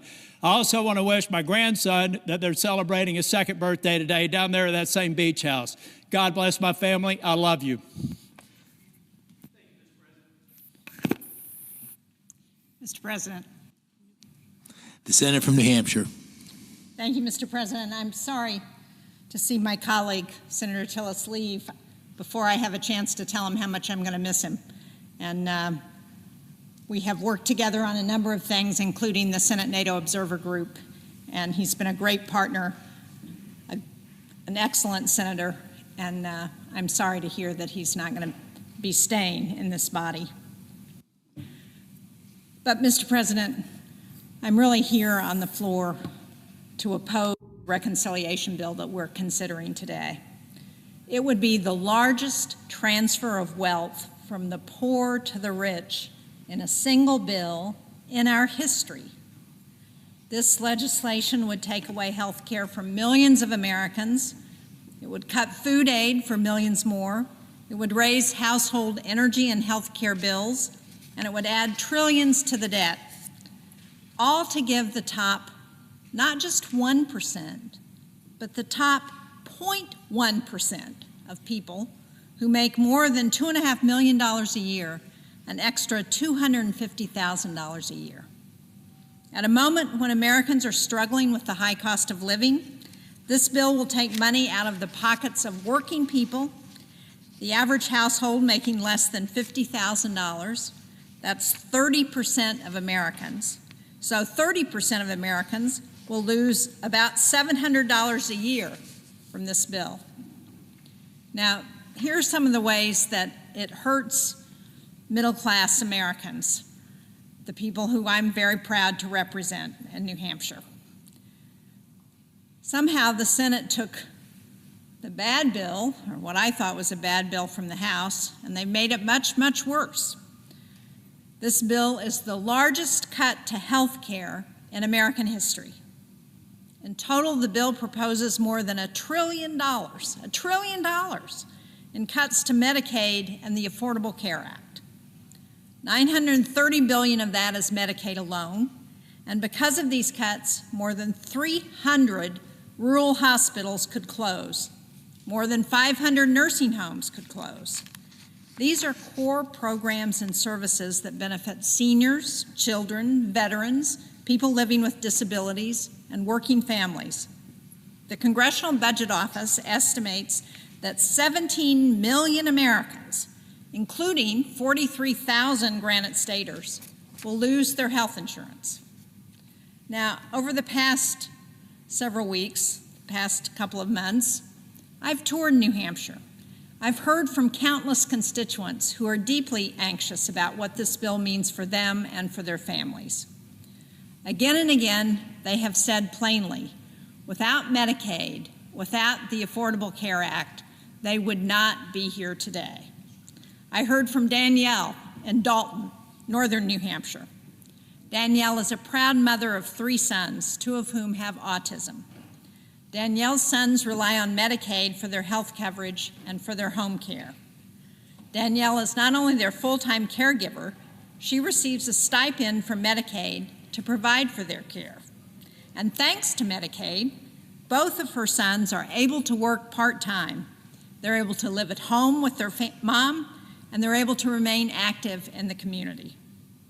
This bill would put all of that at risk. Danielle says her sons could have difficulty qualifying for Medicaid under these new rules. And losing Medicaid would be catastrophic for her family because it would likely force her sons out of work, out of her home, and into a group home or institution. And so it's going to cost a lot more if that happens. Her boys are now contributing members of society, and this bill threatens not only their livelihood and their independence and their future, it threatens their dignity. I heard from Sean in Claremont. Sean shared with me his story of addiction to alcohol, cocaine, and heroin, and his long road to recovery. After several near-death experiences, he found stability in a sober living home and enrolled in Medicaid. With access to treatment, he was able to hold a job and get his life back on track.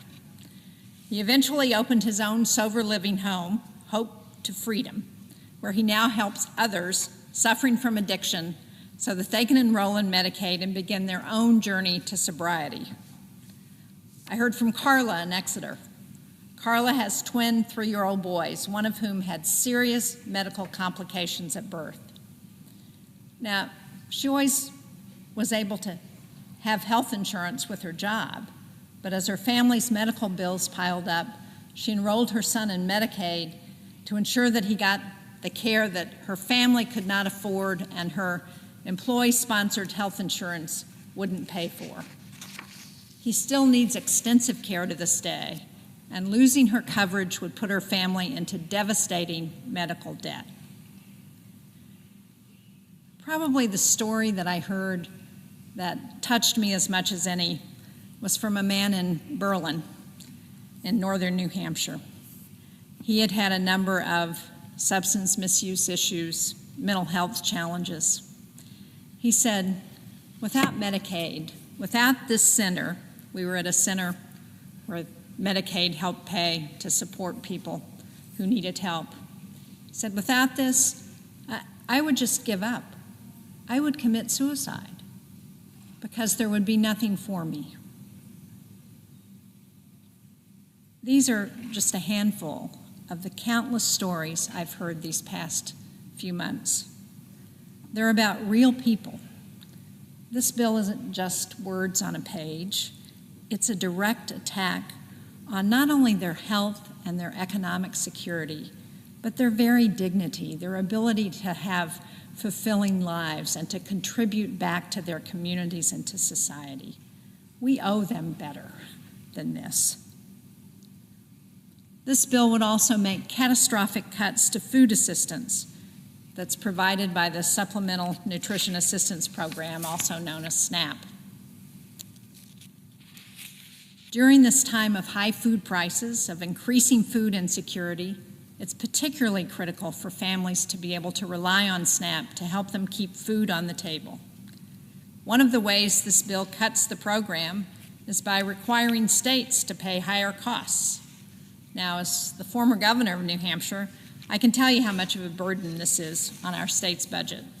And there are all kinds of provisions in this bill that are nothing but massive cost shifts to states. And this is one area. The bill puts food assistance at risk for families with teenage children, as well as older adults, veterans, and individuals experiencing homelessness.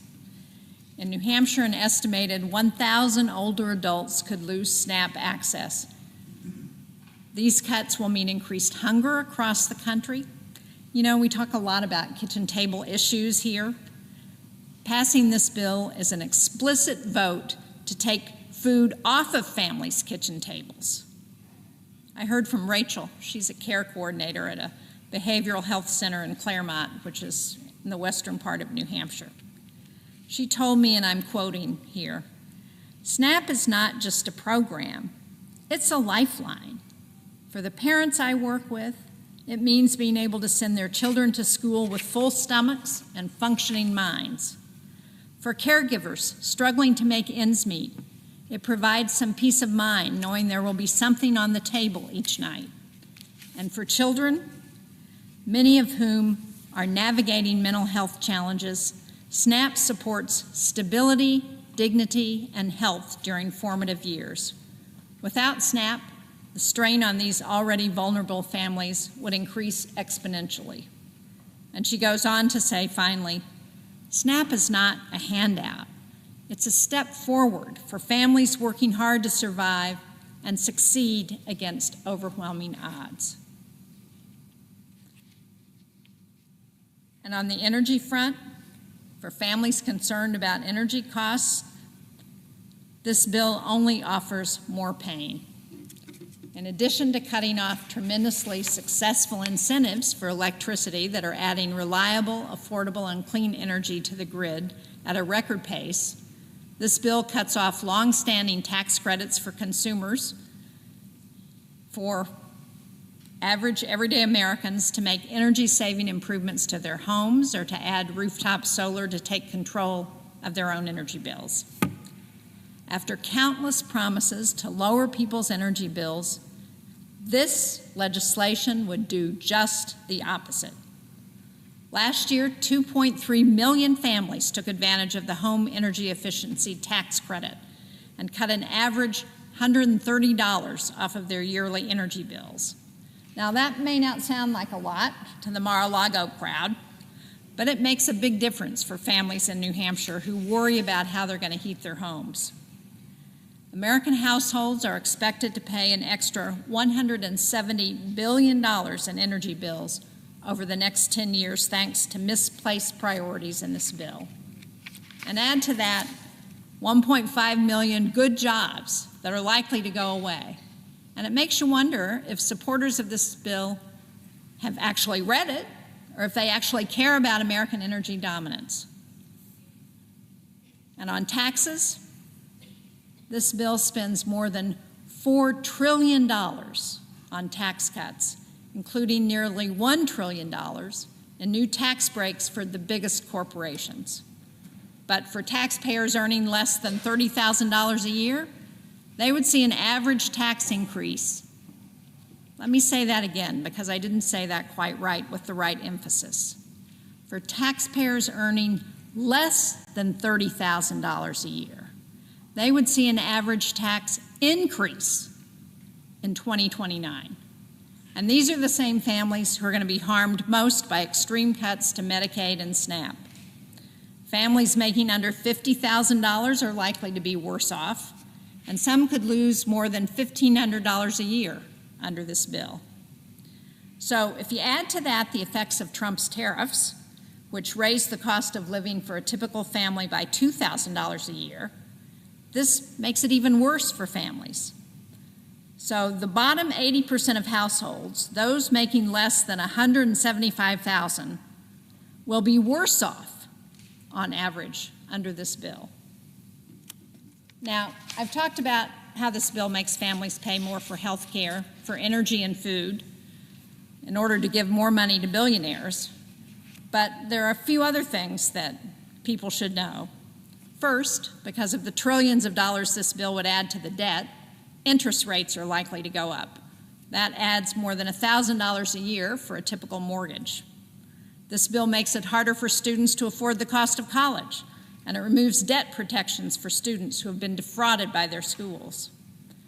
And this bill actually tries to prohibit states from regulating AI for the next 10 years, making it that much harder to keep our kids safe online and to protect jobs from being lost to the use of this technology. You know, I was first elected to the New Hampshire State Senate more than 30 years ago. This bill that we're considering today would do more harm to more people than any other law I have seen in my entire time in public office. This bill makes having a family more expensive by raising the costs of energy, health care, and education. This bill takes food and health care away from seniors and families, and it does all of that. It does all of that to give trillions of dollars more to corporations and to the wealthiest, and it explodes our deficit in the process. That's not what the people of New Hampshire are asking for, and it's not what Americans deserve. And so to my colleagues in the Senate, I say this. At a moment when Americans are feeling squeezed by the cost of living, we should be doing something about that. Instead of gutting health care to pay for tax cuts, we should be expanding access to affordable quality care. Instead of turning our backs on working parents, we should be making housing more affordable, and we should ensure that every child has access to high-quality, affordable early education. Instead of cutting nutrition programs, let's make sure that no child in America goes hungry. Instead of driving up food and energy prices, let's invest in the programs that help American families succeed. President Trump calls this the big, beautiful bill, but it is a big betrayal of the American people. There's nothing beautiful about taking away health care and food from working families to give more money to billionaires. So I intend to vote against this legislation, and I urge all of my colleagues to do the same. I yield the floor. Mr. President. Senator from Illinois. Mr. President, I don't believe you can serve in the United States Senate without being at least an amateur student of history.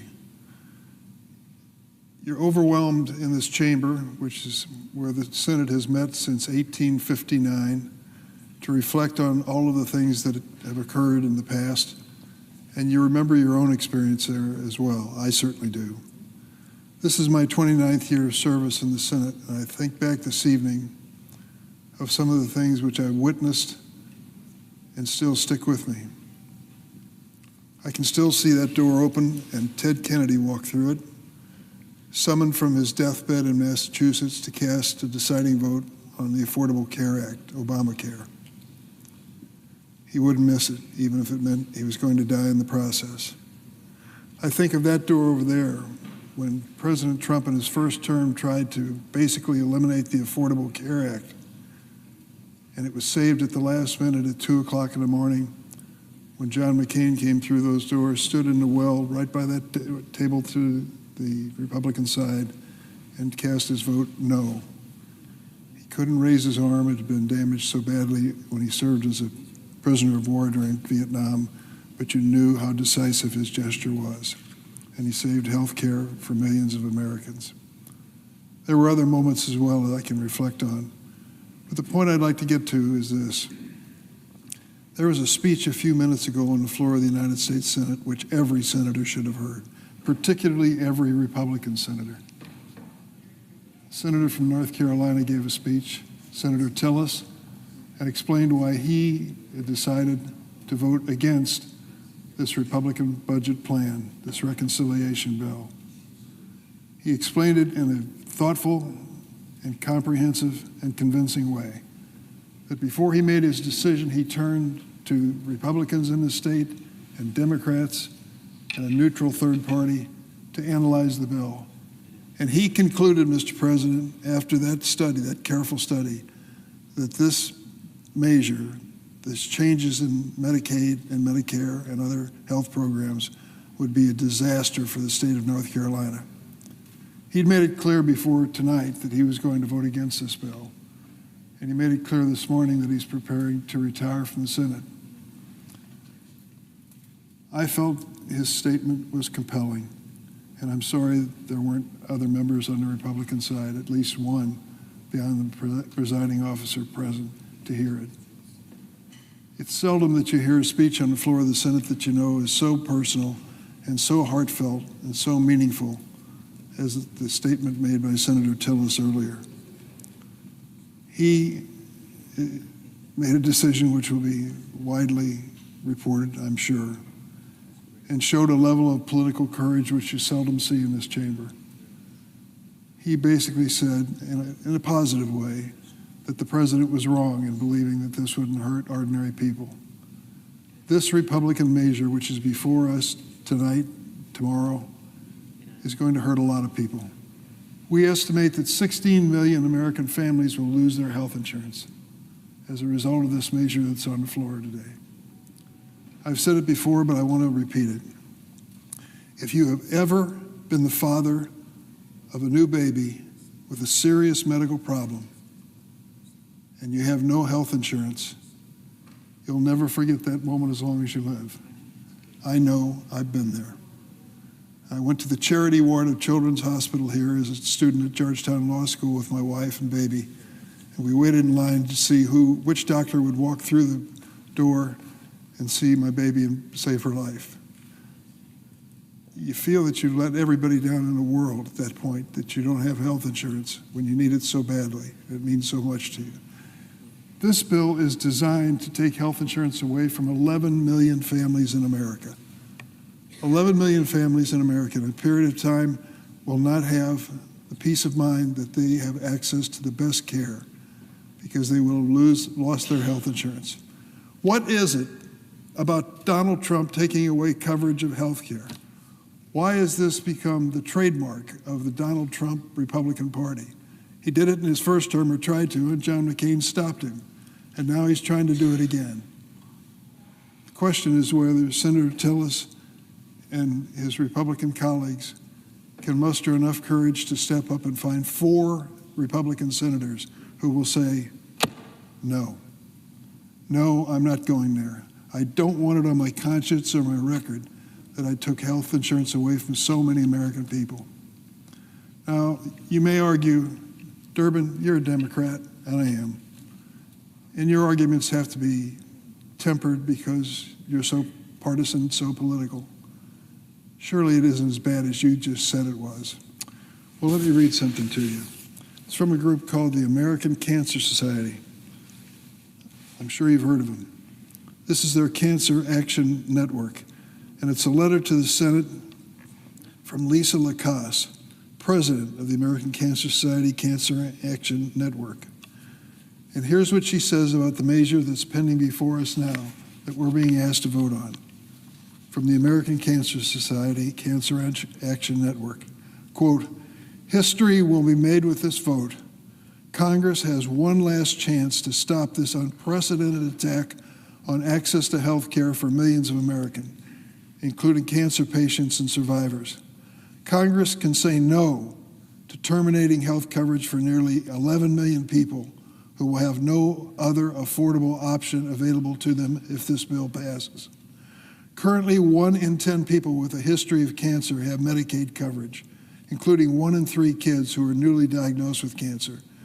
We know having quality health coverage is one of the most significant factors in whether someone survives a cancer diagnosis. Voting for this bill means voting to rip the chance of survival away from real people.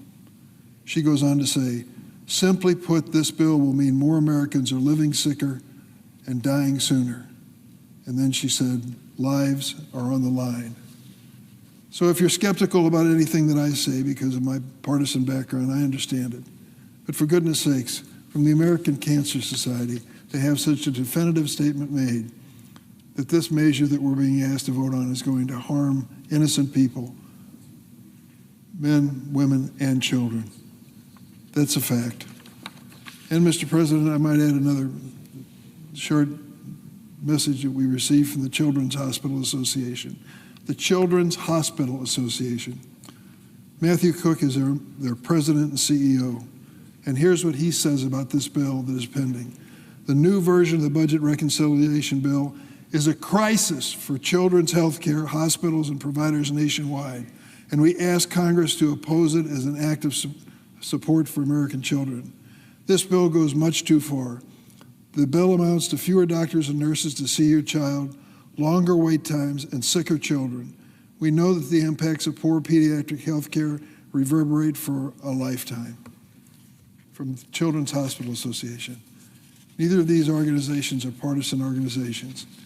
And they have confirmed what Senator Tillis said earlier on behalf of the state of North Carolina and what those of us on this side of the aisle are saying all along. Why would we risk the lives and well-being of so many children, so many American families?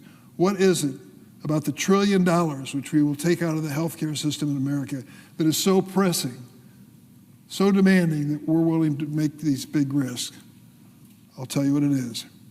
It is the extension of tax breaks tax breaks for the wealthiest people. Oh, Durbin, you Democrats always talk about billionaires and millionaires. That can't be true. Senator Angus King is here. He told me that he did an analysis of the actual tax breaks. And if I remember correctly, if you do a cutoff of income of $400,000 a year and said anyone over that figure is not going to receive any tax break, you would reduce the cost of this tax program by 60% or more. 60% or more. So when we talk about tax breaks for the wealthiest people in America, that's exactly what this is about. I want to give tax breaks, if I can, to working families who struggle from paycheck to paycheck. But for goodness sakes, a $346,000 tax cut for Elon Musk, the richest man on earth? What are we thinking? And I just want to make a quick reference to two states that have an experience coming with this bill, which will be dramatic. One is Kansas. In Kansas, 360,000 individuals rely on Medicaid coverage. 56% of them are children. But with this bill, 89,000 people in Kansas are going to lose their health insurance. In Kansas, Medicaid covers 1/3 of births, 58% of nursing home residents. What happens when Medicaid does not pay for enough money into the nursing home to keep your mother under good care, or your father, or someone in your family? What do you do next? Well, you exhaust the savings that are available to your family. And if that isn't enough, what's next?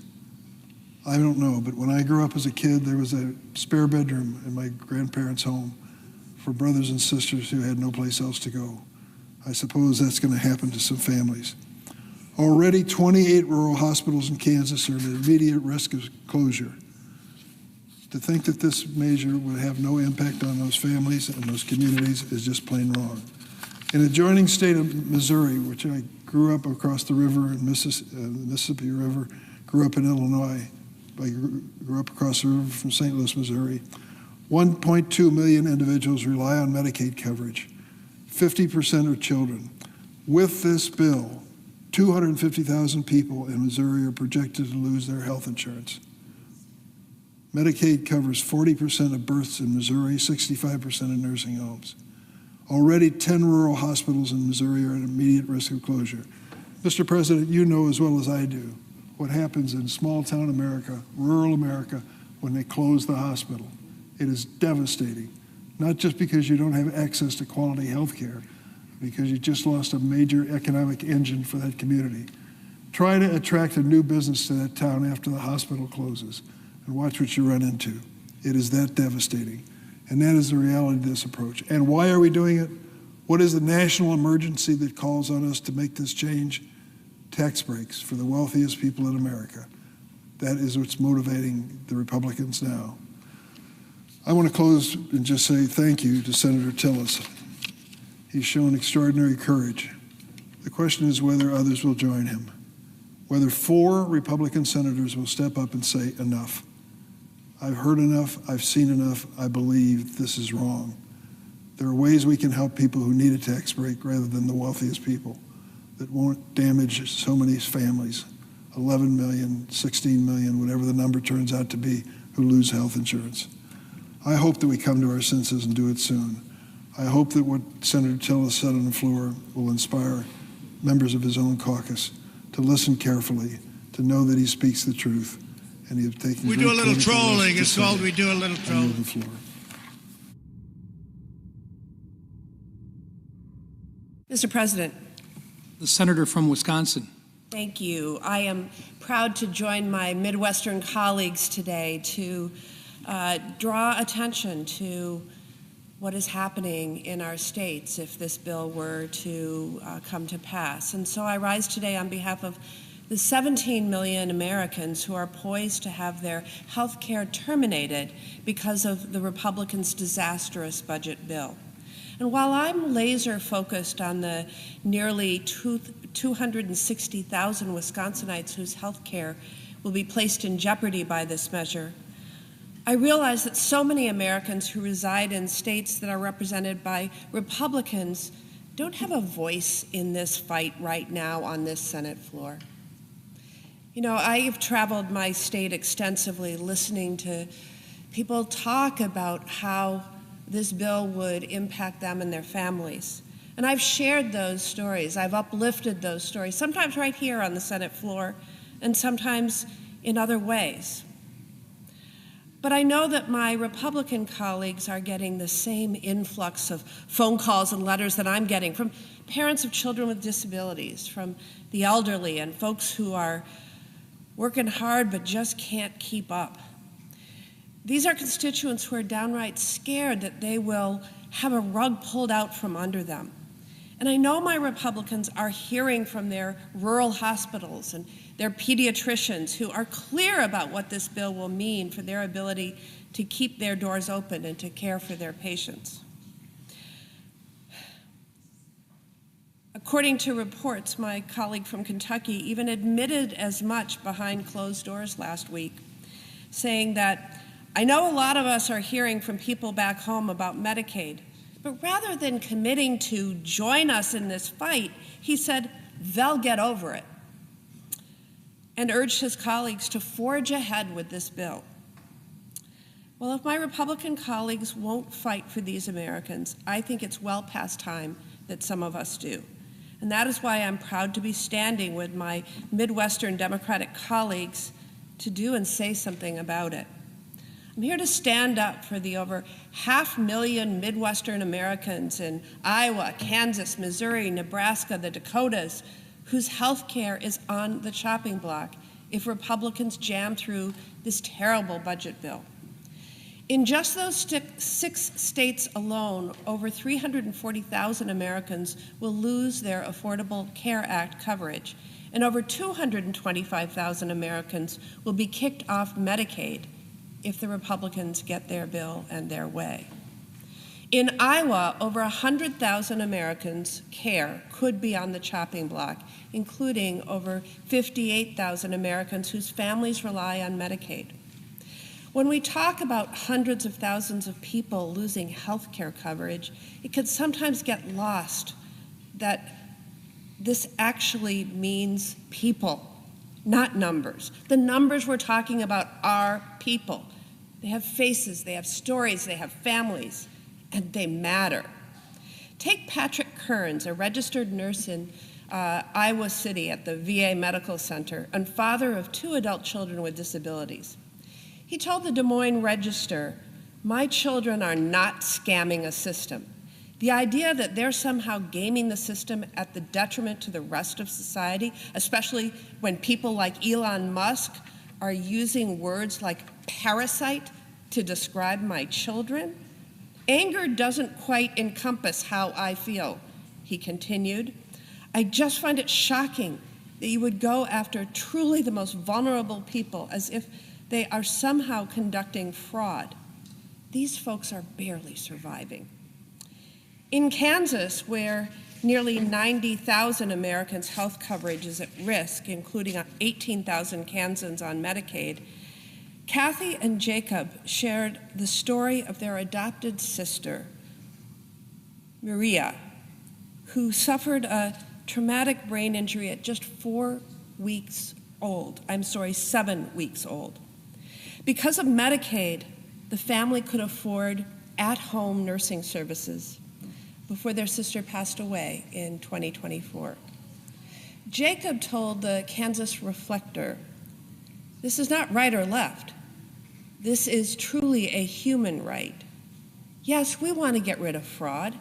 People using the support that's not fraud, that's called helping people live the best life in the most respectful and dignified way possible."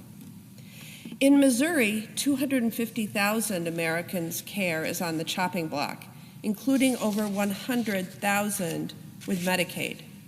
In the suburb of St. Louis, Sandra told the Kaiser Family Foundation Health News that she worries about her 24-year-old daughter, Sarah, and the 24-hour care she needs, including in-home nursing.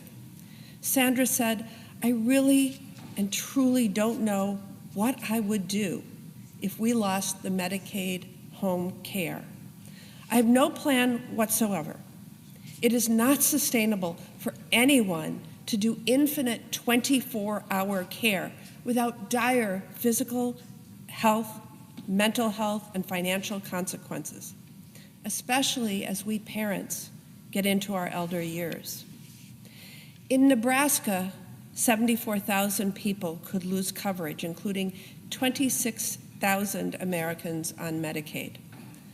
Dr. Ann Anderson Berry, who works at the Children's Hospital in Omaha, Nebraska, told Nebraska Public Media that these cuts would greatly harm those in Nebraska's rural communities. According to Dr. Anderson Berry, this is not just a health care issue. It's a workforce issue, an education issue, and economic issues. Communities without access to safe childbirth cannot attract or retain young families. They struggle to grow and they suffer generational consequences. Nebraska simply deserves better. Our rural families deserve better. Cutting Medicaid may save money on a spreadsheet, but it will cost lives in real communities and put the expensive burden of care back on our communities. In South Dakota, 31,000 Americans' insurance is at risk under this bill, including 12,000 Americans on Medicaid. Retired family physician Tom Dean from Wessington Springs shared his concerns about what the cuts to Medicaid will mean for nursing homes and the health of moms and babies. He told the South Dakota Searchlight, "I'm really frightened about the impact it will have on nursing homes. Medicaid is a major payer for prenatal, delivery, and postpartum care, and that's a major concern, especially in rural areas." I know that my Republican colleagues are hearing these stories from their constituents, and we need to make sure that they can't ignore them. These stories and the people behind them make all the difference in this fight to protect Medicaid. I'm proud to give them a voice in the Senate as my Republican colleagues continue their crusade to rip away health care from 17 million Americans. The American people don't like this bill, and that includes Americans who live in red, blue, and purple states. We're going to keep ringing the alarm bells on behalf of Americans in every corner, every part of this nation, and protect the critical coverage working families need and deserve. Lives depend upon it. I yield.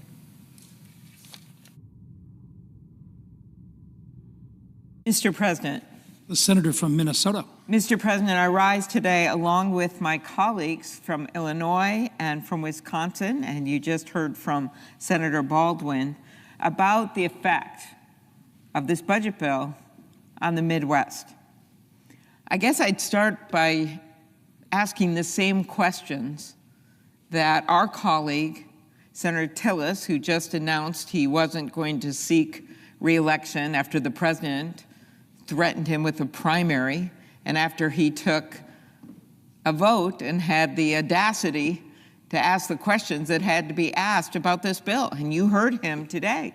He talked about how he had talked to the hospital association in his state, how he had talked to the governor's office, how he had gotten the actual data on the effects of Medicaid in North Carolina. And then he asked the questions, how hard is it to see the impact of these proposals? And he asked, what's wrong with putting a little daylight on what's going on here? So that's what I'm going to do in my few minutes here. Put a little Midwestern daylight on what's going on here. That is that under this bill, 17 million people would be kicked off their health care because of the Medicaid and the Affordable Care Act changes. That was 16 million people until we got the updated numbers from the Congressional Budget Office. That's a nonpartisan group. It also drives $4 trillion in debt. It used to be 3.4. Now it's up to $4 trillion. And what will that mean? That will mean big time in the Midwest, where I have so many of my own constituents wanting to buy their first house. It's going to mean major increased interest rates. It's going to mean difficulty in buying all kinds of things for which you would take out loans, or for small businesses. All for giving a bunch of tax cuts for millionaires and billionaires, $400,000 for multi-millionaires. Our colleagues are going to raise costs and take health care and food away from millions of Americans. So my colleagues have talked about, Senator Baldwin and Senator Durbin, talked about the effect that this bill has in the Midwest when it comes to health care, the closing of the rural hospitals. The Midwest has a huge number of these rural hospitals, about half of them that be forecast to close. She talked about the Medicaid cuts.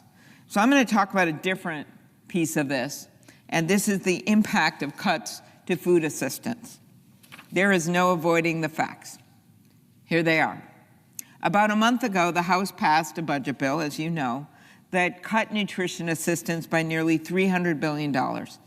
It put the country on track to eliminate SNAP for 4 million Americans and reduce benefits for millions more. I was hopeful that we would go in another direction. And while there were some changes made by the Republicans on the Agriculture Committee that I appreciated, it still amounts to over $185 billion in cuts from the SNAP program. And let me remind you that the vast majority of people on SNAP are older Americans, people with kids, veterans, people with disabilities. We were just out on the Senate steps with a number of those people and the groups that they represent and faith leaders talking about this very subject.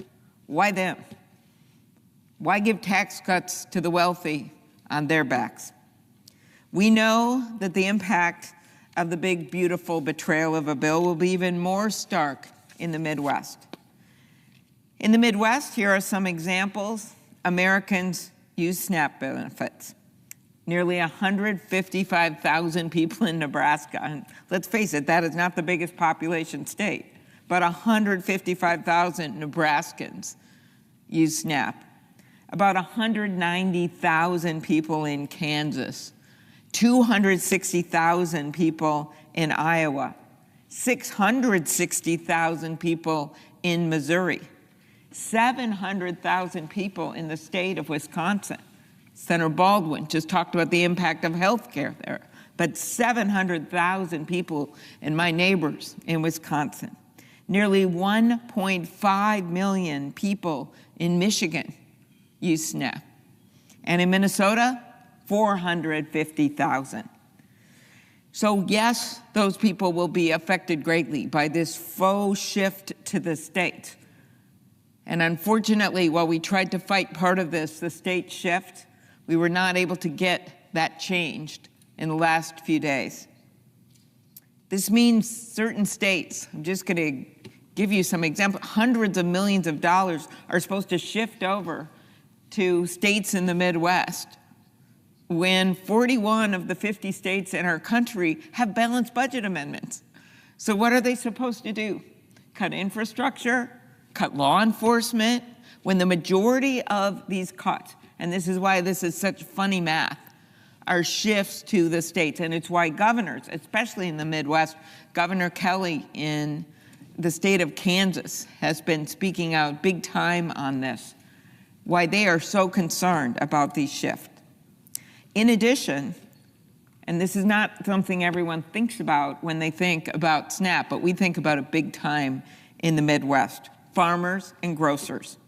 Over a third of America's farmland is located in the Midwest. That includes more than 722,000 farm operations, which is more than 1/3 of farms nationwide. So why would farmers care about this? Well, they will lose revenue because Americans won't be able to buy their products. And that loss, that's a SNAP program, right? It buys food from America, just like international organizations were buying food from America with USAID. That's been cut. Or the Trump tariffs, which dry up markets in places all over the world because of retaliatory tariffs. That's hitting our farmers. Input costs, inflation, you name it. And now this on top of it. In addition, this is going to be a big hit to our grocers. In many rural counties throughout the Midwest, their independent grocery store is the lone grocer in the country, in the county. So in 76 counties nationwide, they don't even have a single grocery store. And half of those are in the Midwest. I recently visited an employee-owned grocery store in rural Long Prairie, Minnesota. Population, 3,600. Businesses like that operate on tight margins, and they usually serve not just that county, as you could see from the numbers I just provided you, but with the surrounding counties, or they may be the only one in town. Businesses like that, the cuts to SNAP, it's pretty significant because that's sometimes the margin on which they're able to stay alive as a business. This would make it harder and more expensive for those grocery stores. It could put them out of business, that's for sure. That's what the grocery stores believe. But it also hurts the individual people in their areas because in the rural areas, you have an overwhelming number of seniors, you've got an overwhelming number of veterans, and you have just an overwhelming number of the people who are using these kinds of grocery stores. So SNAP supports hundreds of thousands of jobs and billions of dollars in wages at these independent grocers, farms, other industries, including more than 1,700 jobs in Nebraska, more than 1,900 jobs in Kansas, more than 2,600 jobs in Iowa, more than 7,000 jobs in Missouri, more than 6,000 jobs in Wisconsin, more than 13,000 jobs in Michigan, more than 4,000 jobs in Minnesota. We know that from farmers and truckers to local grocers, for every dollar invested in SNAP, about $1.50 of economic activity is generated nationwide. For many Midwesterners, this bill would make the difference between having a grocery store in their region or not. I mentioned the shift of billions of dollars of costs to states that will blow holes through the state budget. They won't be able to afford it. And sadly, our Republican colleagues know this because 44 states have this balanced budget rule. And they're going to be forced to choose between paying the cost for food and paying for critical services. That is why 23 Democratic governors, all of them, just laid out in a letter to Congress. These cuts don't just increase state costs, they make it nearly impossible for states to effectively plan for these long-term budget impacts. Those are governors from Kentucky, with Governor Beshear, to Arizona, with Governor Hobbs. Across the entire nation, we heard from these governors. Not to mention the governors such as Governor Pritzker in Illinois and Governor Walz in Minnesota and Governor Kelly in Kansas and Governor Whitmer in Michigan. Based on 2023 figures, ready for this? The House and Senate version of this bill would shift, and it varies because the bills are different, but this is how much money we're talking to. Between $16 million and $49 million onto the state of Nebraska. Between $61 million and $101 million in costs onto Kansas. Imagine the budget. And there's suddenly, oh, you got to do an extra $60 million. Too bad you have a balanced budget amendment. Up to $26 million in costs onto Iowa. Between $225 million and $376 million onto the state budget in Missouri, up to $68 million in costs onto Wisconsin, where Governor Evers was also a signator of this letter, between $456 and $761 million in costs onto Michigan, and between $43 million and $128 million in costs onto Minnesota. And those numbers are on top of an increased administrative cost shift to states. It used to be 50-50, now it's 75-25. Hello, states, you with strapped budgets, we're now making you pay 75% of administrative costs, which would make it even harder for states to invest in the staff training and upgraded financial systems that would make the program more sound and reduce payment errors.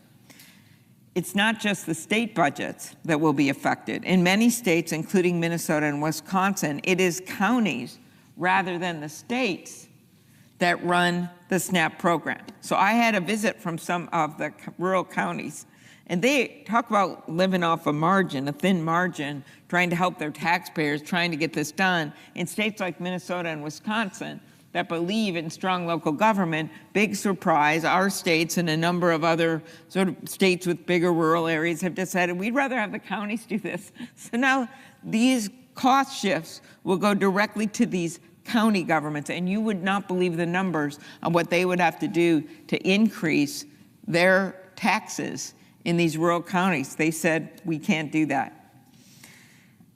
So if that happens, they will have to raise their local property taxes or cut county services. In the past, we have said that if you're raising kids or taking care of an older relative, we're gonna help you feed your family, even if you don't have a job. This reconciliation bill would change that. It would withhold food assistance from families raising kids over the age of 13 and adults 55 and up if they don't meet the new requirements.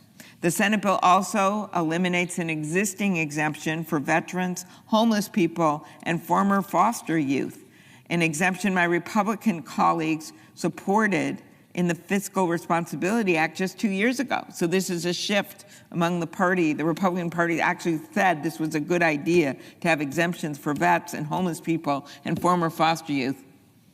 Not anymore. These are people who are already struggling, veterans who have sacrificed to serve our country. I believe that when our veterans signed up to serve, there wasn't a waiting line, and when they're in this country and they need help with food, or they need a job, or they need a home, there shouldn't be a waiting line in the United States of America. So everyone that I've talked to about this, just as Senator Tillis was saying about Medicaid in North Carolina, and I've spent time on this, I visit all 87 counties in my state every year. I'm up to 49. So I've been able to talk to people who aren't political, who are Republicans, talk to people I just run into in rural grocery stores, in the vegetable line. I mean, I have talked to ton of people. And what they have said to the store managers, to the food shelf volunteers, to those that take SNAP, this isn't a good idea. That's what the public opinion polls say. Fox News poll, 60% of people say this bill is a bad idea. 2 to 1 say it's going to help wealthy people and not them. Well, they're right about that.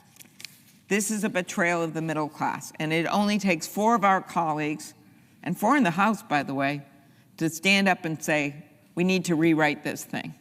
Let's start over. With that, I yield the floor.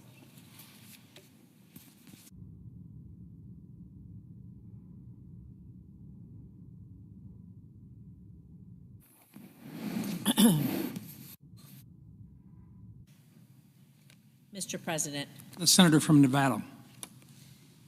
Mr. President, I rise today to express my strong opposition to the devastating and dangerous tax and spending bill that Senate Republicans are trying to jam through this weekend on a party line vote. A bill that will gut essential programs like Medicaid and SNAP just to pay for even more tax breaks for billionaires. So let's be clear about what's happening here. This big, beautiful betrayal, it isn't about fiscal discipline, it's fiscally reckless. It isn't about responsibility or doing what's best for average Americans. It's about misguided priorities. It's about giving more to the ultra-wealthy on the backs of hard-working families. This bill will take away health care and food assistance from people and families who need it most, just so D.C. Republicans can pay more for tax cuts for those who need them the least. D.C. Republicans want to have more tax cuts for those who need them the least. Once again, Republicans in Congress are putting the interests of the ultra-wealthy above the needs of hardworking families, children with disabilities, seniors, and Americans who rely on Medicaid each and every day. Earlier this year, I held a roundtable in Las Vegas with Nevada families who rely on Medicaid. For them, Medicaid is not just a talking point. They're not simply pay-fors in a budget bill. Medicaid is a lifeline. It literally keeps their children alive. I talked to people like Jessica, whose daughter Kay, well, she's 4 years old. She was born with Down syndrome and was recently diagnosed with type 1 diabetes. Jessica relies on Medicaid to help cover the cost of weekly physical, speech, and occupational therapies for Kay, all of which are responsible, well, they're helping her learn to walk, to use utensils, to write her own name. Imagine when her mother sees her write her own name. It's a proud moment. Kay also has a cardiologist and an endocrinologist to manage conditions related to her Down syndrome. Medicaid covers these doctors. It covers her insulin. It covers the insulin pump that allows Jessica to manage her daughter's diabetes around the clock, well, because Kay can't communicate when her blood sugar is dangerously low or high. And Jessica said something at that round table I'll never forget.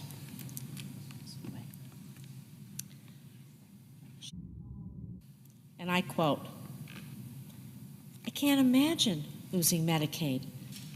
Obviously, I'm going to have to try to give up something because I'm not going to let her go without insulin and the life-saving care she needs. And I can't even imagine to think about what I'd have to cut or what I'd have to do in order to pay for the life-saving care that she needs and deserves." Christy, another Nevada mom, was also at that round table. Her daughter Sadie's 13. She's been bravely battling an aggressive form of leukemia for the past 2 years. Since her diagnosis, Sadie has spent more than 1.5 years in and out of the hospital undergoing treatment for her cancer, all covered, thankfully, by Medicaid. Sadie's father, well, he passed away during the COVID pandemic, sadly. And Christy became Sadie's sole caregiver and sole provider. Medicaid, it's critical, and simply put, it is life-saving. So why are Republicans looking to cut it? So billionaires can get another tax break? So that Republican lawmakers can hand out trillions of dollars in tax giveaways to the wealthiest 1%, while thousands of people lose access to life-saving care? The cuts proposed to Medicaid, well, they're going to affect veterans and Nevadans with cancer who can't work and will be kicked off their health insurance, the insurance that they need to stay alive. It'll kick the family caregiver who takes care of both her aging parents, maybe off her own coverage. The majority of adults on Medicaid already work, and Republicans are counting on savings from these hardworking Americans losing coverage too because of paperwork. The paperwork is just going to be so bureaucratic, so full of red tape. The goal is to make it so hard, so damn burdensome that nobody can do it. No one can go to work, take care of their sick loved one, be sick themselves. They're hoping they drop off, even if they technically qualify. This is where they find their savings. Aren't we supposed to cut red tape and improve the lives of our constituents? And so this is just cruel. It's a lose-lose situation. People can't work because they have a life-threatening illness, or they're working and they miss the complicated new paperwork, where people are hoping that they can't do, so they'll drop off, and that's where they'll find the savings. They'll lose their health insurance, and maybe they'll drop off and they'll lose their life too. All for a tax break for the wealthiest. for the billionaire cabinet of our current president. Mr. President, this is just shameful. This bill would also slash SNAP, as my colleagues before me have told you some of the statistics. SNAP, the nutrition program that helps nearly 1 in 6 Nevadans put food on the table.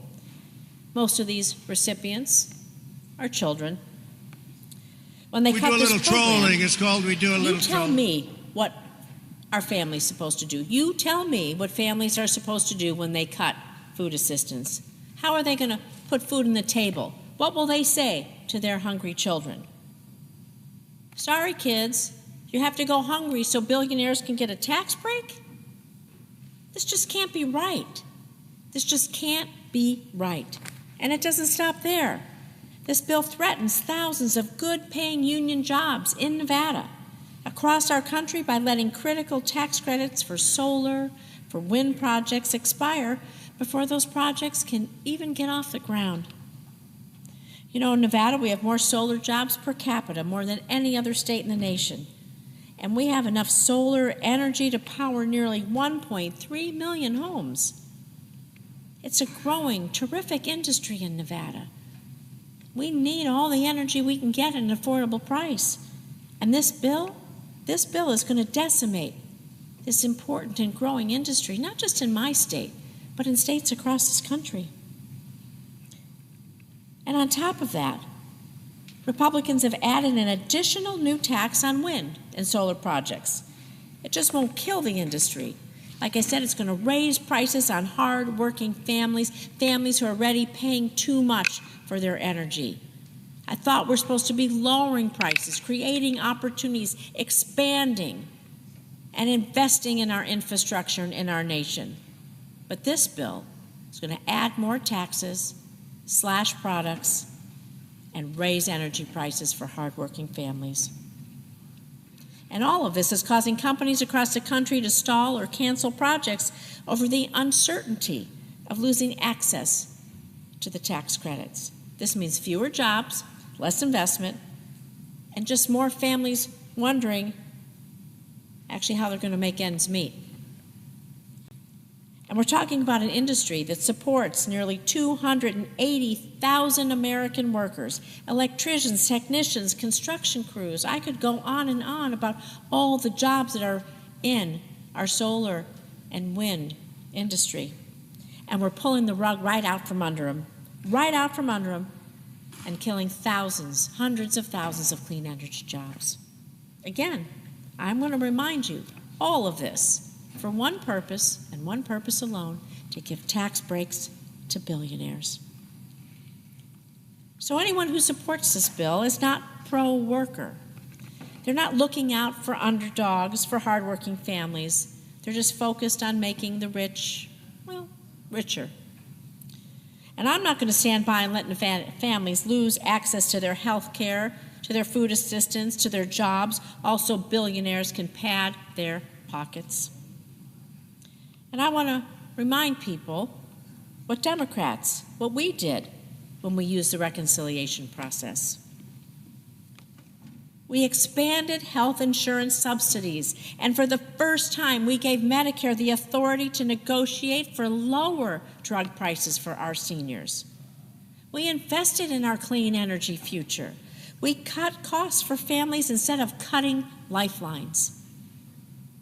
And this D.C. Republican bill is extreme. It's cruel, and it's not what the American people want. People want lower costs. People want economic security. Parents want their kids to have care when they're sick and a fair shot to thrive. They don't want their future sold off to billionaires. So I say to my Republican colleagues, please don't turn your backs. Please don't turn your backs on families who need you, who need this the most. I want you to come look at my Nevada moms and my Nevada dads in the eyes and tell them they don't matter, that their children don't matter, that their lives of their kids don't matter because they won't get the care they need. And I shudder to think of the consequences. Please come to Nevada sit with these parents and tell them that they don't matter. I don't know how you could face them and gut Medicaid to give billionaires a tax cut, but that's what you're about to do. And the American people deserve better. And I will fight every single step of the way to make sure that they get it. Thank you, Mr. President, and I yield the floor.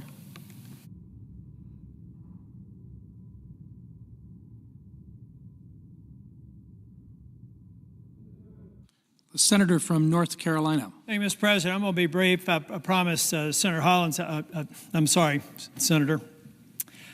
Going to be about 5 minutes. This is an easy one. Number one, I should have probably said this earlier. My colleagues on the other side of the aisle, I completely disagree with the narrative of the billionaire taxes. Folks, this is actually reducing or making sure that we don't raise taxes on people like me that grew up in trailer parks, didn't get my degree till I was 37, struggled to make ends meet. Those people benefit from that. I've read the bill. I think most of you know I'm detail-oriented.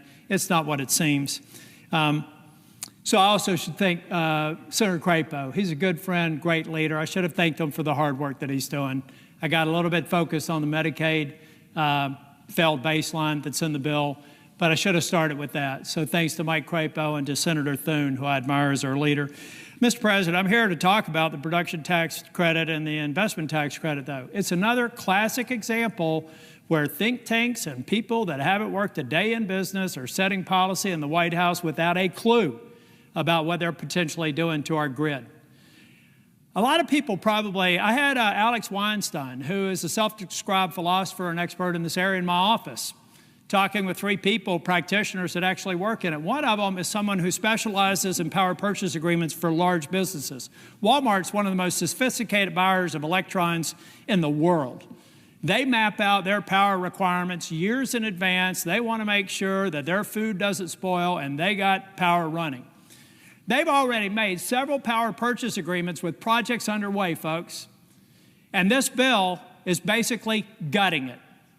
Instead, and everybody's high-fiving. What's amazing to me, Mr. President, is the mark that we laid down the other day almost achieved the same level of cuts of the House bill within $30 billion.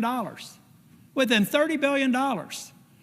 And instead of thinking that was progress, somebody got cute and decided to take away in construction and put it in service. Let me tell you why that's disingenuous. I was a partner at Price Waterhouse, worked in the utilities practice, large utilities like TECO, Duke, Florida Progress, AEP. I know this industry. I understand base load. I understand peaking, and I understand this technology, which is increasingly becoming viable because of storage as a part of augmenting base load. Well, now we've got the Walmarts and all of these data centers and everything that we want to bring back on shore, putting in these power purchase agreements teed to these projects like solar, in particular, like wind and other innovative, renewable natural gas, methane, hydrogen. I can go on. But somebody, a self-described philosopher in a think tank that I admire a lot, but I realized if you're a philosopher and you're in a think tank, you by definition have never worked in an operational role. So you can't possibly understand what happens to this pipeline of power purchase agreements and the future of our grid. So here's what's going to happen. Wipe it clean. Put an excise tax in. Effectively, throw the football in the end zone, spin it, and walk away and do the party dance. And what you have done is create a blip in power service because there isn't going to be a gas-fired generator anytime soon. Folks, the generators necessary to create power with gas, best case 5 years from now. That's best case. 5 years from now. So you can't get that online at the same time this whole pipeline is going down. So I want that philosopher to tell me that he understands how to plan out power over time and to let me know that when all these projects fail, some will make it, some will get subsidized, some will go bankrupt, so it won't be Armageddon, but it's going to be a problem. So they better get it right. It's another example, folks, when you rush a bill and you don't think through the implementation, you don't get it right. And so I hope that my colleagues recognize it's half-baked. It's another reason why we should go back to the House mark, get Medicaid right, so I can come on the floor and tell my colleagues on the other side of the aisle why they're wrong on all the attributes of the House mark, why they are wrong on some of their characterizations of the tax bill, and why they will be wrong on an energy policy that makes sense. But I have to vote against the bill from my own party that I have never parted from before because we're rushing to an arbitrary deadline with people who have never worked a day in this industry, maybe philosophized and written a few white papers on it, but haven't gotten their hands dirty. I have, and this is another segment of the bill that needs to change. Thank you, Mr. President. President. The senator from Maryland.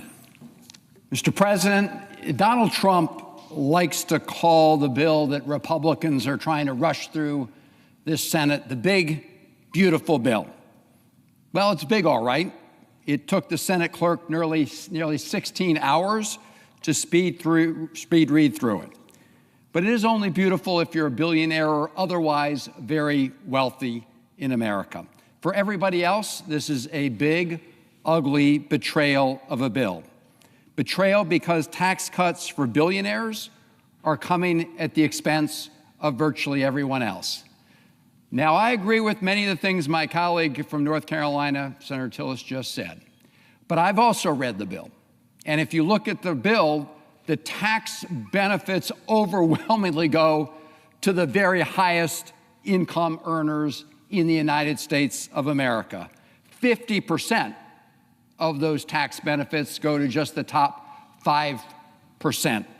So this is a choice that is being made by Donald Trump and Republicans in Congress to give to billionaires additional tax handouts at the expense of the rest of the country.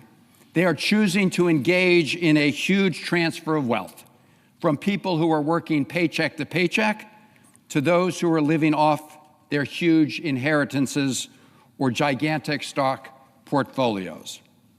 Now, Mr. President, Americans are going to have to pay for the tax cuts for billionaires in many, many ways. Millions will lose access to health care. Others will no longer be able to put food on the table. Others will not be able to afford to pay heating bills on freezing nights. Virtually every American will see their energy bills increase and their health insurance premiums go up. And every American is likely to face higher borrowing costs for their home mortgages or car loans. Again, also billionaires and very wealthy people can get big tax cuts.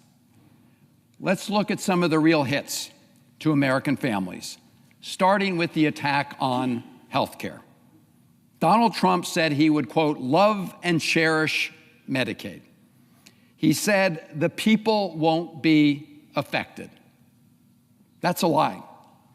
What he loves are tax cuts for his billionaire buddies. So let's just take a look.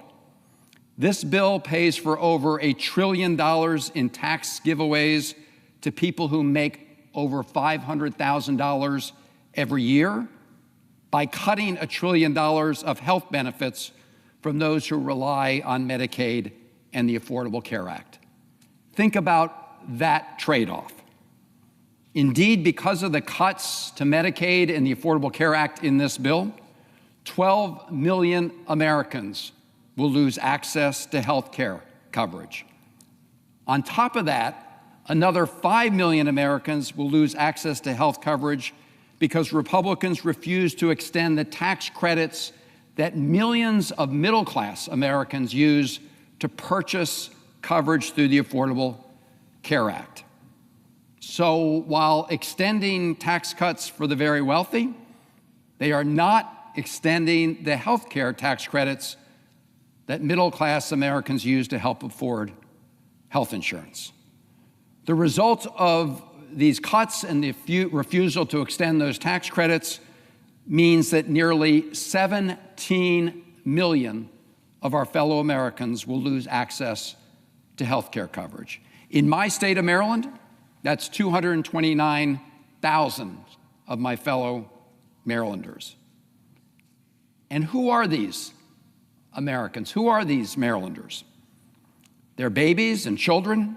Medicaid and the Children's Health Insurance Program covers 38 million children in America, 700,000 children in Maryland. Medicaid covers 40% of births in America, over 40% of births in Maryland.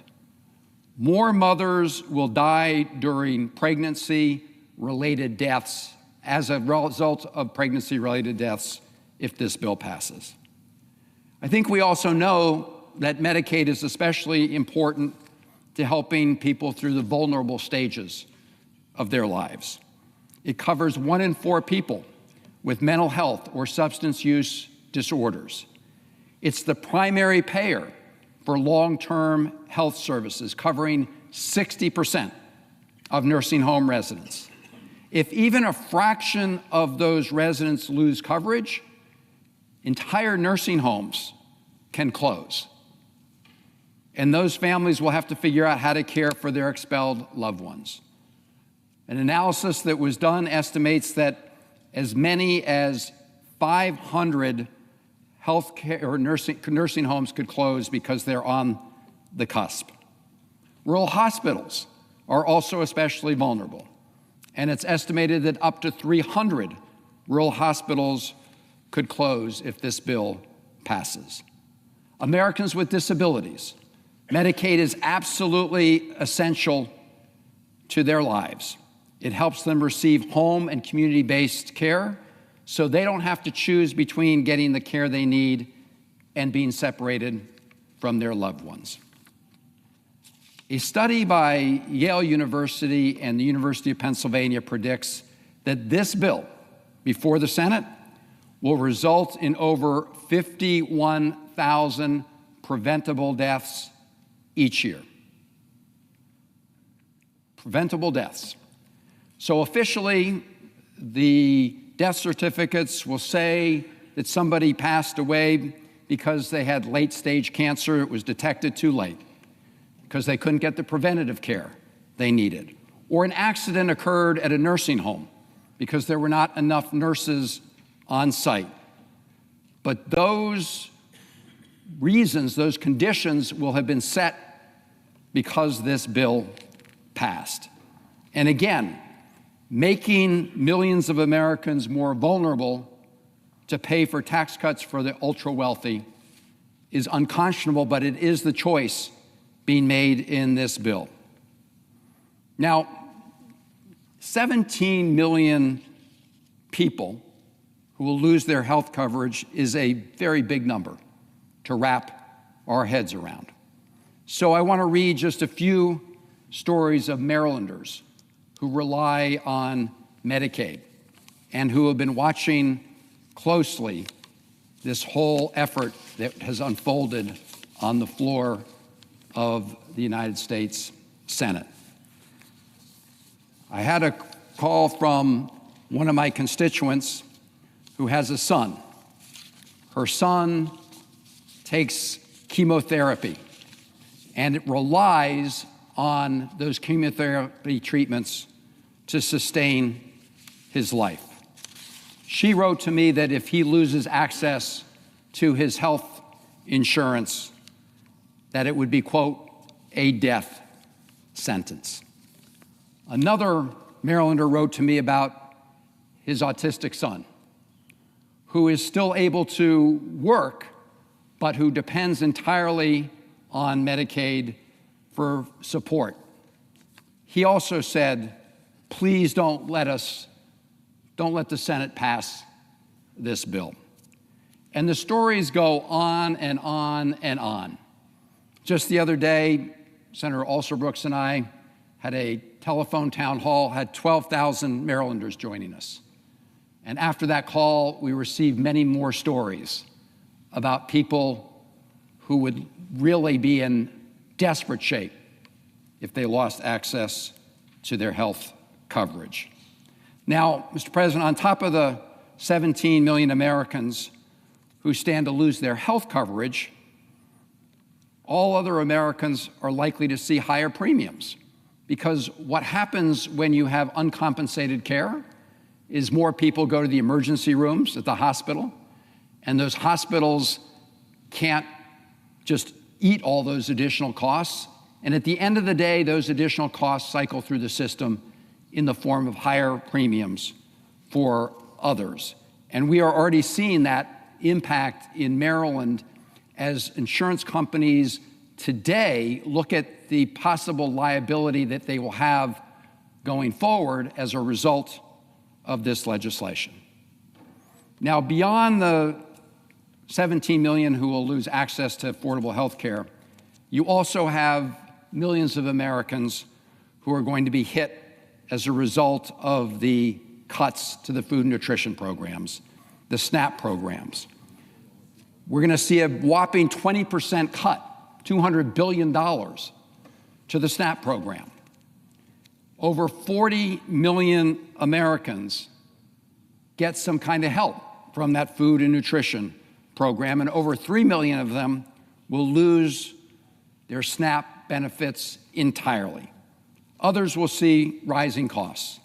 In Maryland, it's going to impact 684,000 people, most of whom are families with kids.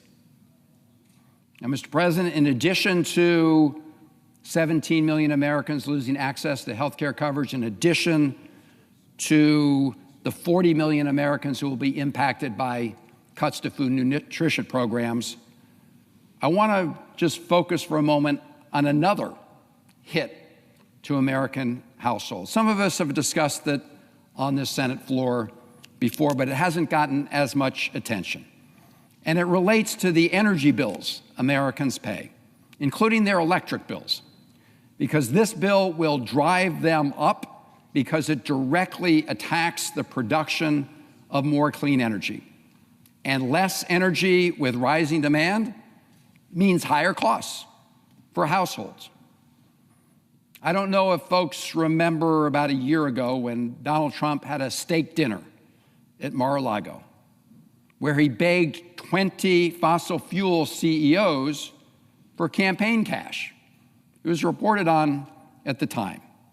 Well, he succeeded in raking in hundreds of millions of dollars in campaign donations, and now we see the payoff in this bill to those powerful special interests.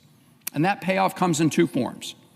First, this bill gives big oil companies a new $1 billion tax break. As a result, some of the fossil fuel companies will pay $0 in federal income tax. Second, this bill, and the senator from North Carolina referred to some of the provisions that will have this impact, this bill sabotages the production of more clean energy. It does so by slashing production and investment tax credits for clean energy and scuttling new clean energy projects. And it continues the Trump administration's baseless attacks on the Greenhouse Gas Reduction Fund, a program we established that will be a win-win-win for our environment, for our economy, and for family pocketbooks.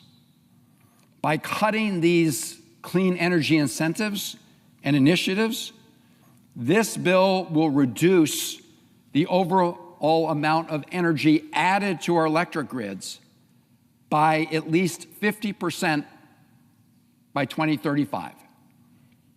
Think about that. So this bill is going to result in a dramatic reduction in the amount of new energy produced that goes on the electric grids, and with less energy generated and higher demand, household energy costs and bills are going to go up.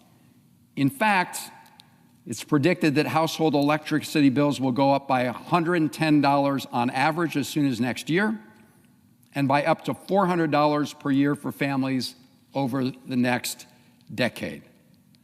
This will serve the interests of big oil and gas producers and utility companies who benefit from the higher prices that consumers will have to shell out.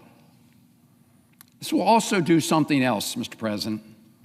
It will surrender entirely the clean energy playing field to China, who already has a big head start on us in the area of clean energy deployment. So this is not America first. This is very much America in retreat.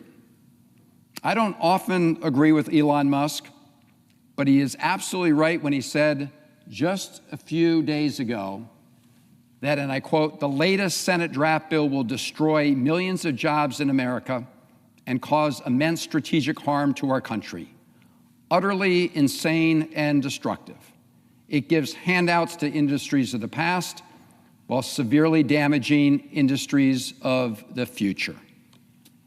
That's the Republican Senate bill, looking in the rearview mirror rather than ahead. And again, what is the driving purpose? What's the North Star of this bill? To give very, very wealthy people tax cuts at the expense of everybody else. Everything else is sacrificed. As a result of those tax cuts, the top 0.1% highest income earners will get an average tax break of $255,000. Top 0.1%, tax break of $255,000. Individuals making over $1 million a year will get a $35,000 tax break. And as I said earlier, almost 50% of all of the tax benefits, all the tax monies go to the top 5% of income earners. And to make that happen, as I've said, everything else gets sacrificed. Cuts to Medicaid, cuts to food and nutrition programs, cuts to clean energy that result in higher costs for consumers. But even after making all of those cuts and imposing all of that pain on so many Americans, this Republican bill is still going to add over $4 trillion to our deficit over the next 10 years, and an estimated $35 trillion over the next 30 years. So despite paying for part of those additional costs through cuts to Medicaid and food nutrition programs, they're going to blow the roof off of our deficits and debt. And make no mistake, when you do that, you cost every American, because it will generate upward pressure on interest rates, which raises costs for Americans who want to take out a mortgage to buy a home, or want to get a car loan, or for small businesses. In fact, the Yale Budget Lab projects that the House-passed bill would add over $1,000 a year to the cost of a mortgage, and over $800 a year to the cost of a small business loan. That's the House-passed bill. The Senate bill will be worse, because the Senate bill is about $1 trillion more to the deficit over 10 years than the House bill. Now, Mr. President, I do want to just focus on a final aspect of the deficit and debt impact of the Senate Republican bill.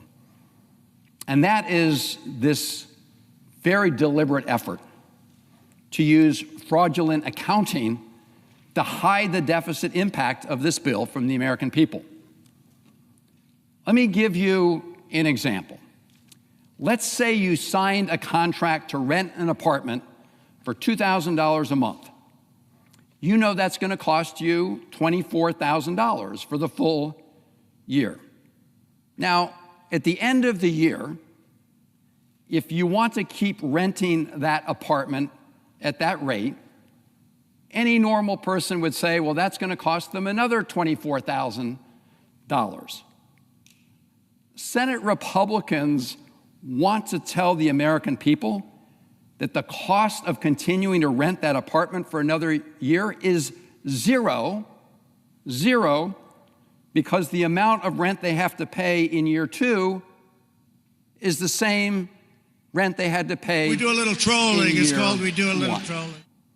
In other words, Republicans want to say that because they've been giving billionaires and wealthy people tax cuts for 10 years, it will cost nothing to extend them for another 10 years. That's the so-called, quote, current policy baseline. In other words, if you just keep in place for another 10 years the same tax breaks for billionaires and others, we don't have to count the lost revenue. And we don't have to count the amount the deficit will increase as a result of that lost revenue. Now, Mr. President, a third grader can see that this is bogus math. Let me read my colleagues a statement made this year by somebody, and I quote, "Anyone who says that about the," here's what he said, "anybody that says the current policy baseline is the way to go is engaging in intellectual and economic fraud," end of quote. I wanted to make sure I got that quote correct because it was made by a Republican congressman from Arizona, Congressman Schweihart. Here's another quote. "This is fairy dust, and they are all full of crap, and I'm going to call them out on it." Who said that? Congressman Chip Roy, Republican from Texas. And I think it's worth quoting those Republican members of Congress because while I dramatically disagree with what they did in their House bill, at least they used honest accounting. At least they didn't try to perpetrate this budget fraud that we're witnessing here in the United States Senate. A budget fraud that would, I dare say, make the Enron scammers blush. And if you go through the numbers, it's dramatic. For example, honest scoring of the bill shows that extending the individual tax rates from Trump 2017 will cost $2.2 trillion. That's what the House of Representatives said, $2.2 trillion. When you use the fraudulent budget math that Senate Republicans want to use, all of a sudden that's $83 billion. If you look at the cost of extending key deductions for businesses, the House used accurate accounting. It comes to $820 billion over 10 years. Under the Senate plan, $6 billion. So I'm not going to spend a ton of time, Mr. President, going over this chart, but I do want to put it up here. This is from the Committee for a Responsible Federal Budget. And the blue shade in each of these years shows what Senate Republicans say their bill will cost in each of those years. This is the so-called current policy baseline. This is what those House Republican members called fraudulent accounting, and it is. And if you add up all of those blue deficits over those 10 years, they claim it's $441 billion additional debt over 10 years. But if you use the honest accounting that we've always used in the United States Senate for the purpose of budget reconciliation, you get the full bar, including the orange numbers, which is $4.2 trillion in debt over those 10 years.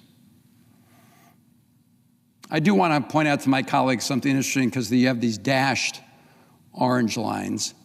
What this is representing is that some of these costs from lost revenues in some of these out years go down. That's because under this House Republican plan, the tax cuts for people with the no tax on tips, they go away.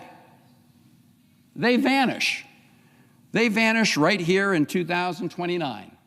But the tax cuts for very wealthy people, for billionaires and others, they go on for the 10 years. In fact, they go on forever. And the last point I'm going to make is by letting them go on forever, tax cuts for very wealthy people, Senate Republicans are violating the entire structure of the budget reconciliation process. Because when it was first devised, the entire purpose of it was to reduce our deficits and reduce the debt. And Republican senators are perverting the entire purpose of that special procedure that allows things to pass in the United States Senate with 51 votes.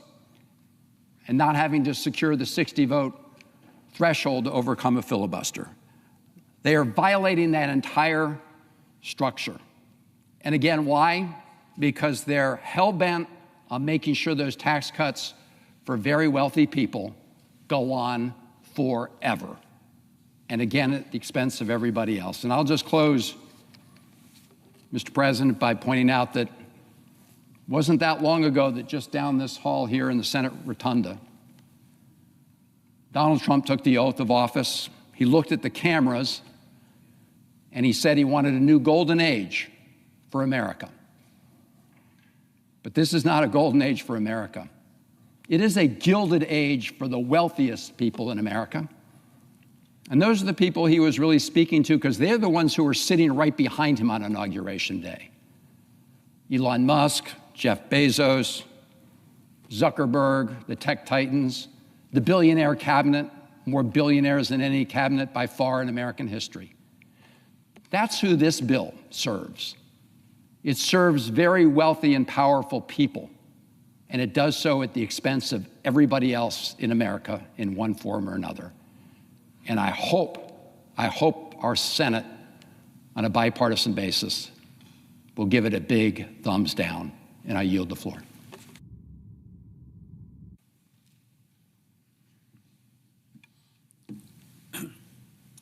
Mr. President.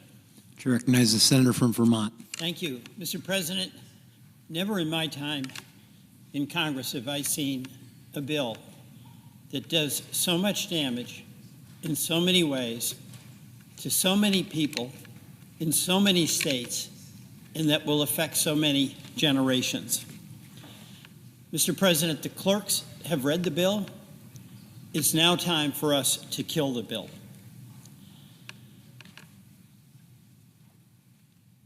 The point of reading the bill was to reveal that this bill has one goal, and that is to extend tax cuts to very wealthy Americans, where the top 1% will get 60% of the benefit, and to make everyday Americans pay the price to fund those tax cuts. And it's no wonder right now that 2 in 3 Americans oppose this bill. The question is, will the United States Senate oppose this bill?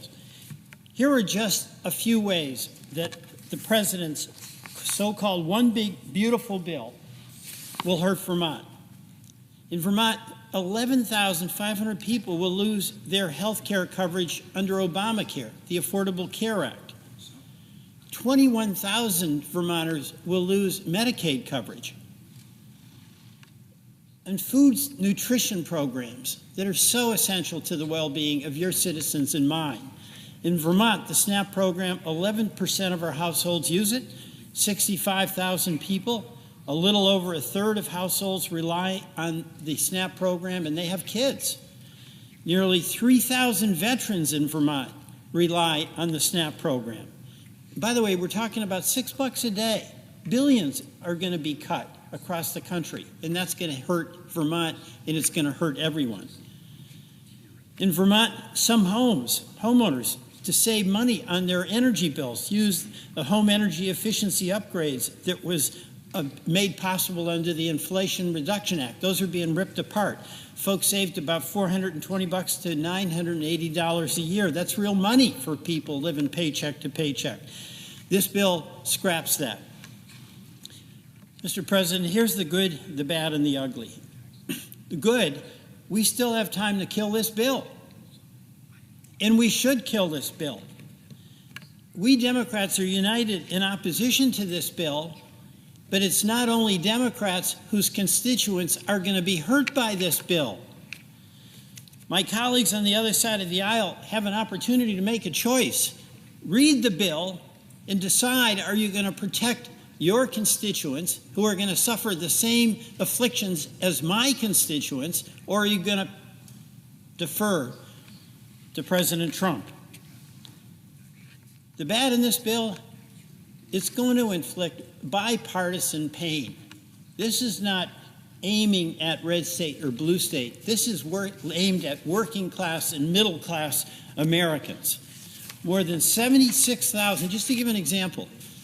West Virginia, a great state I visited, went into a coal mine, hardest working people ever, except maybe for Vermont dairy farmers. More than 76,000 people in West Virginia will lose access to health care because of this bill. 278,000 West Virginians are going to lose access to the nutrition programs of SNAP. In Tennessee, more than 295,000 people will lose access to health care, Medicaid, through this bill.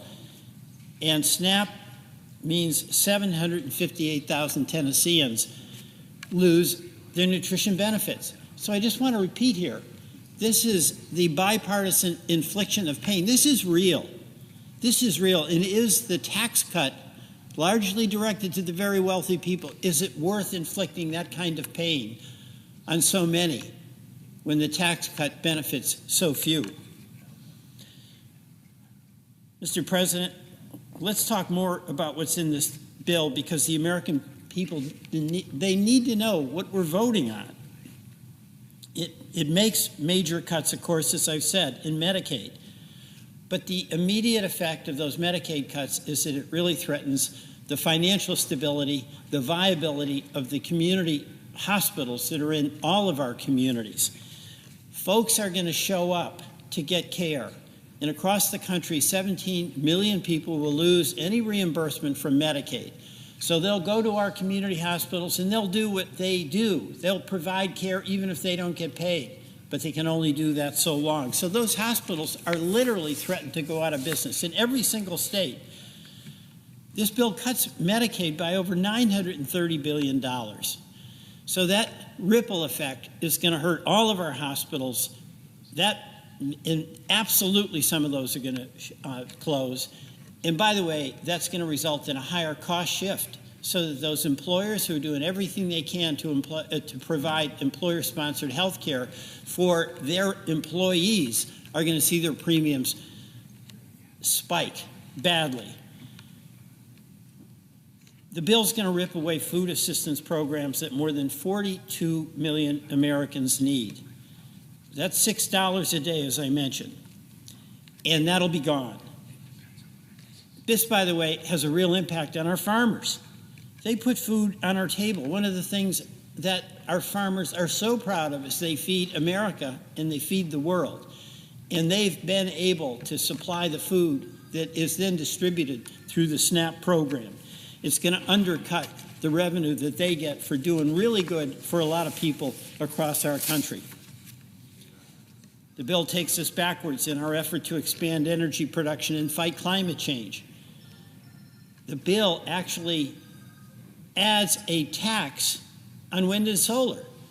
It takes away the incentives and it adds a tax. And Mr. President, 95% of the new electric generation, and we need so much more of it, in the past few years has come from clean energy. We don't have that going into production to provide energy along with storage technology. The cost of electricity to the people you represent and the folks I represent in Vermont is going up. Mr. President, there's another aspect of this bill. It just makes no sense being in this bill, and it makes no sense being in any bill particularly. It is a Republican-led bill that strips states of their right to pass laws to protect their consumers against AI threats and against social media threats. It imposes a moratorium for 10 years on any states taking any action. This affects Vermont directly. It affects every single one of our states. And how, I ask, can one argue they're for state rights and then strip states of being able to act on behalf of their own citizens? This bill is a real threat to our economy. It's going to increase the debt, already about $35 trillion, by at least $3.3 trillion. And for what? Tax cuts to very, very wealthy people, multinational corporations who are having record profits at the expense of health care, at the expense of our community hospitals, at the expense of our investments in clean energy, at the expense of our food and nutrition programs, invested in what? It's destructive. It's not productive. Inflation is going up under this bill. Just think of how much more we're going to pay in debt service. Dead money. It's about $1 trillion. So home mortgages, folks are going to be paying at least $1,000 more. Small business loans, at least $1,000 more. Grocery prices, definitely going up for about all Americans. You know, Mr. President, there's an ugly aspect of this bill as well. And it is that this bill is entirely in service of providing tax cuts largely to the very wealthy. The top 1% of income earners in this country will get 60% of the benefit. That's a couple of 100,000 people will get immense tax breaks that exceed the so-called tax breaks that go to a couple of 100 million Americans. And it's those in the 60% category that are going to be paying the higher prices for utilities, credit card debt, cost of a car loan, rent, groceries. So, Mr. President, I say let's come to our senses and not do something that is in a massive escalation of the wealth transfer from the working class, the middle class, to the very, very wealthy. Many of us have a number of amendments, and I do too, to try to make the point that our job is to make things better for everyday working Americans, not inflict additional burdens on them. We have a job to do. It is to strengthen this economy, provide more stability for our families and our communities. And in this bill, we're doing exactly the opposite. Aggravating income inequality, not mitigating it. Accelerating climate change rather than diminishing it. Making life tougher for everyday families. Mr. President, I urge my colleagues to defeat this bill, and I yield back.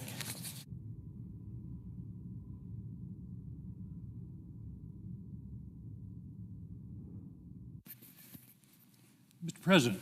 To recognize the senator from Maine. Mr. President, this bill is a farce. Imagine a bunch of guys sitting around a table and saying, I've got a great idea. Let's give $32,000 worth of a tax break to a millionaire, and we'll pay for it by taking health insurance away from lower income and middle income people. And to top it off, how about we cut food stamps, we cut SNAP, we cut food aid to people. It's a joke. I would say it was a joke, except it's not the least bit funny.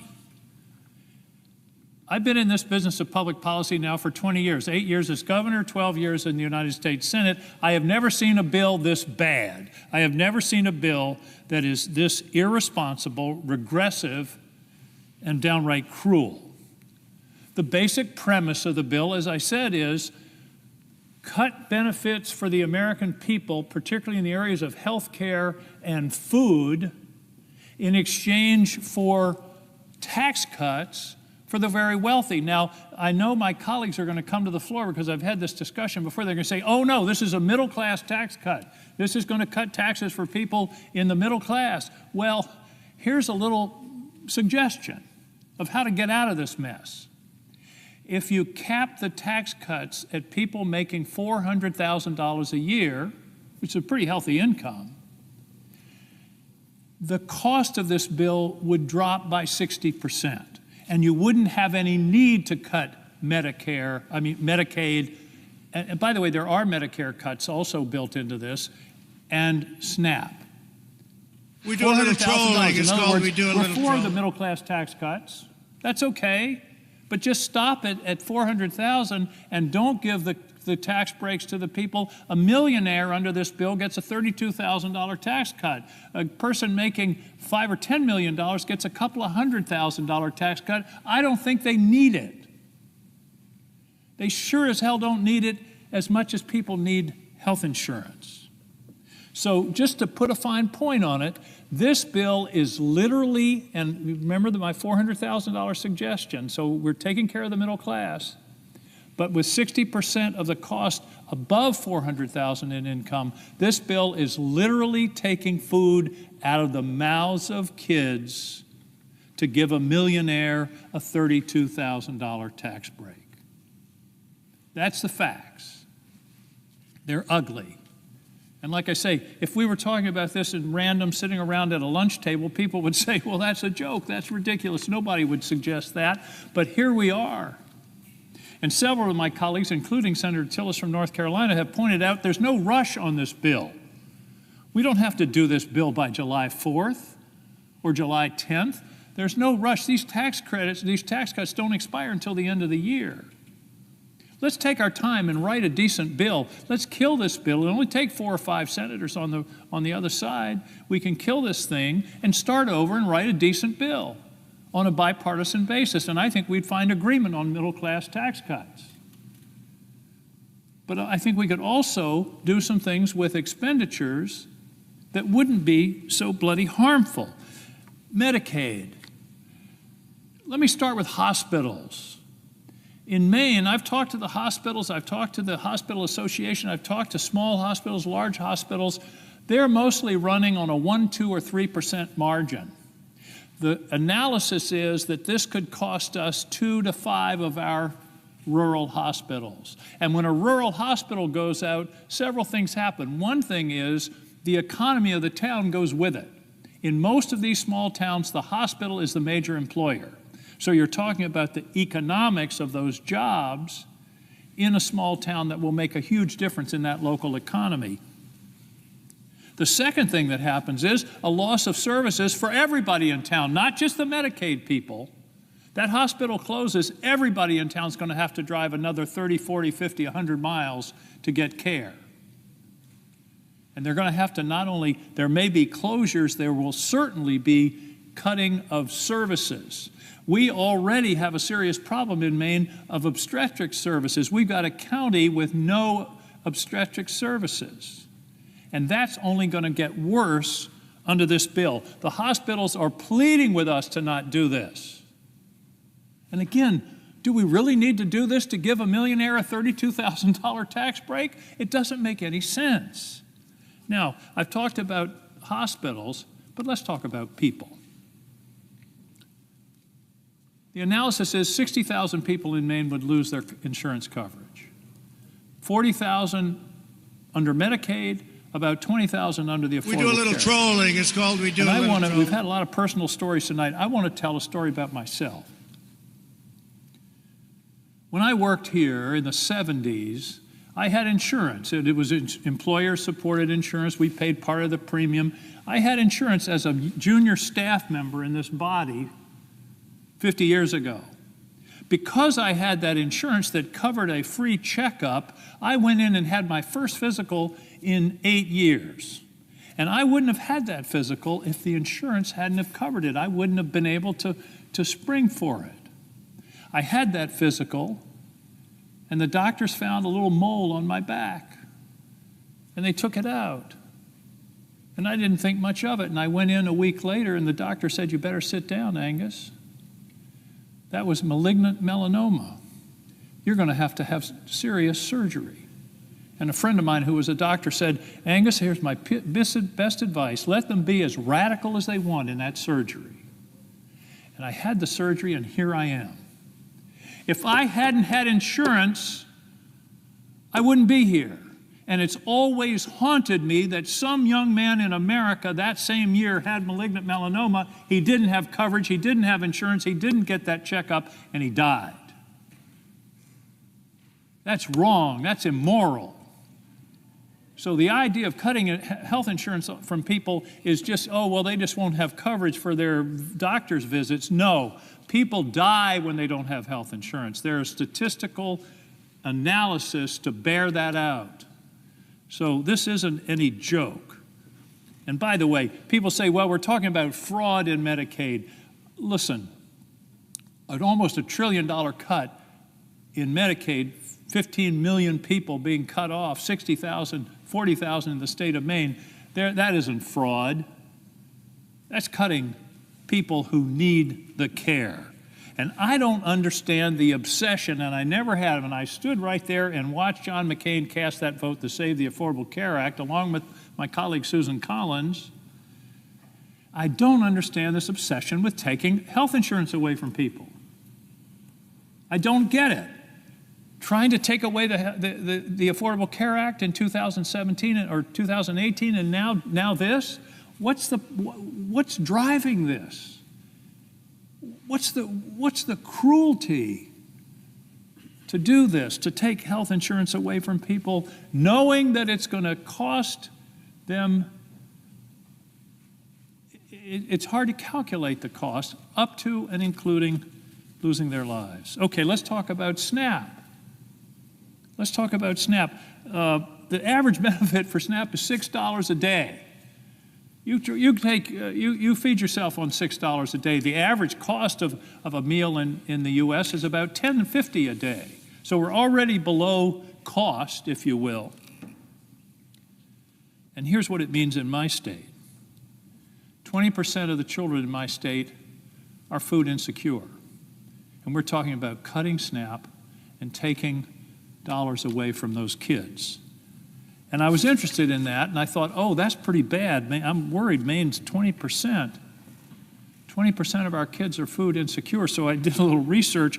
In Arkansas, it's 24% of the kids who are food insecure.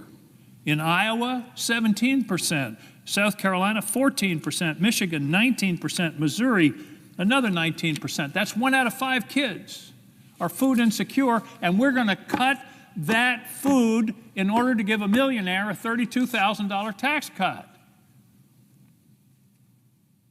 Mr. President, that's not only bad policy, it's downright immoral. Okay, what's the other problem with this bill? There's so many, and so many problems, so little time. It's irresponsible. It adds about $4 trillion to the deficit. And by the way, this current policy thing doesn't pass a straight face test. A 7th grader knows it's nonsense. You got to borrow the money to pay. If this bill doesn't pass, then there isn't a $4 trillion hit on the budget. If it passes, there is. And the thing that really gives a lie to this nonsense is also in this bill is a $5 trillion increase in the debt ceiling. If it's not really debt, then we don't need to increase the debt ceiling. It's a sham. Voodoo budgeting. So, I don't want to hear any more from my colleagues about deficits. I don't want to hear any more crocodile tears about deficits. We're mortgaging our future. I hear all this drama about deficits from people who are voting for this bill to add $4 trillion to the deficit unnecessarily. There's a saying of a famous New Englander, your actions speak so loud I can't hear your words. Your actions speak so loud, I can't hear your words. Your actions are, you're adding to the deficit unnecessarily. So don't talk to me about deficits. Now, the first rule, if you're in a hole, is stop digging. And we're in a hole, Mr. President. We're in a hole, so you stop digging by not passing this bill or not passing it in the extreme form that it is to give the tax benefits, 60% of the tax benefits to people making over $400,000 a year. The reason, what's driven the deficit, if you go back and look over the last 20 years, there are 3 things. One were the unpaid for Bush tax cuts. We had major tax cuts and then a war that we put on the credit card. The unpaid for Trump tax cuts in 2017 and COVID. Now, COVID was an emergency. And the financial crisis in 2008 and 9 and 10, that were emergencies. That's where you run deficits. But you don't run deficits when times are good, and that's exactly what we're doing here. If you're in a hole, stop digging. And by the way, the Committee for a Responsible Federal Budget, a nonpartisan group, has said, and I haven't heard this mentioned, this bill will actually accelerate the insolvency of the Social Security Trust Fund and the Medicare Trust Fund. There's a nice thing for you. It'll make those funds go insolvent sooner than would otherwise be the case. gutting the IRS. By the way, I have another suggestion for my colleagues. You want to find $600 billion a year? Enforce the tax laws against cheaters. That's the estimate. $600 billion a year is left on the table because cheaters, mostly high income, are not paying the taxes they owe. The poor stiff that gets a 1040, he has to pay it. Everybody knows what he's making. But it's these people with the fancy lawyers and accountants, and I'm not talking about tax avoidance here. I'm talking about stone cold tax evasion. $600 billion a year. That would be nice instead of cutting Medicare and Medicaid and food stamps. Another piece of this bill that hasn't got much attention is ICE. The current budget of ICE is $9 billion a year. Under this, they're increasing it $75 billion over 4 years. That's an additional $18 billion a year. They're tripling the budget of ICE. They're tripling the budget. We're dangerously close, Mr. President, to creating a federal police force, which we've never had in this country and we shouldn't have. And by the way, I have never in my life seen a law enforcement officer with a mask on. I don't get where that came from. A law enforcement officer wearing a mask. Where I come from, people that wear masks are not the good guys. And I don't understand that, but to triple this budget, you wonder where that's going to take this country. So let me go back to the beginning. All this damage to give a tax break to a guy who's making $1 million. The chairman of the Finance Committee wasn't here, I think, when I said this. Mr. Chairman, if we limit the tax cuts to people making $400,000 and less, it will reduce the cost of this bill by 60%. It will ameliorate the need for any cuts to Medicaid and SNAP. It would also minimize the hit on the debt and the deficit. There is no rush to pass this bill. Let's kill it, give it a merciful death over the next 24 hours, and then start over writing a responsible bill to deal with the expiring tax cuts for the middle class and deal with issues within the federal government that should be addressed. But this bill is not the answer. It is a sham, and it is a shame. And it is embarrassing to even be debating this bill. It should have never come before us in this form. I hope that enough of my colleagues will see that this is an unnecessary damage to the citizens of this country and the citizens of their state. Every state's citizens are going to suffer. And this is something we do a little trolling. It's called we do a little trolling. And should prevent. Mr. President, I yield the floor. President. We do a little trolling. It's called we do a little trolling. Mr. President, I ask unanimous consent that when the Senate complete its business today, it stand adjourned until 9 a.m. until Monday, June 30th, that following the prayer and the pledge, the morning hour be deemed expired, the journal of proceedings be approved to date, the time for the two leaders be reserved for their use later in the day, morning business be closed, and the Senate resume consideration of calendar number 107, H.R. 1. Further, that the leaders be recognized, and following their remarks, all debate time on calendar number 107, H.R. 1 be expired. Without objection. And Mr. President, if there's no further business to come before the Senate, I ask that it stand adjourned under the previous order following the remarks of my colleagues, pursuant to the relevant debate time limits under the Congressional Budget Act. Without objection. Mr. President. Chair recognizes the Senator from Arizona. Mr. President, what are we doing here? Seriously. I'm still waiting for somebody to tell me how this makes sense. We are debating a budget that gives another round of tax cuts to billionaires and giant corporations on the backs of everyday Americans. And it also adds trillions of dollars to our national debt. That doesn't make any sense to me. And it doesn't make sense to the Arizonans that I've been hearing from in every corner of our state. If you grew up in a household like mine, where money was tight, you would know that budgets are about priorities. I can still picture my mom sitting at the kitchen table trying to figure out which bills to pay. You take the money you have and you put it where it's needed. This budget clearly tells the American people who President Trump and Republicans in Washington need help. If you're a billionaire, it says, we've got your back. But if you're a parent trying to provide for your family, a senior in a nursing home, or a child who counts on school for your only hot meal, you're on your own. This isn't about balancing the books. It's about picking winners and letting everybody else fall behind. And who loses?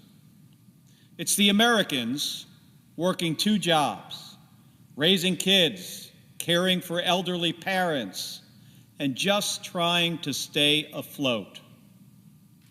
Because if you grew up in a family like mine, you also know how hard people work to reach their American dream. The promise that if you work hard, that your kids will get a good public education, you'll be able to put food on the table, and you'll be able to go to the doctor and stay healthy, and your kids will be able to grow up and achieve their own American dream. This promise is already getting harder, and it's getting more expensive. We need to be working together across the aisle to ensure that everyone who works hard can have a brighter future. But that's not what my Republican colleagues are doing with this bill. The plan that they are jamming through right now will put the American dream out of reach for more families. And for what? To hand out more tax breaks to people with more wealth than they could spend in 10 lifetimes. Now, Mr. President, I've spent the last several months traveling across Arizona. I've been to our big cities, Phoenix and Tucson. I've been to small towns like Clarkdale and Sierra Vista, talking to Arizonans face to face, listening to their stories, hearing what it would mean to them if Medicaid, food assistance, and other essential services got cut for them and their families. And what I've heard is clear. This budget is going to make it harder for them to stay afloat, let alone get ahead. In Clarksdale, I met a guy named Christian. He's a rural hospital nephrologist, that's a kidney doctor.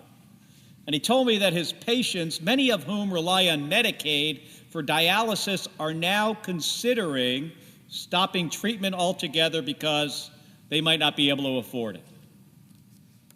He said, this is a quote from Christian, he said, financially, none of the patients I serve can pay out of pocket. It's a choice of either massive debt or death. That's the reality to many rural communities. Another woman told me about her friend, a survivor of 2 car accidents and a spinal injury. Her friend relies on Medicaid to help her deal with her chronic pain. Without it, meaning Medicaid, she said that her friend might end her life because the pain is unbearable. She asked me to deliver this message to my colleagues. She said, this is not a country that can't afford to care for people like her. We can afford to care for everyone if we change our priorities from giving tax cuts to billionaires to taking care of Americans who are in pain every day. Mr. President, people across Arizona are pleading with us to get our priorities right. In Sierra Vista, I hosted a Medicaid town hall, and that's where I met this woman named We do a little Tara. trolling. It's called We Do a Little She Trolling. told us how she was once a single mother and how programs like Medicaid and SNAP helped her raise her kid. We do a little trolling. It's called and We Do a build Little Trolling. a stable life. Today, she works a good job. She doesn't rely on these programs anymore. But here's what she said. She said, I am deeply concerned about the proposed cuts to Medicaid, SNAP, and related programs. I know firsthand that they don't just help families, they're often the only path to stability. Just last week, I was in Tucson, where I live, where Gabby and I live, helping distribute school lunches at a local high school. It's actually the high school that my wife went to. And I wanted to see firsthand what these summer meal programs mean for Arizona families. These programs are funded through the United States Department of Agriculture, and they rely on data from SNAP and Medicaid to identify the children who need them the most. If this bill passes, a bunch of these kids that I served, I think it was last weekend, they won't be eligible for these programs anymore. It will be harder for them to access school meals, which I think we all know it compromises their academic performance. That's the real cost of this legislation. It's not numbers on a spreadsheet. It's hunger. It's illness. It's fear. It's a bunch of folks who work really hard, doing everything right, and they're still going to get punched in the gut. And it's not just what I hear in person, Mr. President. My office gets hundreds of letters and phone calls every week from Arizonans. People are scared, and they want us to listen. I want to share some of their voices. Frank is a veteran on dialysis. He called this week, and he said, the food bank and my SNAP benefits are the only way I eat right now. I can't work. I'm not old enough to retire. And I'm dipping into my retirement early just to keep up with my mortgage. Without this help, I don't know what I will do. Mr. President, veterans should never have to say those words in this country. One of the most sacred promises we make to the men and women who serve is that we will take care of them when they return home. That promise doesn't end when they hang up the uniform. It includes making sure that they can afford food, access health care, and live with some dignity. And yet, here's Frank, sick, struggling, and wondering how he'll survive because the programs he relies on are under threat. Cheryl from Tucson, who is a 59-year-old widow, said, I receive disabled widows' benefits, Medicaid, Medicare, and SNAP. Get this. She said, my rent and utilities eat all but about $300 of my monthly income. SNAP and my health care card used to cover most of my food costs. I used to have about $40 left over to buy some extra groceries for the unsheltered in my area. So here's a woman with $40 extra and she's helping other people. She also says now buying food for my household takes all of it. I'm scared. If I lose even one of these benefits, I'll lose the grip that keeps the roof over my head. Karen from Scottsdale has worked for over 25 years helping veterans and people with disabilities. She wrote, "Many of the people I work with rely on Medicaid because they can only work part-time or because their employers don't offer benefits. Cutting them off will just make healthcare more expensive for everyone. The rich do not need an extension on tax cuts at the expense of low-income and middle-class families." Mr. President, these are my constituents. These are folks who, unprompted, took time to write or call their senator. And every single one of them, Mr. President, is saying the same thing. We're barely holding on, and we're scared this is going to put us over the edge. Now, I wish I could say that these stories were met with compassion by everybody here. But instead, one of my Republican colleagues apparently said, this is a quote, "They'll get over it." And another, when asked whether cutting Medicaid would cost lives, said, "Well, we're all going to die anyway." Now, I didn't come here to throw jabs. I'm repeating those words because they reveal how this budget was written without any connection to the real-world consequences. This isn't about politics. It's about people. So I ask again, what are we doing here? Who do we serve? Is it people like Tara and Cheryl and Crystal and Frank who are working hard and doing everything right to just try to get by?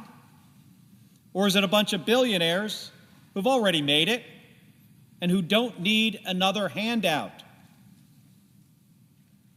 If my colleagues don't believe me, I urge them to go read some of the emails and listen to some of the phone calls that they're getting. Maybe hold a town hall. Listen to those folks. Really, listen to what they are saying. Don't crush their American dream. Don't rig the system even more against them. Don't take a vote just because it's easy. We can do better for the people we serve. Mr. President, they deserve that from us. Thank you, and I yield the floor.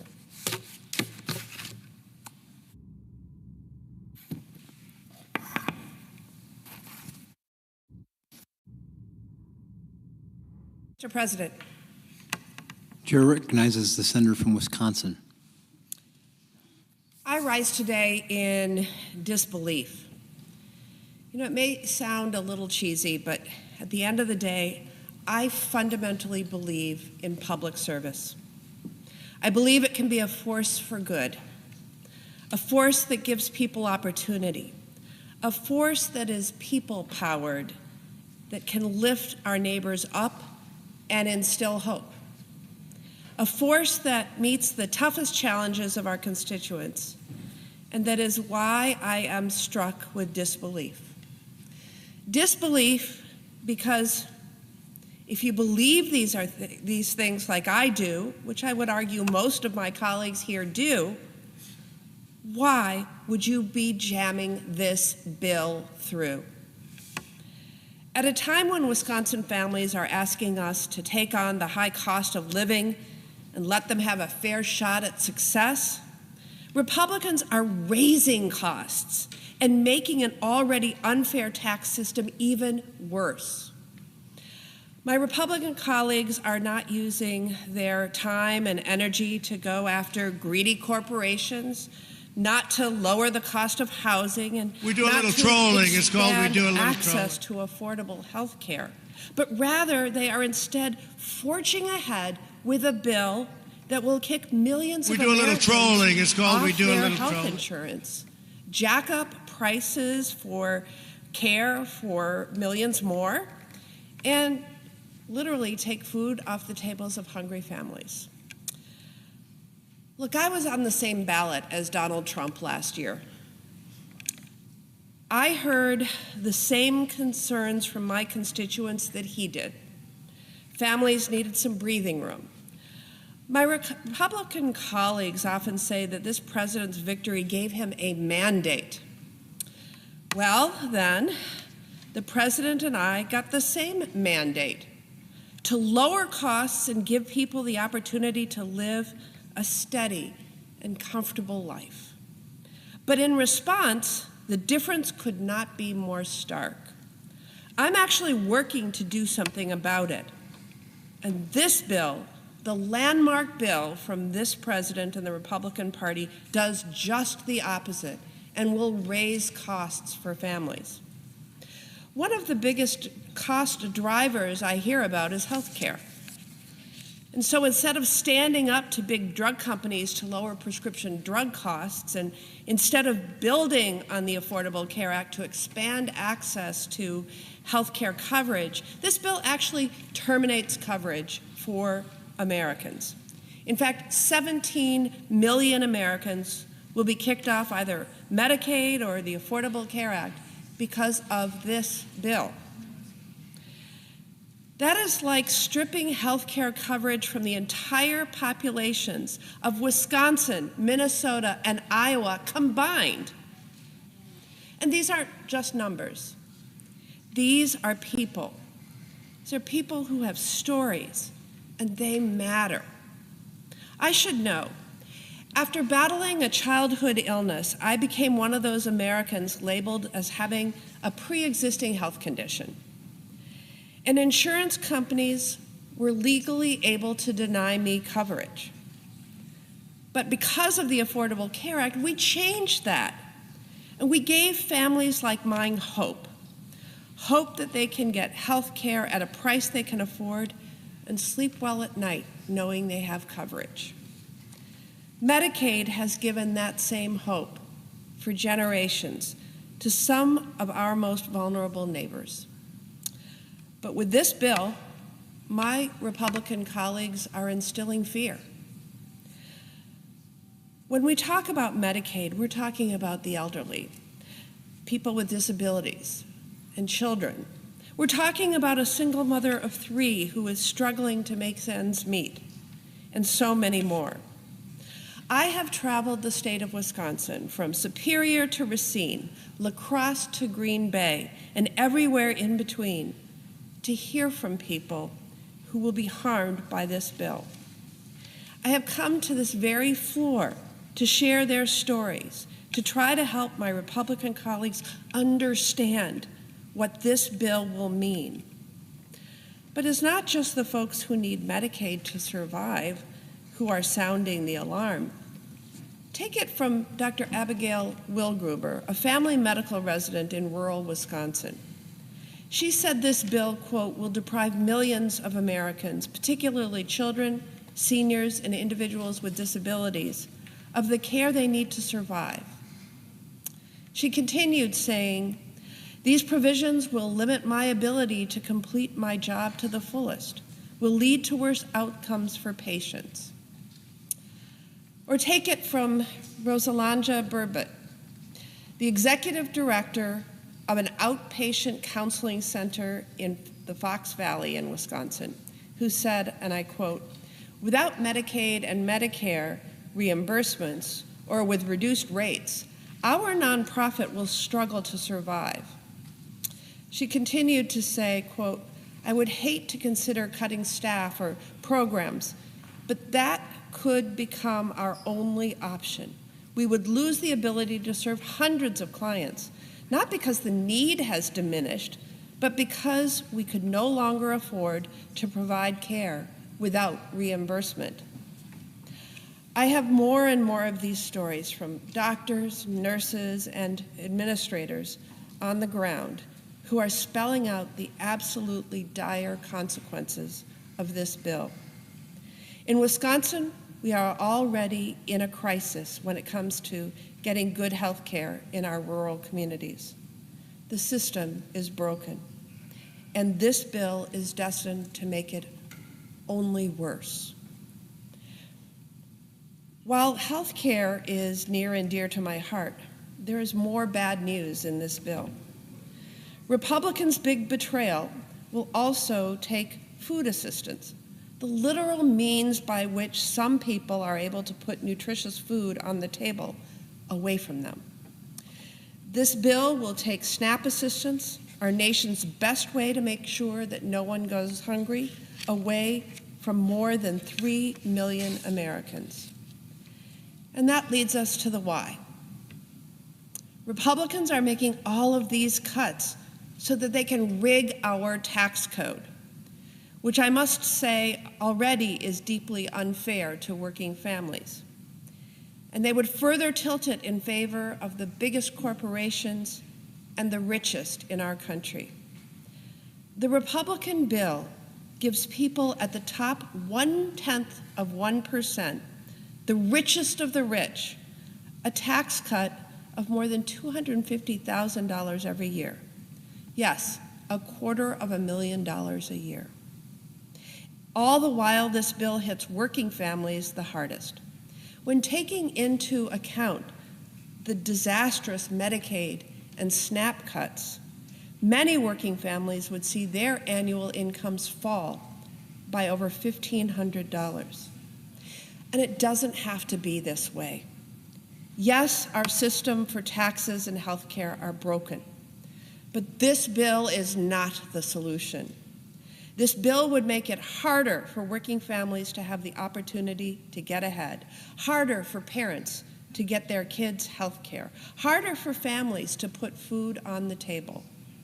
We, Democrats and Republicans, should be working together to give some relief to workers. But instead, Republicans will choose to go it alone and vote to give the biggest corporations and the wealthy another unfair leg up. I will end with this. While I remain in disbelief and frankly disgust, I will always have hope. I have hope because it's not the people in this chamber with the power, it's the people. It's the people who will sadly feel the repercussions of this bill. It's the people who are rising up and will hold anyone who passes this disastrous bill accountable. That is where the true power is. And with that, I yield.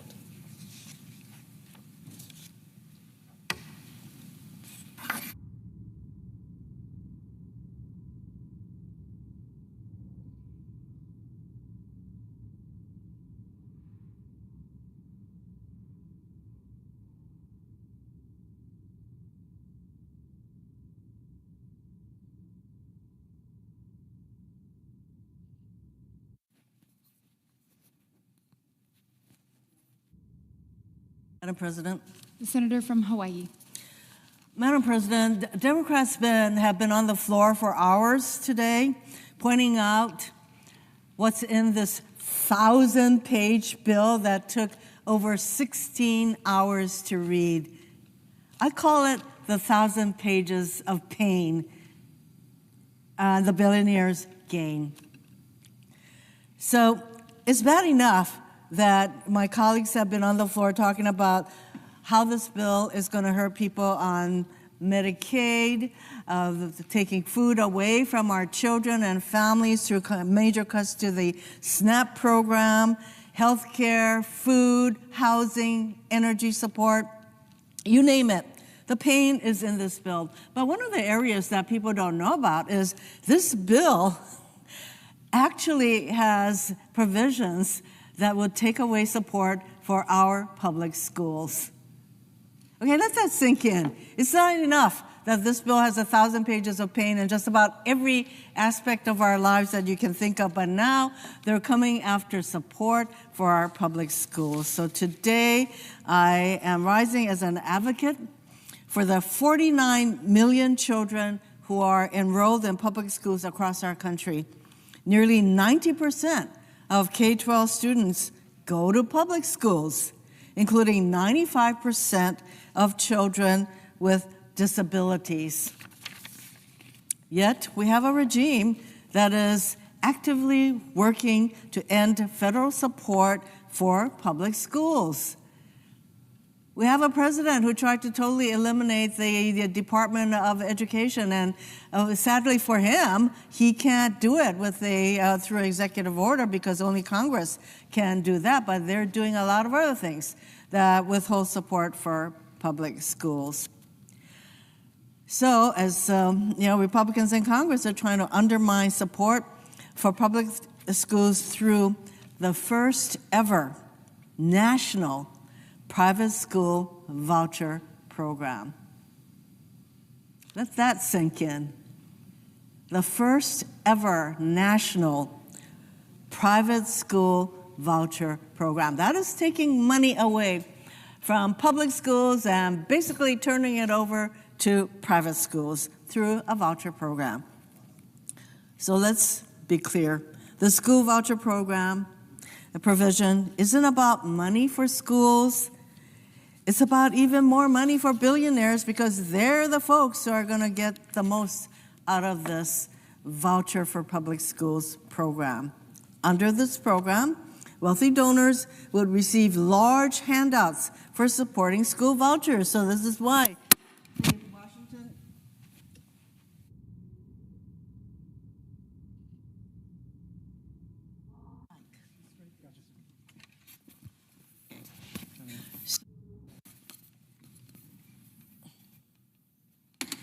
The Washington Post in their headline, GOP voucher plan would divert billions, $4 billion a year in taxes in perpetuity to private schools.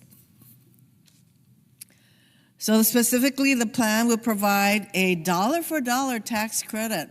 We're not talking about tax deductions. We're talking about a tax credit. This is money that comes right off your taxable amount. So what this bill would do is provide a tax credit of $5,000 or 10% of a taxpayer's adjusted gross income, whichever is greater. So a taxpayer making $10 million, we do have people who make $10 million a year, could contribute $1 million and receive a credit for that full amount. How do you like that? You can get $1 million off your tax bill by contributing to this private school voucher program. So rather than calling this plan what it is, and I tell you, the word scam comes to my mind. It's like scamming the public schools. Republicans are deceitfully trying to sell this plan as an expansion of school choice for families. Oh, isn't this voucher program great? More families can send their kids to private school. Here's the reality. Based on what we know about school voucher programs, they do not promote school choice. Let me give you two examples of why this argument does not hold water. For one thing, school vouchers do not cover the full cost of private school tuition. When was the last time anybody thought about how much private schools cost? Maybe, in schools in Hawaii, private schools can cost something in the order of $15,000 to $20,000 a year, starting from kindergarten. A voucher program will not support that full amount. That means that families who want to send their kids to these private schools will have to make up the cost difference. Well, how many middle-income, low-income families would be able to exercise that choice to send their child to a private school that costs that much? And not only that, as we have seen in states that have passed voucher programs, private schools often raise their tuition when they become eligible for vouchers. Iowa is an example. After they approved vouchers in 2022, private schools there increased their prices by over 20% for kindergarten and by over 10% for other grade levels. Here's another example of why this argument that this program promotes choice. There are fewer private schools in rural communities, so many families do not have access to private schools if they live in rural communities. How does this expand choice for these families? The reality is the majority of vouchers have gone to wealthy families and to subsidizing school tuition for students who already attend private schools. Under this bill, Republicans will make that even worse by prioritizing scholarships for these students. I'm going to repeat that because not only is it bad enough that we're going to divert all of this money basically to private schools, but this bill actually has a provision that says the people who will get these scholarships are students who already go to private schools. In Louisiana, for example, now 99% of voucher tax credits there went to families with annual incomes above $200,000. In Virginia, the number was 87% of vouchers in that state going to wealthy families. In Arizona, it was 60%. Americans have consistently rejected school voucher programs and initiatives. Nebraska, Kentucky, and Colorado have all voted against voucher programs within the last year. In Nebraska, school vouchers were put on the ballot last November, and they were soundly defeated for the fourth time. This is not a Democratic or Republican issue.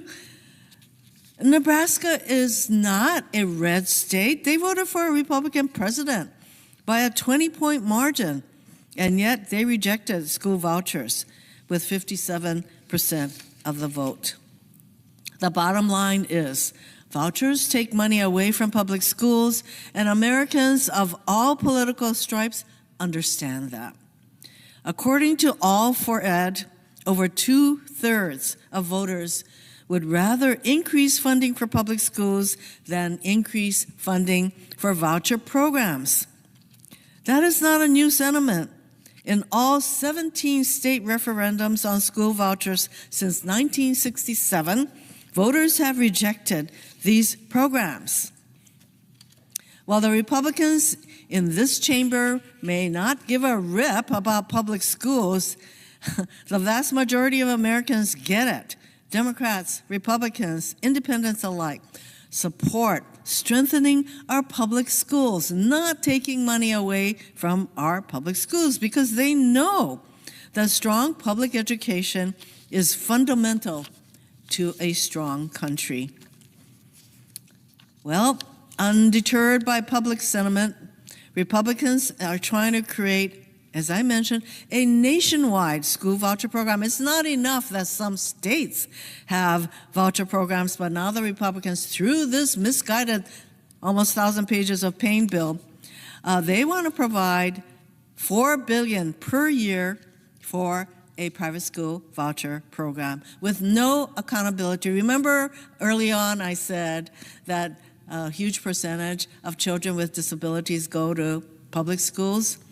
Well, private schools do not have any responsibility to make sure that they are providing education for children with disabilities. So no accountability. Let's just provide $4 billion per year, perpetuity, tax credit for private school programs that have no accountability along these lines.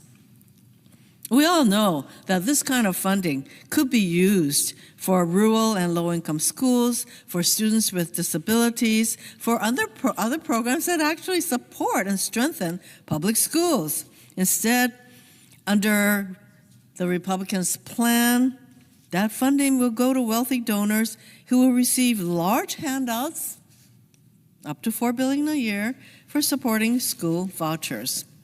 Again, this plan will enable a taxpayer making $10 million a year to contribute $1 million and receive a dollar-for-dollar credit for that full amount. And even worse, The taxpayer could contribute appreciated stock and avoid capital gains on the appreciation. And there's all kinds of data on who owns stocks in this country. And generally, it's the people with a lot of wealth. So this bill had a provision that enabled people to donate appreciated stock so that they could escape capital gains taxes on that stock contribution totally. So this Republican voucher proposal, outlandish as it is, was briefly delayed after it was deemed non-compliant with budget rules earlier this week. Republicans remained undeterred, and they have decided to plow forward with a nearly identical plan. What it comes down to is this plan does not help students. It does not promote choice. It does not support public schools where the majority of our kids go. We should be supporting our public schools, not taking resources away from them. So my Democratic colleagues and I will continue to fight to fund quality public schools to improve public education in this country. Foundational.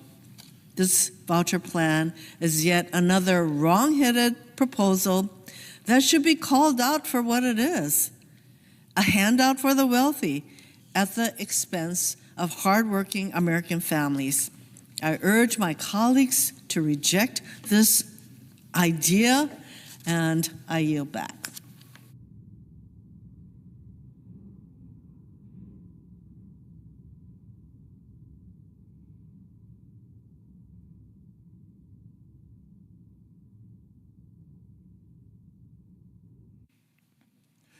Madam President. The senator from Georgia.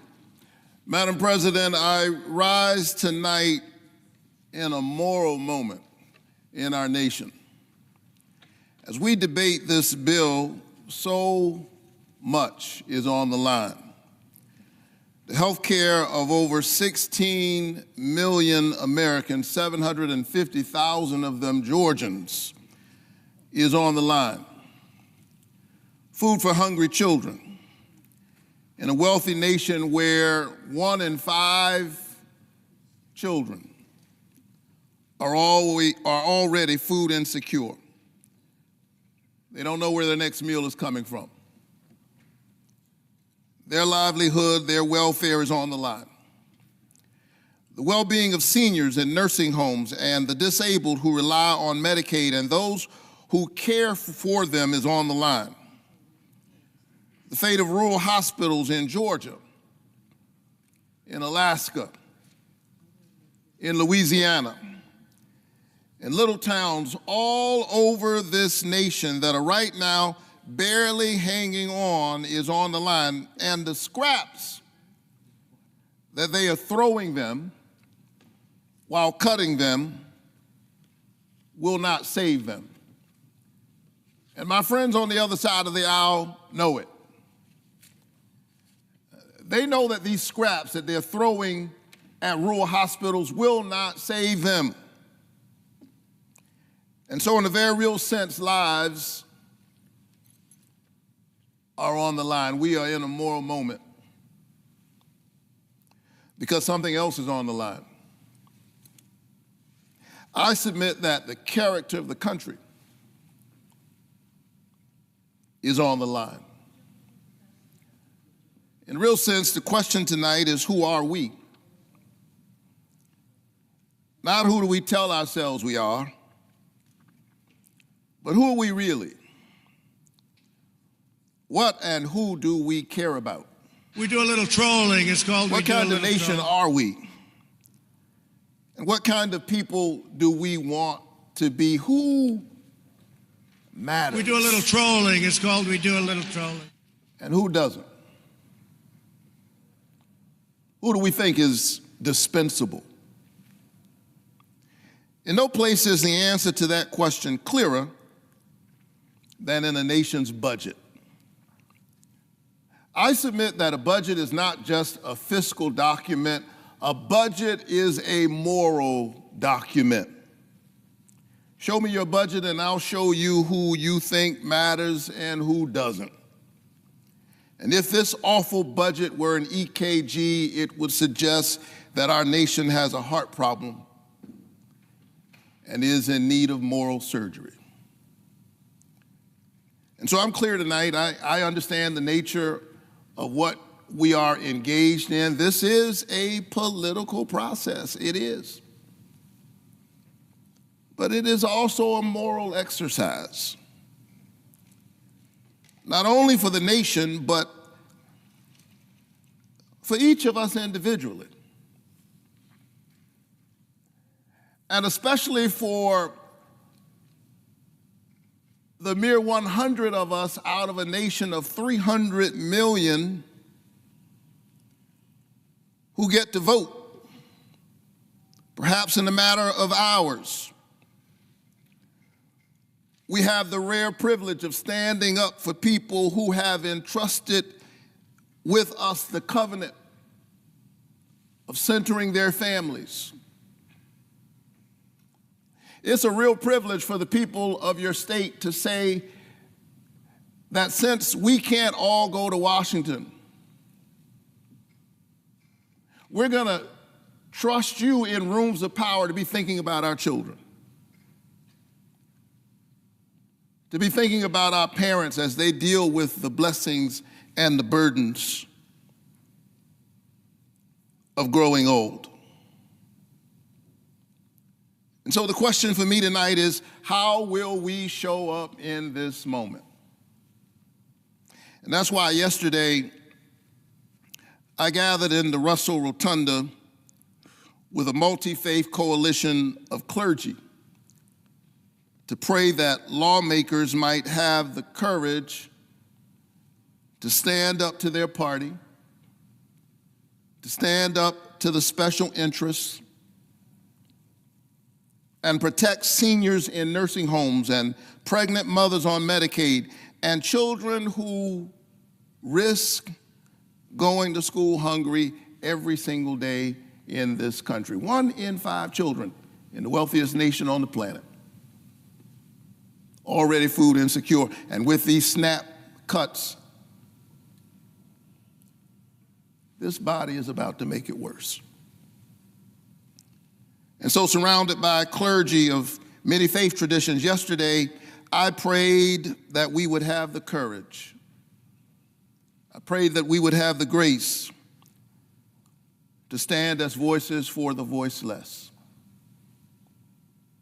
And as I stood there, I could not help but feel a sense of deja vu. This is not the first time I've been in our nation's capital speaking out against these policies that betray hardworking families. It was 8 years ago, almost to the day in 2017, when Washington Republicans were trying to pass a tax bill that favored wealthy Americans over working families, that I came to this building not as a senator, but as a pastor. I had no idea that 8 years later I would be serving in this body. I had no notion that I would even run for the Senate. I came as a citizen. And standing with a multi-faith coalition, we were praying for our nation's leaders. We were gathered in the rotunda of the Russell building, and as we were singing and praying, the Capitol Police said, I'm sorry, pastors, you can't sing and pray in the rotunda. If you do not disperse, we will have to arrest you. And let me say that the Capitol Police did not mishandle us that day. They were first-rate professionals. But they said that if you don't disperse, we will have to arrest you. What they didn't understand is that I had already been arrested. My conscience had been arrested.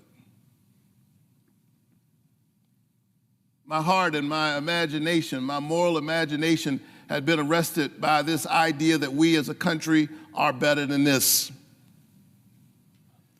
I come from a tradition where you don't just pray with your lips, you pray with your legs. You put your body in the struggle for other struggling bodies. And so here I am tonight, 8 years later,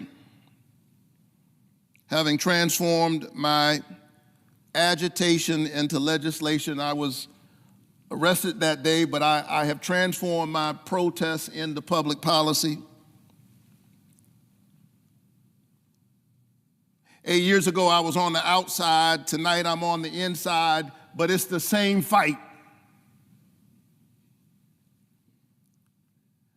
Some of us fight on the inside, some of us fight on the outside, some of us get to serve in the Senate or in the House, others are just watching at home tonight, but be really clear that we are in the same fight, whether we are on the streets or in the suites.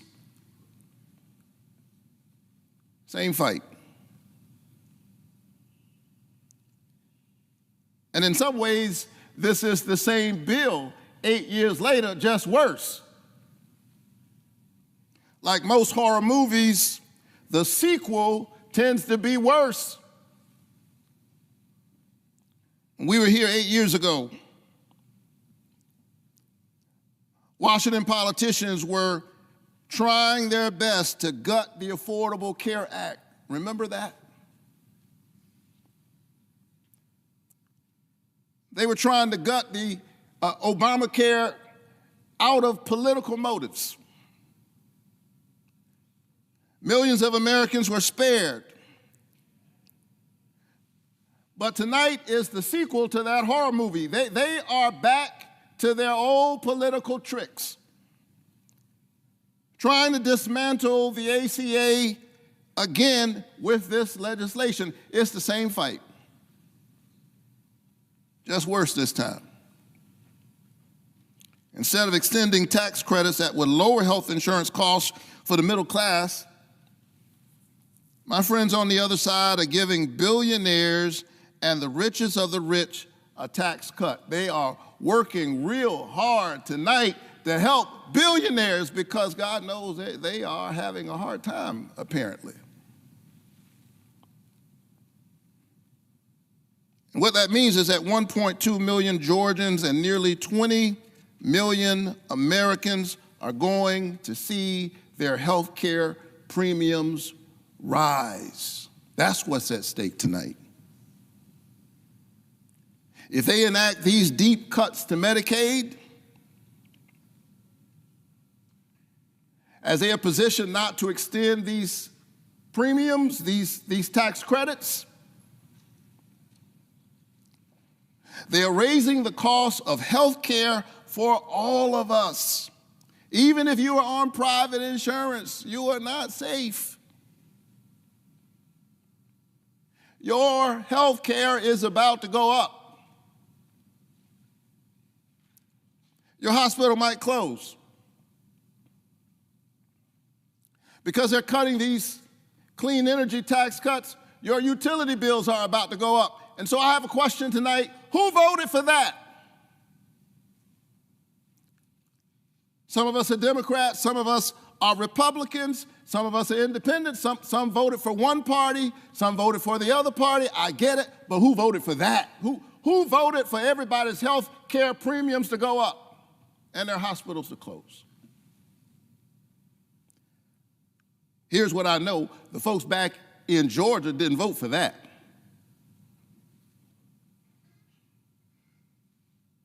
They voted for me and they voted for Donald Trump, but they didn't vote for that.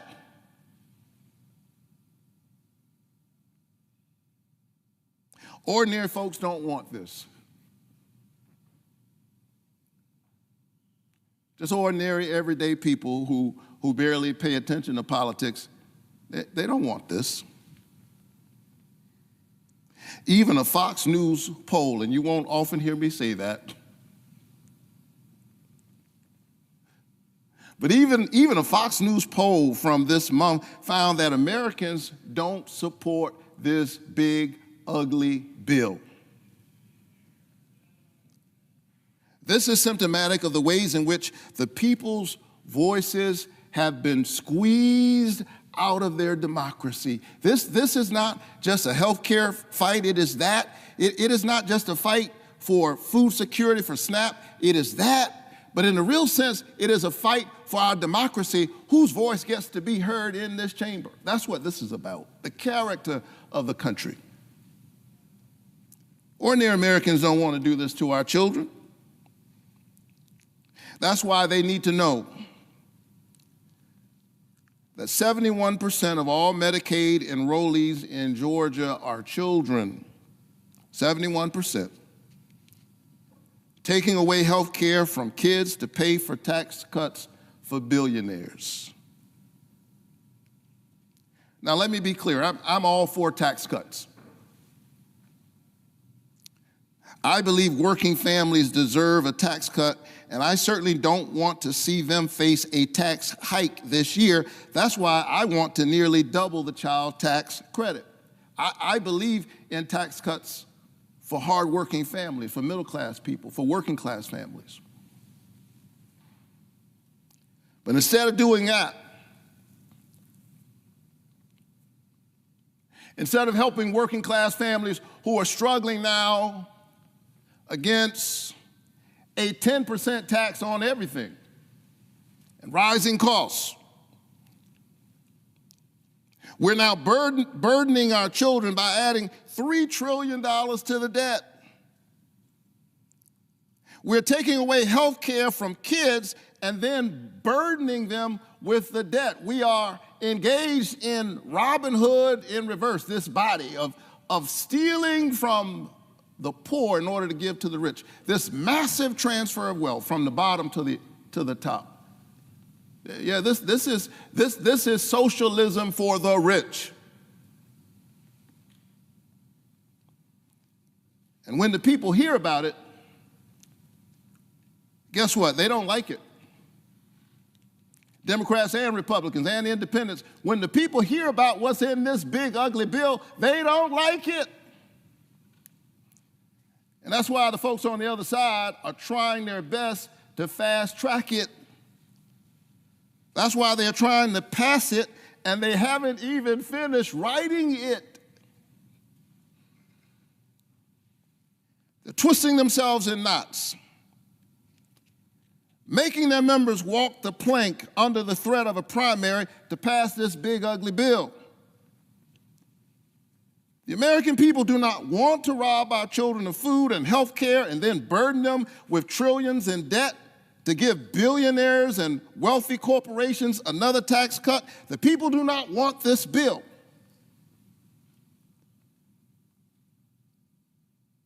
And so if the people do not want this bill, but they are trying to pass it, here's the question you got to ask yourselves at home. You have to ask yourselves, well, who are they working for? Who are they fighting for? Who do they think matters? Do you think they are working for you?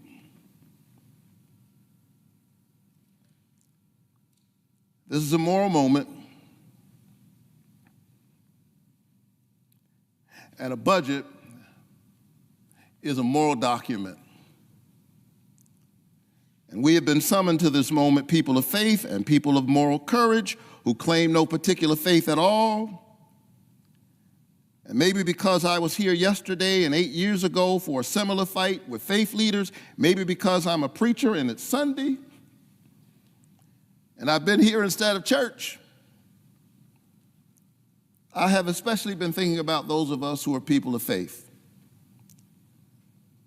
People whose lives are informed by Scripture, people of the book. And maybe those of us who have different politics but read from the same book ought to spend some time together reading the book. Because I do sometimes wonder, and I say this with all humility, none of us owns the truth.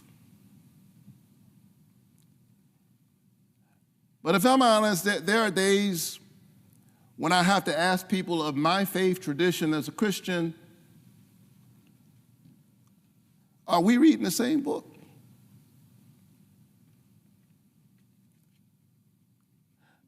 The book I know says, I was hungry and you fed me. I was sick, I was in prison and you visited me. I was a stranger and you welcomed me. Inasmuch as you've done it to the least of these, you've done it also unto me. The book that I love says, learn to do good, seek justice, rescue the oppressed, defend the orphan, plead for the widow. Speak out for those who cannot speak, for the rights of the destitute. Speak out, judge righteously, defend the rights of the poor and the needy. My book says, whoever is kind to the poor lends to the Lord and will be repaid in full. The prophet Amos condemns those who buy the poor for silver and the needy for a pair of sandals. They sell the poor out and working class people for cheap. And for those of us who have a vote in this moment, for my colleagues who are swinging on a moral dilemma, I hear the prophet Micah say, he has already told you what is good. What does the Lord require? But that you do justice, love kindness, and walk humbly with your God. May God be with our nation and grant us grace, wisdom, and courage for this moment. Madam President, I yield the floor. Madam President. The senator from New Hampshire. Madam President, first I want to thank my colleagues, and especially just now my colleague from Georgia, for their work tonight, for their expression of what's at stake in this moment, and to Senator Warnock, I say thank you and amen. I'm here today because I'm joining the majority of Americans who are deeply alarmed by this plan from the president and his congressional allies, a plan that will make life less affordable for more Americans. When we return home for this 4th of July, it'd be nice to be able to tell our constituents that we came together and passed bipartisan legislation to help bring down costs for families. Instead, my colleagues who vote for this legislation will have to explain why, at a time when families' pocketbooks are strained, they chose to support a partisan bill to make American life even less affordable. What will America look like once this bill takes effect? Millions of people will have lost their health coverage, thanks to the largest cut to Medicaid in American history. More people won't be able to afford preventive care and cancer screenings, and more people will get sick. Healthcare premiums will surge for everyone because fewer people will have care and the number of uninsured Americans will increase. Rural hospitals will close their doors because they lost Medicaid reimbursements that help keep them afloat. More people, especially in states like mine, will have to make long car rides just to get to a hospital 50 miles away in those desperate moments when minutes feel like hours and hours like eternities. Seniors will be thrown into grave peril because this bill threatens hundreds of billions in Medicare cuts.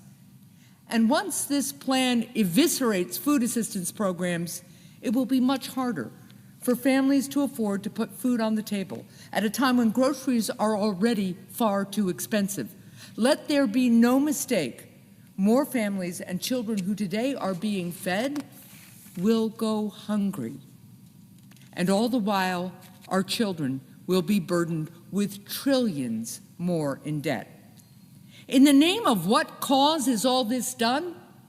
Well, it's all to pay for tax breaks for billionaires. This bill will also make us an America where our people are less free. In New Hampshire, during my time as governor, we adopted Medicaid expansion with support from both political parties, and we balanced the budget at the same time.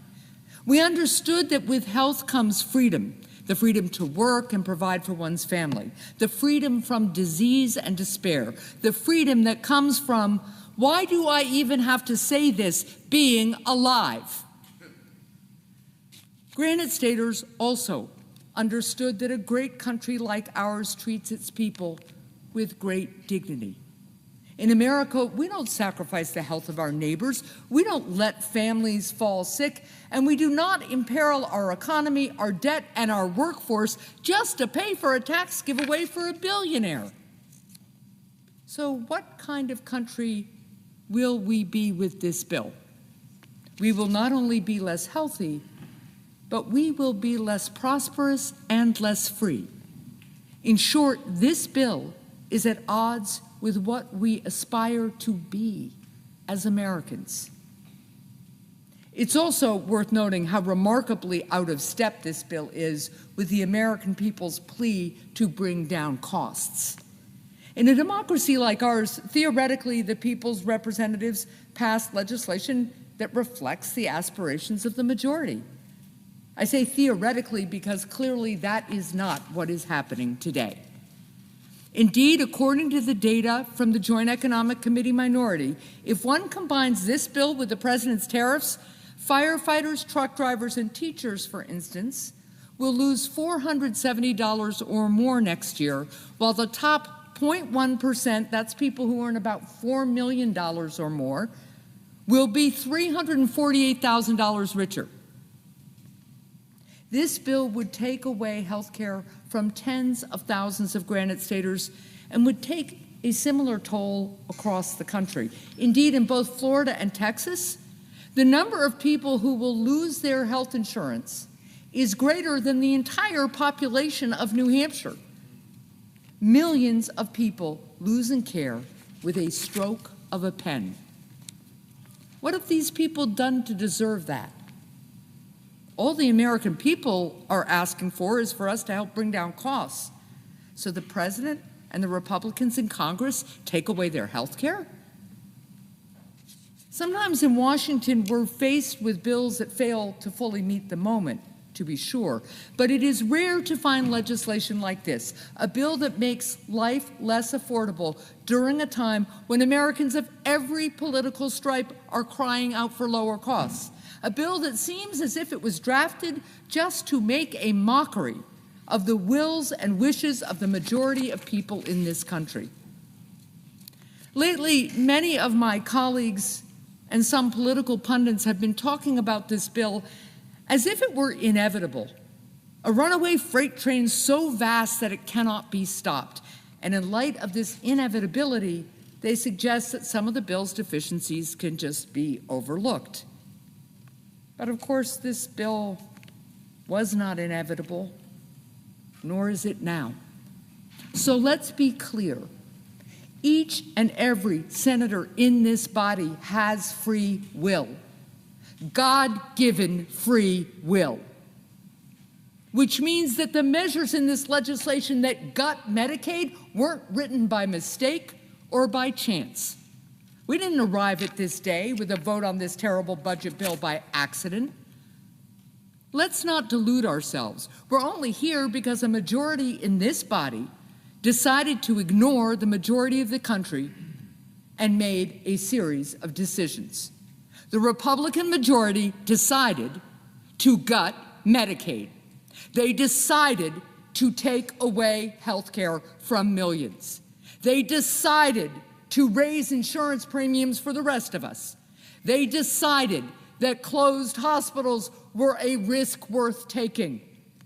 They decided that taking food away from hungry kids was acceptable. They decided that trillions more in debt was not a problem. The Republican majority decided that depriving the American people of all these things and raising their costs were worth it, just as long as they paid for another tax break for billionaires. Because that's the bargain that this administration, along with my Republican colleagues, is forcing the American people to accept. Our people will be less healthy, our kids will have more debt, but the president and billionaires like him will get a tax break. Of course, part of what makes this bill so frustrating is that it includes some individual provisions that I've spent years trying to pass into law. This bill includes provisions I support, some even that I authored, like strengthening the R&D tax deduction to support our entrepreneurs and a tax cut for families to make child care more affordable. I also support this bill's provisions which would tackle our housing crisis by expanding the low-income housing tax credit to bring down the cost of housing, as well as a provision making mortgage insurance tax deductible so that it's easier to buy a home. And I'd support a bill with real tax cuts for the middle class and small businesses, unlike the token measures included in this bill. If my Republican colleagues worked across the aisle to draft a bill that brought this bipartisan approach to other critical areas, like health care and food assistance, I'd vote for it.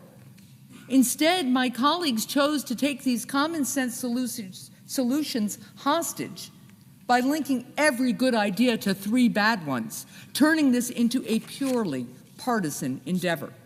So yes, I'm glad that some of these bipartisan provisions will be signed into law, but I regret that they aren't a part of a truly bipartisan effort because of the politics of division and destruction that President Trump brings to Washington. Now, I know that there are many areas of common ground with my Republican colleagues in this body, but it has become far too difficult to move forward on finding solutions when at every turn the president seems far more interested in demonizing and dividing rather than bringing people together, turning areas of agreement into weapons to force disagreement. Now, that's exactly the kind of cynical politics of division that does lasting damage to our families, our economy, and our democracy. Now, President Trump likely will get this bill passed.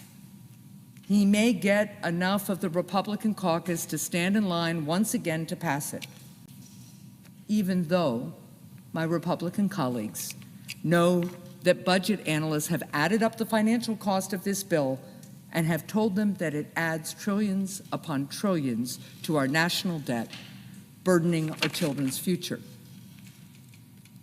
But you know, as important as the debt is, it's not the only cost of passing this awful bill. There's another kind of cost, a cost not simply of dollars and cents.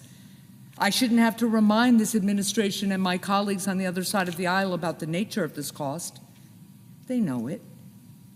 But just to be clear, this tax break for corporate special interests and billionaires has a price that can't be summed up in a budget line or written off during tax season.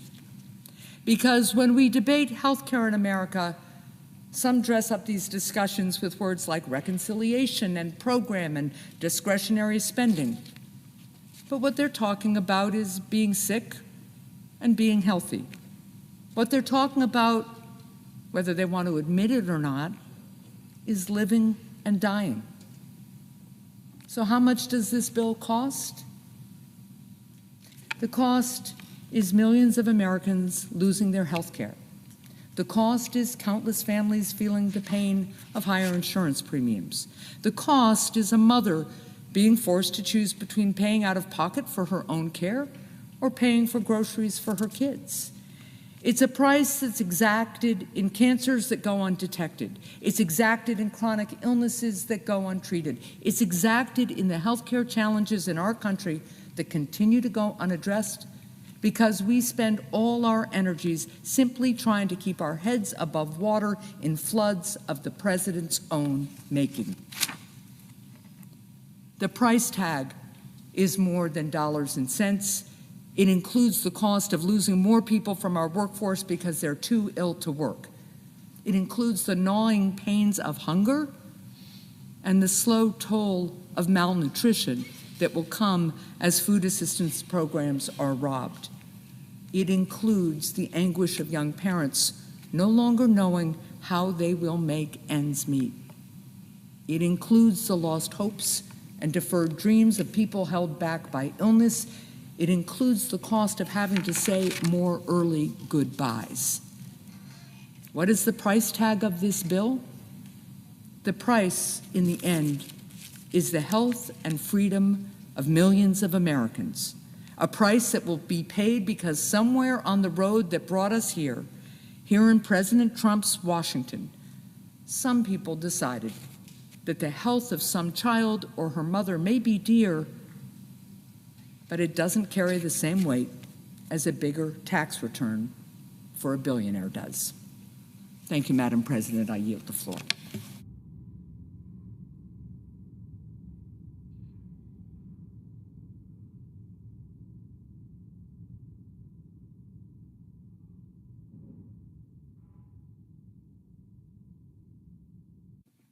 Madam President. The senator from Colorado. Thank you, Madam President. And the hour is late. I want to thank the presiding officer for being here. I'm glad to be here with my colleagues from New Hampshire and my neighbor from New Mexico. I want to thank the floor staff that's here tonight. And I would like to suggest, this is not the purpose of my speech, but the next time that senators make the suggestion that the floor staff should spend the entire night reading a bill here, that the senators actually read that bill instead of imposing that on the staff that's here.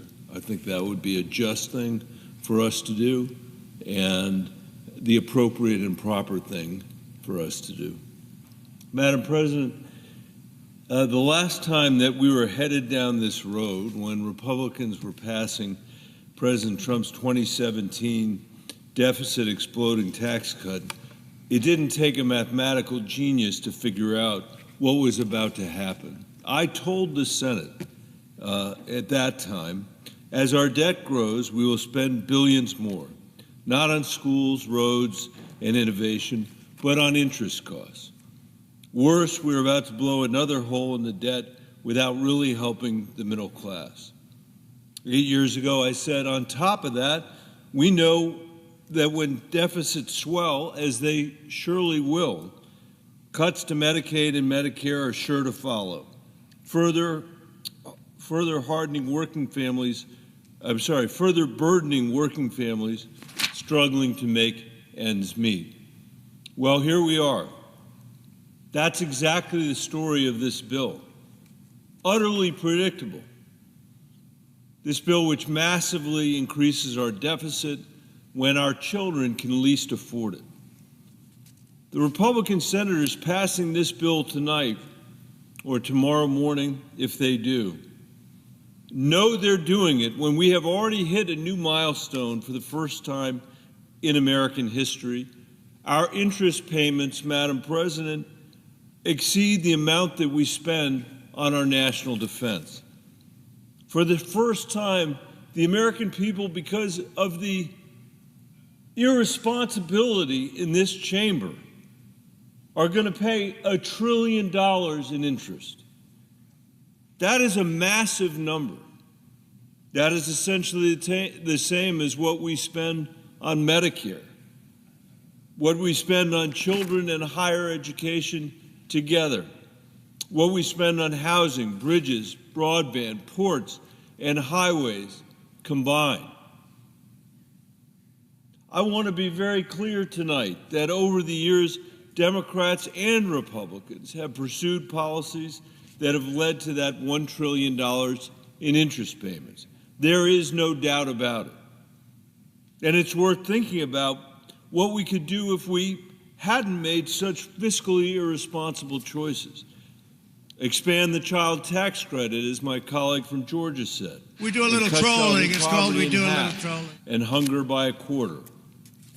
Build a modern energy grid to meet our expanding energy demand so Americans in cities and rural communities can enjoy affordable, reliable energy at home. Establish a healthcare system that the American people deserve, a modern system that people in other rich industrialized countries take for granted. A system that does not cost twice as much with worse outcomes, like in the United States of America, the richest country in the world, that forces parents to choose between their children's prescriptions and school supplies, that exhausts the American people who day after day after day have to fight endless negotiations with their insurance companies just to keep their children covered, that constantly threatens rural hospitals and clinics with closure in this country. No other rich country in the world puts up with that craziness. And we're spending twice as much as any other country in the world to get worse health care, worse outcomes, more scarcity. Every senator on this floor might make a different choice about the policies that they would enact, their preferred policies. But I doubt, Madam President, there is anybody here who is willing to go home and defend the virtues of wasting $1 trillion of the American people's money on interest payments. The Nonpartisan Congressional Budget Office and outside groups like the Penn Wharton Budget Lab tell us that by the end of the next 10 years, we will have the highest debt ratio ever, eclipsing the debt our nation had in the 1940s. What was happening in the 1940s? That's when the greatest generation had borrowed money to defeat economic misery at home through the New Deal and European fascism by becoming the arsenal of democracy. Those were their receipts. Those were the receipts of a generation that understood its commitment to the next generation, to us. When we contemplate from this broken Senate the patriotic accomplishments of the greatest generation, what has always seemed particularly egregious to me have been the tax policy Republicans have passed 4 times since Ronald Reagan passed it in 1981. Every single time they made the same promises. Every time. Look it up. They made the same promises that their trickle-down tax policy would drive economic growth, cut our deficit, pay for themselves. Every time, including the recent Trump tax cut in 2017, these promises have been false. They've been false. That was 8 years ago. That wasn't a century ago. We know what the math is. Everybody in this room knows the deficit is far worse today than it was when Donald Trump passed those tax cuts. President Trump has had a very rare thing happen, which is he got to take 4 years off and come back and be president. The effect of the tax cuts he passed the last time that he said we're going to pay for themselves clearly have not. There's nobody in this chamber who can deny that. I always find it amazing when I hear these promises, why people make them if they know they're so false, over and over and over again. And I think the reason is, Madam President, that it is a way that politicians in Washington can avoid the objections that you could never get away with at home.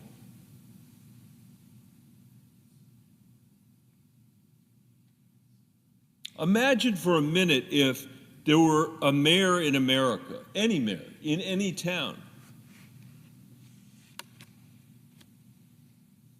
in Santa Fe, New Mexico, or in Lyman, Colorado, or in Los Angeles, California. It doesn't matter, Republican town or a Democratic town.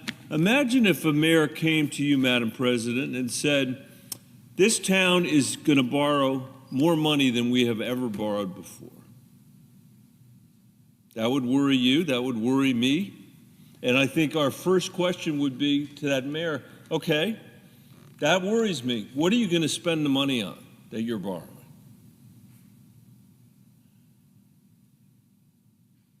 Are you going to spend it on schools? No.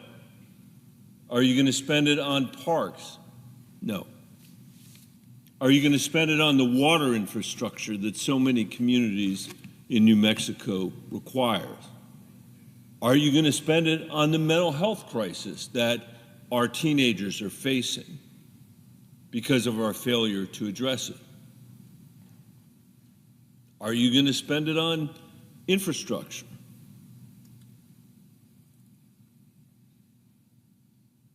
And the answer to all those questions would be no. What are you going to spend the money on, Mr. Mayor?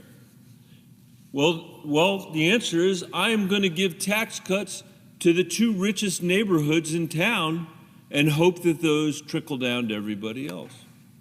That is the Republican tax policy. There's a reason why no mayor in America has ever done that.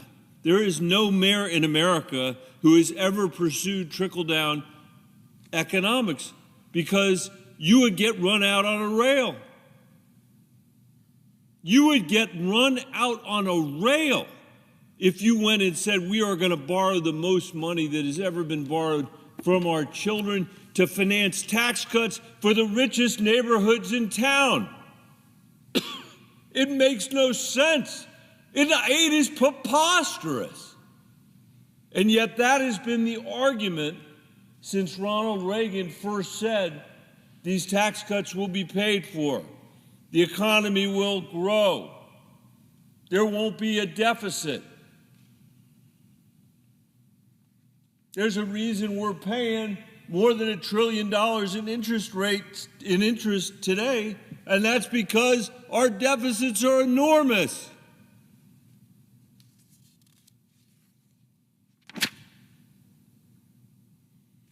Fortunately, and this is really important for the American people to understand, we still live in the strongest country in the world. We are in the world's richest economy. We have the most lethal military. Apart from our president, we have a national commitment to an independent judiciary, the rule of law, and low levels of corruption in our economy and in our society. We have unparalleled capital markets, cutting-edge innovation, and world-leading universities. We have all those things going for us, partly because the folks that came before us invested in those things and built those things and tended those things. But what we struggle with in our time is a sense among most Americans that they can't get ahead, that the American dream is farther and farther out of reach for themselves and for their families. And in my view, that is the biggest challenge our country faces. And in the face of this bill's ill-considered tax cuts to our health care, and in the face of this bill's ill-considered tax cut and cuts to our health care system, which is going to throw millions of people off their health care and make health care more expensive for everybody else. By the way, what's the logic of that? The logic of that is that when you throw people off their health care, they end up going to the emergency room to take care of themselves and take care of their families, just as anybody would. That's the most expensive care that anybody could have. That expense is then put into our insurance, in our insurance policies, and all of us are going to pay more. You can't wish away people just because you throw them off health insurance. When other countries in the world, other wealthy, rich countries in the world have a system of insurance that basically guarantees health care and mental health care to their citizens, it's worth asking why we would throw our people off the not so great health insurance that they have. That's a good question. But it's particularly crazy when it just drives up the cost for everybody else. We need to deeply think about the challenges that our country is facing today. It's more unequal. The top 1% owns 30% of our nation's wealth, Madam President. We do a little trolling. It's called we do a little trolling. Owns 2.5%. The top 1% of Americans own 50% of the value of the stock market.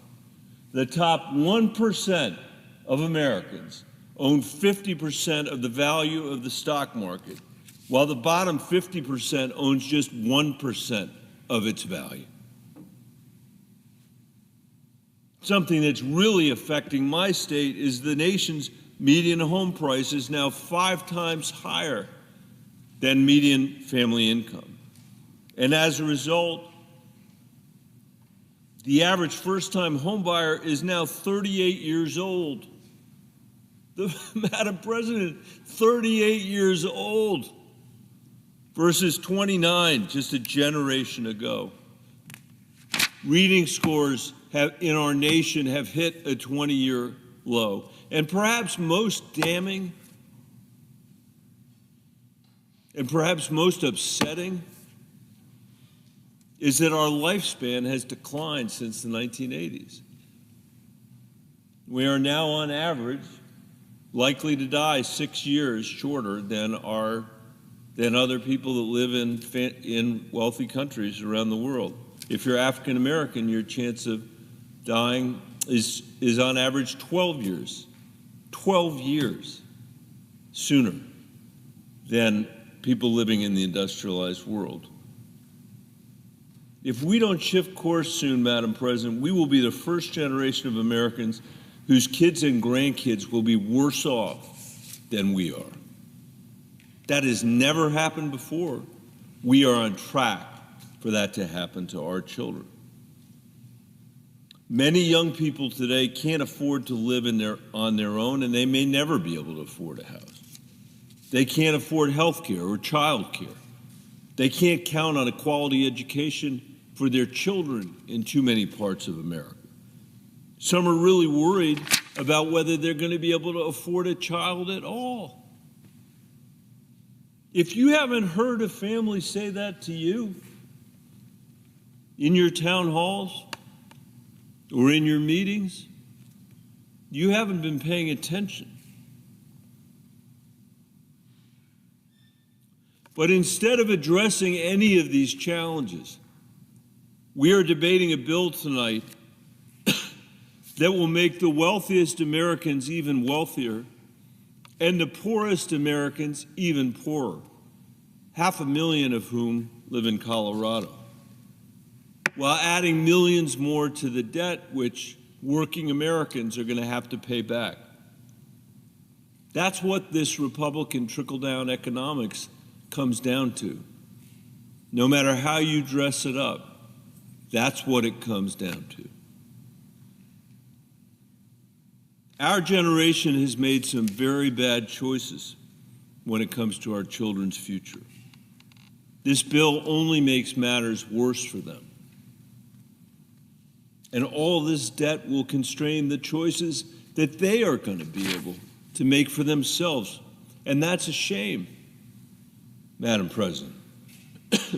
Because unlike us, perhaps they will aspire to following in the footsteps of the greatest generation to build a country where lifespans are growing, not falling, where economic mobility is rising, where poverty and economic anxiety are falling, where energy exports are increasing and emissions are decreasing, where quality health care and child care, education, and affordable housing are abundant, not scarce. It seems obvious to me, Madam President, that our child's ambition should be ours as well. Unfortunately, tomorrow, the Republican majority may pass a bill that takes us further in the wrong direction. in its wake and in its wreckage, Americans who do feel an obligation to the next generation are going to have to fight even harder to fulfill our duty. Madam President, I yield the floor.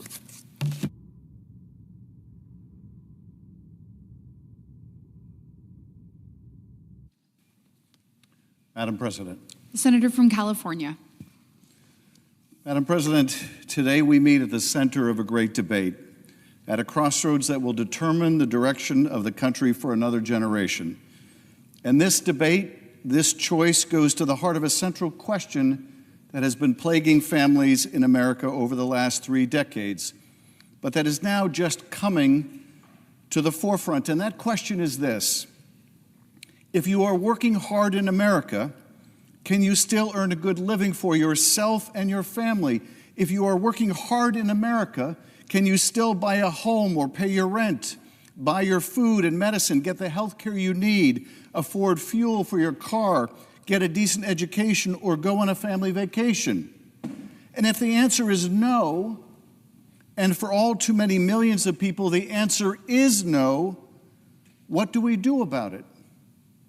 When I was a kid, my father was in the clothing business. He was a traveling salesman and he made $18,000 a year. On the strength of that single income, my parents bought our first home for $18,000. He made $18,000 a year and he bought a home. My parents bought a home for $18,000. It was the American dream and it came true for our family. Today I'm a U.S. Senator. That too is part of the American dream, that anything is possible in this country. But could anyone buy a home for the cost of the annual income even of a U.S. Senator? Not a chance in the world. An average home in California costs 3 or 4 times that much. My kids are paying thousands and thousands of dollars a month in rent. Could they find a home for the cost of their annual income? There is even less of a chance of that. And what about your grandkids? At the rate we are going, at the rate housing prices are rising, what chance will they have to afford a home at any income? And of course, it's not just a home. Healthcare costs are rising even faster. Millions of families are only one healthcare crisis away from failing.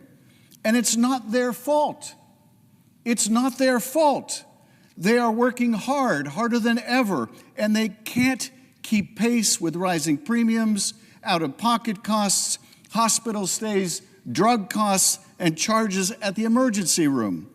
Energy prices are going up. It costs more to heat your home in the winter and a lot more to cool your home in the summer. Utility bills have been rising by double digits, while incomes have remained comparatively flat. It's too much. It's too much. Now, why is this coming to a head now? Why, when we're not in a Great Depression, not even a Great Recession, although with Trump's destructive tariff wars, we may get there soon enough, why now? Why now is this coming to a head? And the answer is that people feel more squeezed than ever, more pressure than ever, more like a failure than ever because they're doing their best, working their hardest, and they are still hanging by a thread. And you know something? It's not their fault. It's not their fault. They are doing everything they can to provide for their families, and it's just not enough. It's not their fault, but it is someone's fault. It is someone's responsibility. There is someone who should be held accountable for the fact that this generation is the first to renege on a compact between generations that we would leave the country better off to the next generation than the one that came before. And you know who that someone is? It is us. It is us. The world has changed, the nature of work has changed, and we have not changed with it. We have not kept pace, and in too many ways, through our policy failures, we have moved the country in the wrong direction. And the question before us today is whether we continue to barrel down that track towards higher home prices, bigger health care costs, more hunger and greater hardship, or whether we change direction. Much too late, yes, requiring an even more profound course correction, certainly, but finally steer this country to a better quality of life for all of our citizens. Is this bill that change in direction? Does it lead our country on a new path towards affordability and prosperity? And the answer, the simple, terrible, but clear as day answer is no. It most emphatically does not. No, it does nothing to bring down costs. No, it does nothing to make it easier for your kids or mine to buy a house, pay their rent, buy groceries, afford their medicine, or fill up the car for a family vacation. Instead, it throws more coal in the engine, barreling down a track to nowhere. Donald Trump promised he wouldn't cut Medicaid, but this bill cuts hundreds of billions of dollars from Medicaid. It is shredding the president's commitment made again and again. In January, the president said Republicans will love and cherish Medicaid. In February, he said, we're not going to touch it. Even a few weeks ago, the president said, we're not changing Medicaid, we're leaving it. But we see in the black and white in this text they released in the dark of night that simply isn't true. This bill will result in millions losing their health care from cuts to Medicaid. We know that. The Republicans know that. Tom Tillis has made this point over and over again tonight, as have other Republicans in this body. This bill will close down hospitals in the poorest counties and states. It will raise health care costs for families everywhere and by the thousands of dollars. It takes food away from the hungry. It kills clean energy so that we have to rely on oil and gas for everything, enriching that industry and impoverishing the rest of us with higher prices at the pump. It raises taxes on working families and the middle class while lowering taxes on the very wealthy and corporations. If you are in the top 0.1% of income earners making more than $5 million a year, you will get a $346,000 tax cut. How is that fair? How is that right? And it borrows the money from our kids to pay for that $346,000 tax cut, to pay for the habits of really rich people. Where is the fairness, the morality in that? When is enough enough? My father was part of the greatest generation. We, would appear, are part of the most selfish. And I'm fed up with it. I'm fed up with it.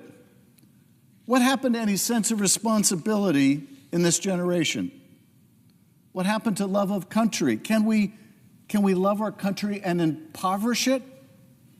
Can we love our children and grandchildren if we take from them only to give to ourselves? In this bill, we borrowed trillions from our kids. And for what? So the rich can have a bigger boat? So corporate CEOs can have more money? So a company can buy back more of its stock? So we can be richer than our neighbor while his neighbor has no home at all? The test of our progress, Franklin Roosevelt said in 1937, is not whether we add more to the abundance of those who have much. It is whether we provide enough for those who have too little. Last week, a landscaper in Los Angeles was tackled to the ground because he was undocumented. He's the father of 3 Marines. 3 Marines. When one of those Marines was finally able to speak to his father after his detention, he had one ask of his son: please go back to the work site and finish the job. That was his ask. That is the work ethic that has made this country great, not the ethic that brought him to the ground. Raising 3 Marines, that is the patriotism that has made this country great. not the rancor that beat him while he lay there. But if this bill is not the answer, and it most certainly is not, if this bill only makes matters worse, far worse, then what is the answer? What direction shall we go? How can we begin to make the country work for people once again? Well, we can give instead of take. We can build instead of tear down. We can recapture once again the sense of possibility in this country. If Eisenhower was part of the generation that won the war and built the roads and highways, let us be the generation that wins the peace by creating the next giant boom in housing in America, making the investment necessary, tapping into the great potential of the government and industry working together, breaking down each obstacle in the way, millions and millions of new homes that my children can afford and your children. Let us build new hospitals instead of closing them down, and in so doing, bring the cost of healthcare down with them. Let us train new doctors and nurses so it is not so expensive to visit them, and new home healthcare workers to take care of us even as we take care of them. Let us grow more food and feed more people at home and abroad and bring down the cost of our groceries.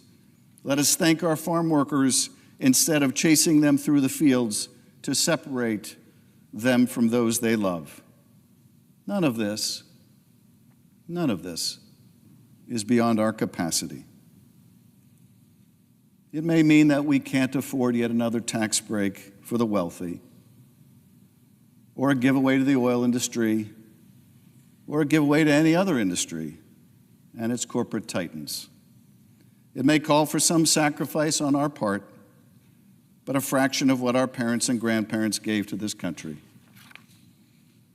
It means that we pay more attention to our kids and their needs and less our own, that we once again show concern and compassion for our neighbor, and remember that we were once strangers in a strange land, that we show humility about our own achievements and recognize that none of us got here on our own, that all of us can prosper without someone else being made to suffer.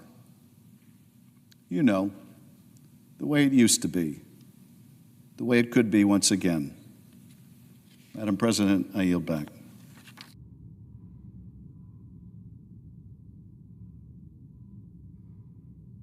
Madam President. The senator from New Mexico.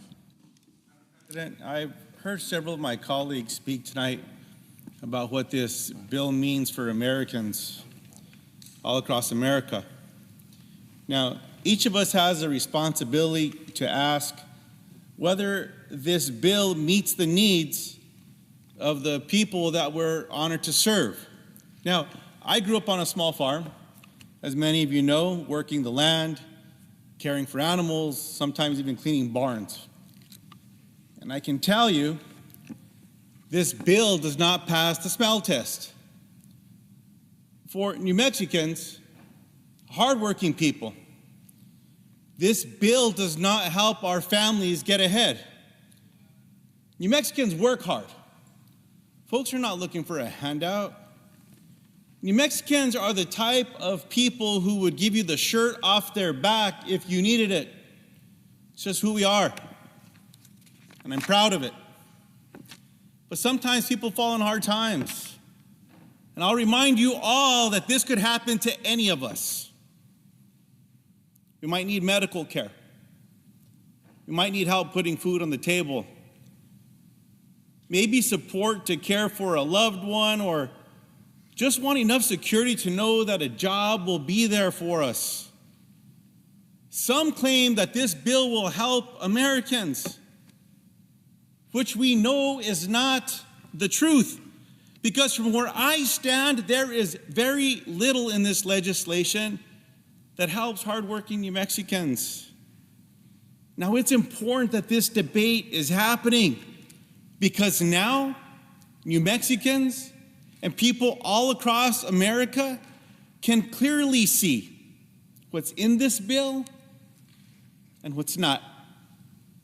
As has been said time and time again this evening, the vast majority of this legislation benefits the ultra-wealthy, the wealthiest 0.1%, getting over 250 grand back in their pocket. Can you believe this? How many people might not make that in a lifetime? An extra $250,000 in their pockets. That's what this bill's about. Now, meanwhile, it does not help farmers. It does not support teachers or children. Nothing for New Mexico seniors who rely on Medicaid and SNAP. And nothing for New Mexicans who served our country and deserve our care in return. New Mexicans are hardworking people who believe in the values of loving your neighbor, following what the Bible teaches us. Do unto others as you have them do unto you. This bill goes against everything New Mexicans stand for. It's not honest, it's not caring, and it's not fair. Now, I've heard my colleagues try to claim that this bill does not cut assistance. That's a lie. It's not true. This bill cuts more than $1 trillion from the Supplemental Nutrition Assistance Program and Medicaid, for crying out loud. Senate Republicans are gutting the Affordable Care Act and ripping health care away from over 17 million Americans. Now, a few of my colleagues across the aisle have spoken with some clarity, saying out loud what we all know to be true. One Republican senator warned about SNAP, about these cuts, saying, quote, if we don't watch out, people are going to get hurt. Another Republican colleague said of Medicaid, quote, we can't be cutting health care for working people and for poor people in order to constantly give special tax treatment to corporations. Now, that same senator went on to say that, quote, slashing health insurance for the working poor is morally wrong. That's right. I wish more of them spoke with that clarity. At least a few of them are saying out loud what the rest of America is thinking. Now is the time for more courage, though. The courage to put people first. My colleagues all have a chance to vote against this legislation. They all have a chance to vote for amendments that will say, hands off Medicaid. Don't cut those nutrition programs that one senator said are going to hurt people if we don't watch out.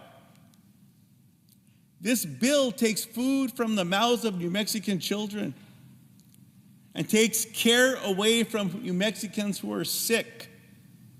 And it's not just New Mexico. These cuts will hurt people in every state. My Republican colleagues, to lock up one more vote, offered something called the polar payoff, a carve-out for one state. Now look, these carve-outs are an admission that this bill will leave people hungry and without care. Plain and simple. Otherwise, why would they want to carve out for their state? Why was this carve-out added? Because this scam of a bill cuts funding for rural hospitals and the programs that feed children and families in need. For our rural communities out there, for the farmers and ranchers who grow our food, this bill will hurt your bottom line while closing rural hospitals, closing rural grocery stores. For families who rely on SNAP, this bill means less food on the table and more children going to bed hungry, all while making health care, especially emergency care, harder to access. That is what this bill does to hardworking Americans. And I'm not even mentioning the Americans who currently have health care but will no longer be able to afford it because of this bill. Those of you watching at home tonight who do not think this impacts you, it just might. Earlier this week, I had the honor of speaking with a healthcare worker from Las Cruces, Julie. Julie traveled all the way from New Mexico to Washington, D.C. to tell Congress not to mess with her family's Medicaid. Like many of her colleagues, she had a story to share. Now, Julie's son received mental health care through Medicaid. When that coverage was cut, Julie lost her son. Soon after, her daughter was diagnosed with a serious condition that required immediate care. Now, without Medicaid, her daughter may not have survived either. Just think about that. Let it sit in. New Mexicans understand the responsibility of looking after family. Like so many families in New Mexico and across the country, I grew up helping to take care of my grandparents, Grandma Nestora and Grandpa Celedon, my dad's parents. Now, when my other grandparents, Grandpa Luis and Grandma Cleotilde, were victims of a terrible car accident, I watched my mom, my uncles, my aunts, and my cousins show what grace looks like, what love feels like, what compassion really means. Now, this bill is a direct attack on those values. Values of helping one another and shared sacrifice. There's no shared sacrifice in this bill, only more handouts for the wealthy. There is nothing in this bill that shows that we are all looking out for our neighbors across America. And like so many Americans, I'm so deeply concerned about the price tag. This bill would add more than $3 trillion to the national debt. Now, to people watching, this is not just a number. It affects your everyday life. Higher interest rates. Think about your credit cards, your car loans, your mortgages if you're fortunate to have one. This bill is going to make your life more expensive. It's a total betrayal of our constituents. So to the American people, hear me when I say keep speaking. You've done it before. The American people, all of you that spoke up, you helped stop the sale of our public lands. You made your voices impossible to ignore. Now, this bill is not the law of the land yet. But if we stay silent, it will be. So keep organizing, keep calling, and keep showing up. Because part of our responsibility as American citizens is to protect one another, to stand by one another, to treat others the way that we want to be treated. The golden rule. It's not hard.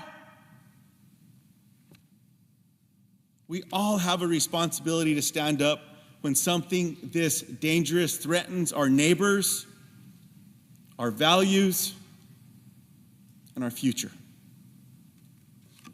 Mr. President, I yield the floor.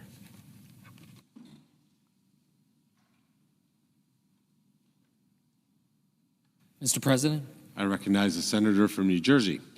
Mr. President, I rise today to lift up the fact that this reconciliation bill will do real harm to countless American families.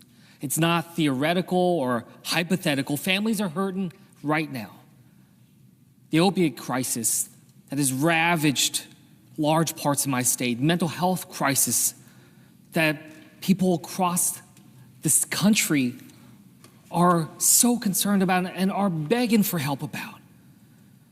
And so many other challenges that are out there. Every single family knows the fear of a health crisis. Like Susan, a mother I met at a town hall down in Egg Harbor. A town hall that was part of a series of town halls that I did, trying to highlight the challenges that so many families are facing. And in this crowded room of over hundreds of people, a woman named Susan shared her story. A mom of a 24-year-old son with Down syndrome. They used Medicaid to be able to cover his care. She broke down at the weight of her fear and worry of her child something a lot of us can relate to. She said to me that this is the face of Medicaid. And as I went over to give her a hug, I remember what she said. It's real.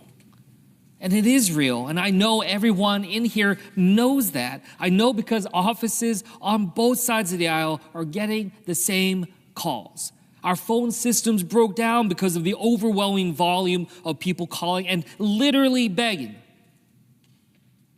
us not to do this, begging us to protect Medicaid so their kids can see the doctors, begging us not to cut SNAP benefits so their students can have access to healthy food.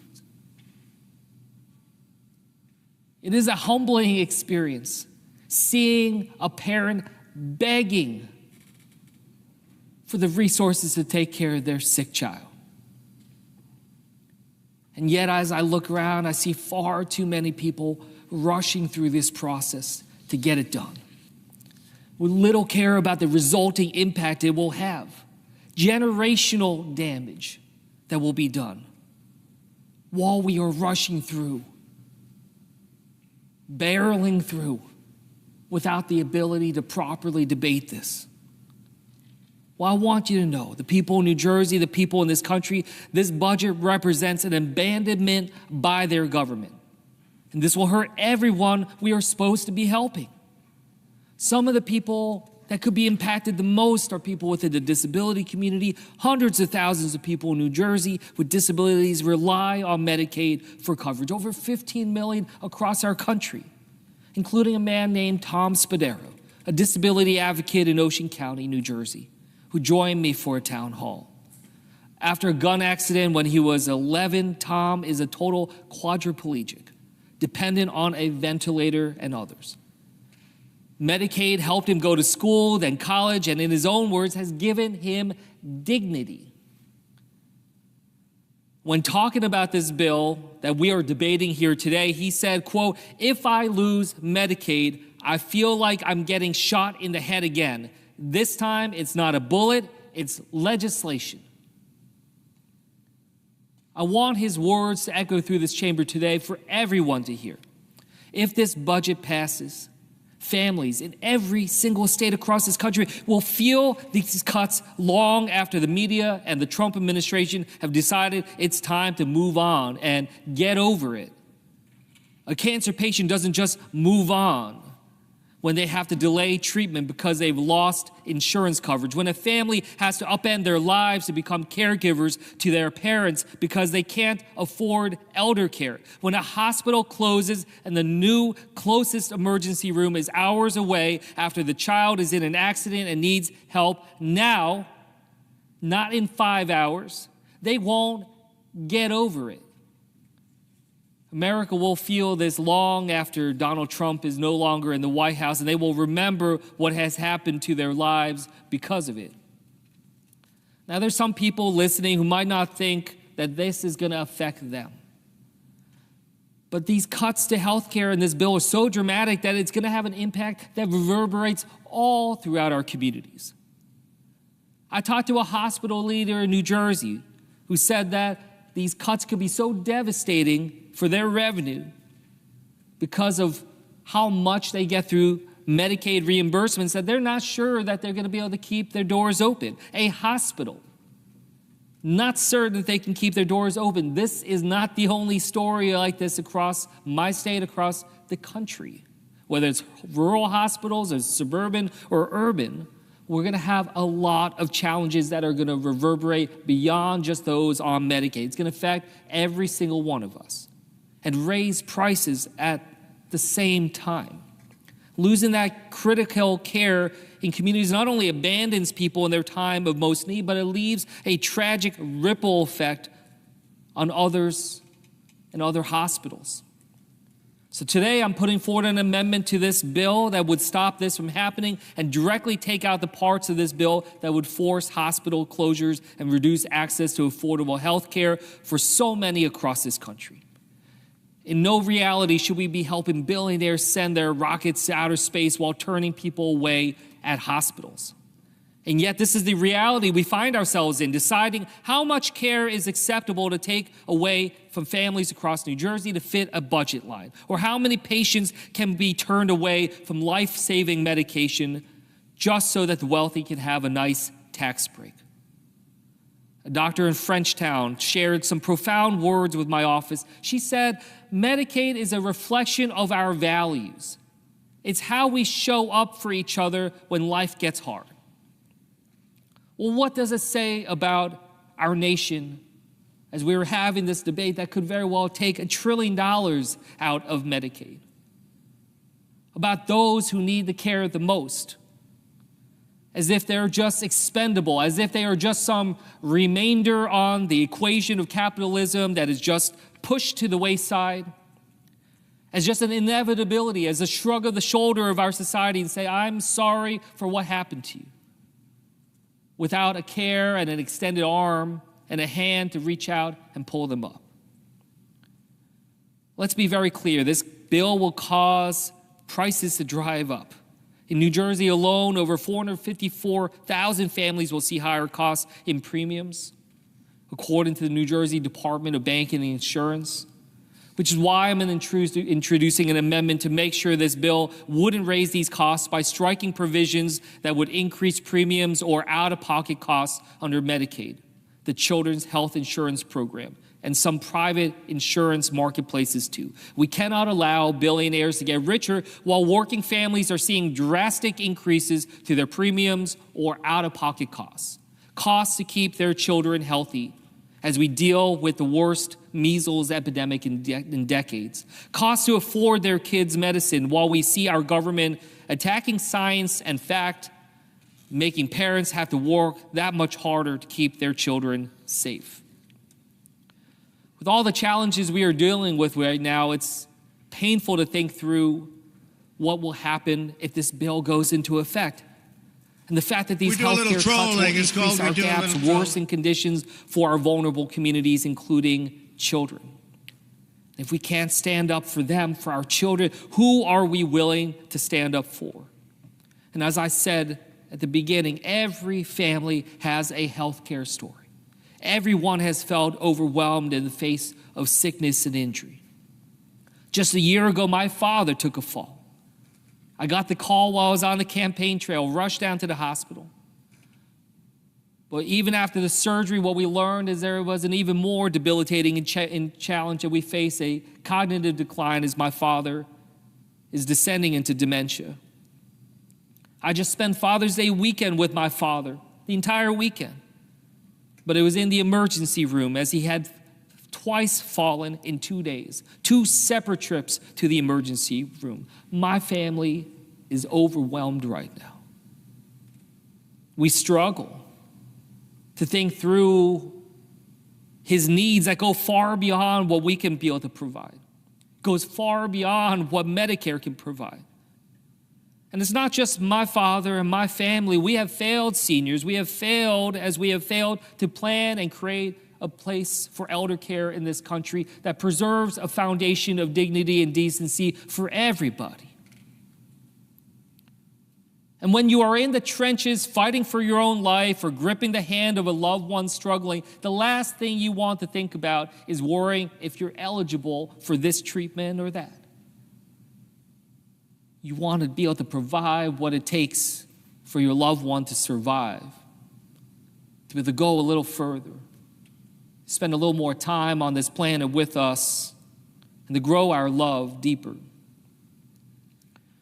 we think about that, and then we ask ourselves, well, why is this bill happening? Why are these cuts happening? It's not to bring down the deficit. Instead, it's going to balloon the deficit by trillions of dollars. Who among us in this country think that the problems that we face as a nation is because the wealthiest among us don't have enough?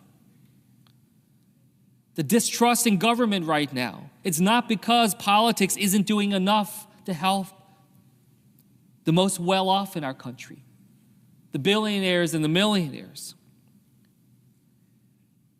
I ask my colleagues to find the courage to do the right thing. I want us to bring back to 2017, in this very chamber, as senators gather to decide the fate of the Affordable Care Act. which was at the time hanging by a thread. Many of my colleagues here in this chamber were also on the floor at that time. I was not. I was a regular citizen, angry at what I was seeing unfolding, watching it on my phone.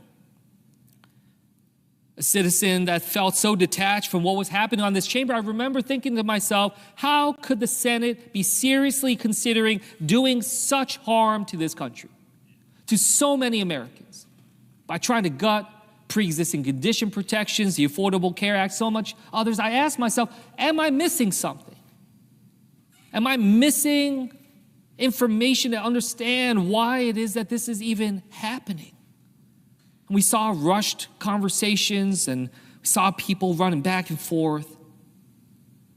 And we also saw Senator John McCain step up and signal with his arm that he did not stand for this. Senator McCain's vote was a rare moment of doing what you know is right, even when you're surrounded by noise telling you it's wrong. It's surreal now finding myself on the floor of the Senate in a similar moment in our own nation's history, when so much on the line with this vote, and I look around this chamber and yet again think the exact same questions from 8 years ago. How can the Senate seriously be considering gutting care for so many? And now, with the benefit of being here and the conversations and the information, I'm still left with this question of, am I missing something? How is it that such an esteemed body that is meant to protect the American people, in this chamber where so many decisions have been made to protect the American people, that we are on the cusp of doing something that will do generational damage to so many American families? This vote before us seems as surreal and reckless from within this chamber as it does from outside. But while the problem is the same, so is the solution. It is about courage. The courage John McCain had. The courage that so many of my constituents have. So many people who have called and shared their personal stories, stories about their family's health they probably have never told anybody. But they feel so desperate right now to do something that they are willing to open themselves up. Be able to pull back the curtain of the dangers and the pain that they have endured.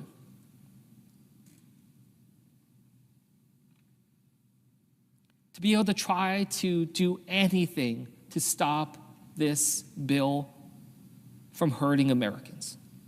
That is courage. And it's courage about standing up against the big money and the special interest, and sometimes it feels insurmountable. And I say to my colleagues here today that you won't be remembered by whether or not you pass this bill on President Trump's timeline, or you feign concern about constituents just to be able to stab them in the back later. You'll be remembered by your courage to stand up and say no. You'll be remembered by your courage to speak out for the people, not just the few who have paid, but for all of us. You'll be remembered in the same way as our former colleague was remembered by what he did 8 years ago. I urge you to remember that this job is bigger than all of us, bigger than any one man, any one party. It is about using our vote and our courage to make lives better for those that we represent. History and the American people are watching. You still have time. You still have power. I still believe in this chamber and believe it can be a force for good.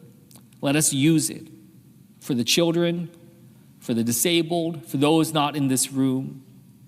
And with that, I yield back.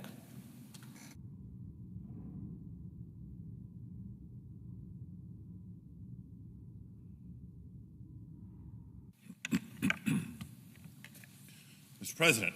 I recognize the senator from California. Mr. President, I too rise in opposition to the reconciliation bill before us. But before I get to my objections over the substance of this historic attack on working and middle-class families, I want to speak for a minute as the ranking member of the... We do a little trolling. It's called We Do a Little Trolling. And I need to address how Republicans are abusing the process to get here. They're breaking the Senate rules to hide the true costs of the bill. For the second time in just 6 weeks, the Republican majority is going nuclear on the Senate rules. And they're doing it with the same purpose, to avoid the 60-vote threshold of the filibuster in order to pass a very unpopular agenda. Now, I know oftentimes we're advised against getting into quote-unquote process, because most people may not care about process or understand process, but in this particular case, it serves to underscore the significance of the damage that this bill represents, the procedural lengths to which the Republican majority is going to try to get this done. And I do have to say it's so surprising because it was just in May that Senate Leader Thune unequivocally said, quote, while Republicans are in charge, the legislative filibuster will remain in place, end quote. If we go back to January, he was asked about this because folks kind of had a sense that this might be coming. He said then about overruling the Senate parliamentarian, quote, that's totally akin to killing the filibuster. We can't go there. People need to understand that, end quote. But now Republicans are trying to do exactly that, to hide behind the technical language of Senate procedure to harm working families. And no, like I said, it's not the first time. Just last month, Republicans voted to override the very plain language of the Congressional Review Act. And they voted to overrule the parliamentarian to repeal California's Clean Air Act standards with a simple majority vote. Fast forward to today, they're running the same play, this time with trillion-dollar consequences, not just air quality and public health consequences. See, colleagues and folks watching at home, budget reconciliation is the most powerful expedited procedure statute on the books. You can do a lot with a simple majority and avoid the filibuster, but you have to do it by the rules of reconciliation.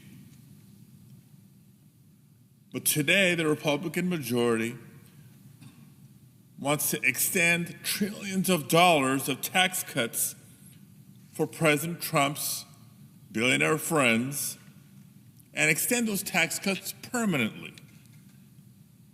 That's not just terrible, terrible policy, it's against the Senate rules. The Congressional Budget Act says clearly that reconciliation bills cannot increase the debt beyond 10 years. Now, it doesn't take a Nobel Prize-winning economist to know that a permanent trillion-dollar tax cut would do exactly that. And so once again, following the same playbook they did last month, the majority is going to twist the rules to try to find a way. They're again ignoring the guidance from the parliamentarian's office that doesn't fit their agenda. And they're setting yet another new precedent for this body.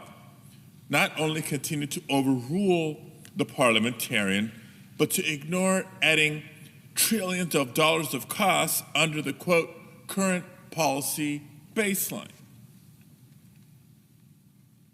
As we did during the Clean Air Act debate last month, I and my Democratic colleagues will once again remind our Republican colleagues that sooner or later Democrats will be back in the majority. By then, the American people will have felt the pain of this bill, but we'll make sure that they understand just how hard you tried to work to hide it from them. Democrats will not let the American people forget what Senate Republicans do this week. Now on to the substance of budget reconciliation. Mr. President, how many times have we heard the Trump administration these past few months say that they're focused on fraud, waste, abuse? Now, these are the buzzwords that they turn to when they're trying to bat away questions or when Americans are trying to get clarity on whether the life-saving services that they depend on are about to get cut. But in reality, what we're seeing happen this week is one of the biggest acts of fraud in American history playing out right before our very eyes. With the bill under debate today, and it is past midnight, so we're into Tuesday, so I can still say today,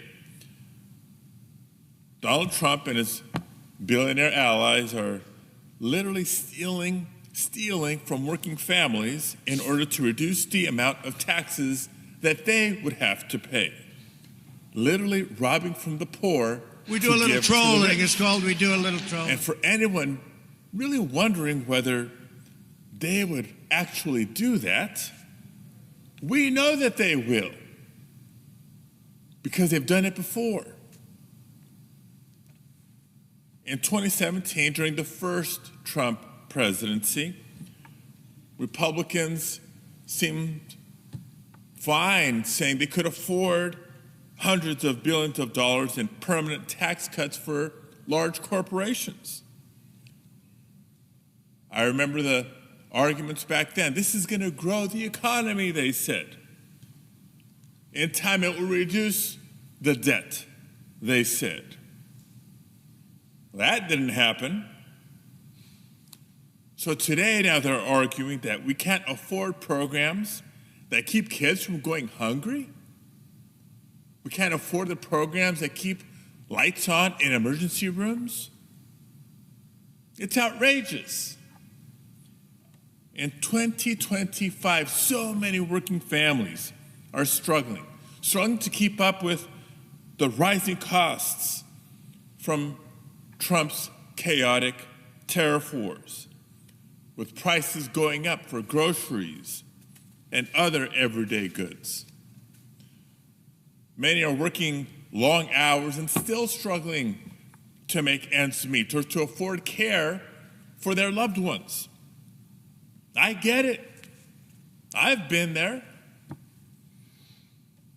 Colleagues, as I've shared with you before, I'm the proud son of working class parents who came to the United States from Mexico in the 1960s. I'll remind you that for 40 years, my father worked as a short order cook and my mom cleaned houses. On those modest salaries, they raised my sister, my brother, and I in the proud working class community of Pacoima, California. And I remember what it was like to live paycheck to paycheck. I know how unnerving it could be, for example, when the car broke down and you listened and witnessed to your parents' debate because, on the one hand, maybe they couldn't afford the cost of repairing the car right away. But they also realized that they couldn't afford to not fix the car because they had to get to work. And I know that there's so many Americans in communities like the one I grew up in that aren't looking for handouts. That's not what we're arguing or debating in this bill. Americans just want a fair chance to work hard and provide for their family. There's pride and dignity in working hard and providing for families. That's part of the American dream. People just want a fair playing field. In a country with as much promise and profit as the United States of America, that shouldn't be too much to ask for. But not only would the Republican budget reconciliation bill be one big handout for the wealthiest Americans, it would actually make life harder for working families in order to pay for it. That's wrong. And it's cruel.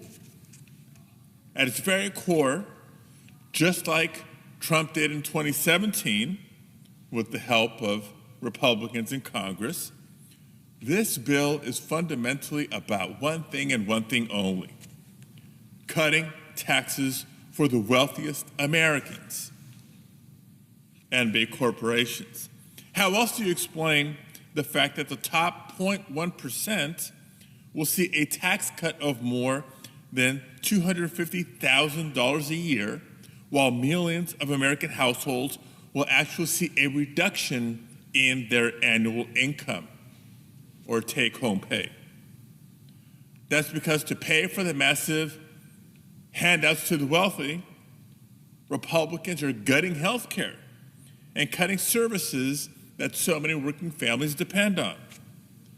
And they're twisting themselves into knots in order to cut around $1 trillion in health care. Cuts that would leave 16 million Americans without health insurance. We're talking about seniors. We're talking about children, Americans with disabilities, hardworking families who don't deserve to be kicked off their health insurance just so billionaires can pay less in taxes. These devastating cuts, by the way, will also close rural hospitals around the country, including in California, where so many are already struggling just to keep the doors open. And for folks listening to the debate thinking that, well, if I'm not on Medicaid, then this may not apply to me, this isn't going to hurt me. Let me remind you that if your local hospital that relies on Medicaid dollars is forced to cut services or cut staff or even close its doors as a result, then yes, you too will be hurt. But the bill doesn't stop there. In this bill, Republicans cut SNAP, nutrition assistance, that critical lifeline that so many count on to literally feed their families. How much more cruel can you get? But wait, there's more. Republicans are also rolling back the historic progress we've made investing in our transition to a clean energy economy, targeting the millions of clean energy jobs that are fueling innovation and helping us stay ahead of China. The cuts to clean energy that Republicans are making in this bill will lead to higher energy costs, higher electricity bills for so many families. Now, I'm reminded that this last November, so many voters went to the polls and voted hoping for lower prices. They were desperate and looking for relief, and that's what motivated their votes. But this bill does the opposite. So I have to wonder, for my Republican colleagues who are supporting this measure, who is it that you're fighting for? Did any of you really come to Congress to take food away from the hungry? To take care away from sick children? What are you proposing be done here? Now, I've seen Republicans go back and forth on this bill for months now, I'm sure trying to decide just how much they can try to get away with. And I've heard some of the arguments that they plan to make to justify voting for this bill. Some of them will argue that we need this bill because we need to reduce the deficit. Talk about misleading. This bill adds trillions, yes, trillions of dollars to our nation's debt. So even when they try to twist the numbers and come up with the funny math, it doesn't even result in deficit We do a little trolling. It's called we do a little trolling. And you know how you can tell? Because the Republicans included a $5 trillion increase to the debt limit in this bill. If the bill and the cuts included in the bill indeed reduce the deficit, as they claim it does, they wouldn't have needed to raise the debt limit in the process. So let's be clear. Republicans who are voting for this bill know full well it will hurt so many of their constituents.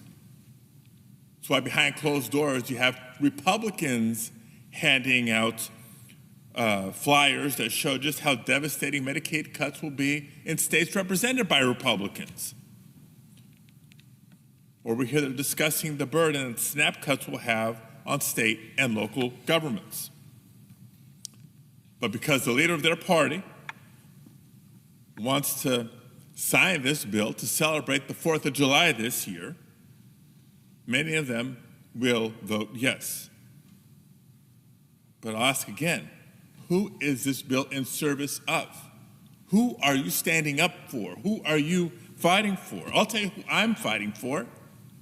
I'm fighting for people like Jesus da Costa from San Diego, a home care provider who in 2016, because of his mother's full-time, who became his mother's full-time care provider when she was tragically hit by a car and became disabled. Jesus can't hold a full-time job and carry all the responsibilities of looking after his mother. So for both Jesus and his mother, Medicaid has been a lifeline. I'm fighting for him. I'm fighting for people like Tina Ewing Wilson in the Inland Empire, who remembers what it was like the last time her Medicaid benefits were cut. Tina struggles with seizures and developmental disabilities and requires care 24/7. But when the Great Recession hit and Medicaid cuts followed, Tina knew she could only afford her care by offering free room and board to caregivers. Caregivers who went out to abuse drugs and alcohol and took advantage of her financially. Tina's terrified of that possibly happening again if these Republican cuts to Medicaid impact her. I'm fighting for her. And I'm fighting for the families I met at Rady Children's Hospital, where over half of all patients are covered by Medicaid. And I'm fighting for the nurses and the caregivers who fear for their patients. They care for their patients, but they're fearing for their patients because of these proposals. For every parent across the country who's working their tail off to put food on the table for their children, but every now and then may need a helping hand. If you see these Americans, if you have constituents with similar experiences in your state, and still think that they should have less of our help, not more, then I guess we came to Congress for different reasons. If you've seen so many corporations' profits soaring and the wealth inequality in our country growing, and think that billionaires need more tax relief, then I guess we came to Congress for different reasons. And if this week you'll vote to rip these critical lifelines away from millions of Americans because you somehow think it's the right political calculation, then surely we came to Congress for different reasons. Colleagues, it's crystal clear. I urge you to vote no on this bill and stand with me, stand with us, stand up for working families. That's what I plan to do. Thank you, Mr. President. I yield the floor. Under the previous order, the Senate stands adjourned until 9 a.m.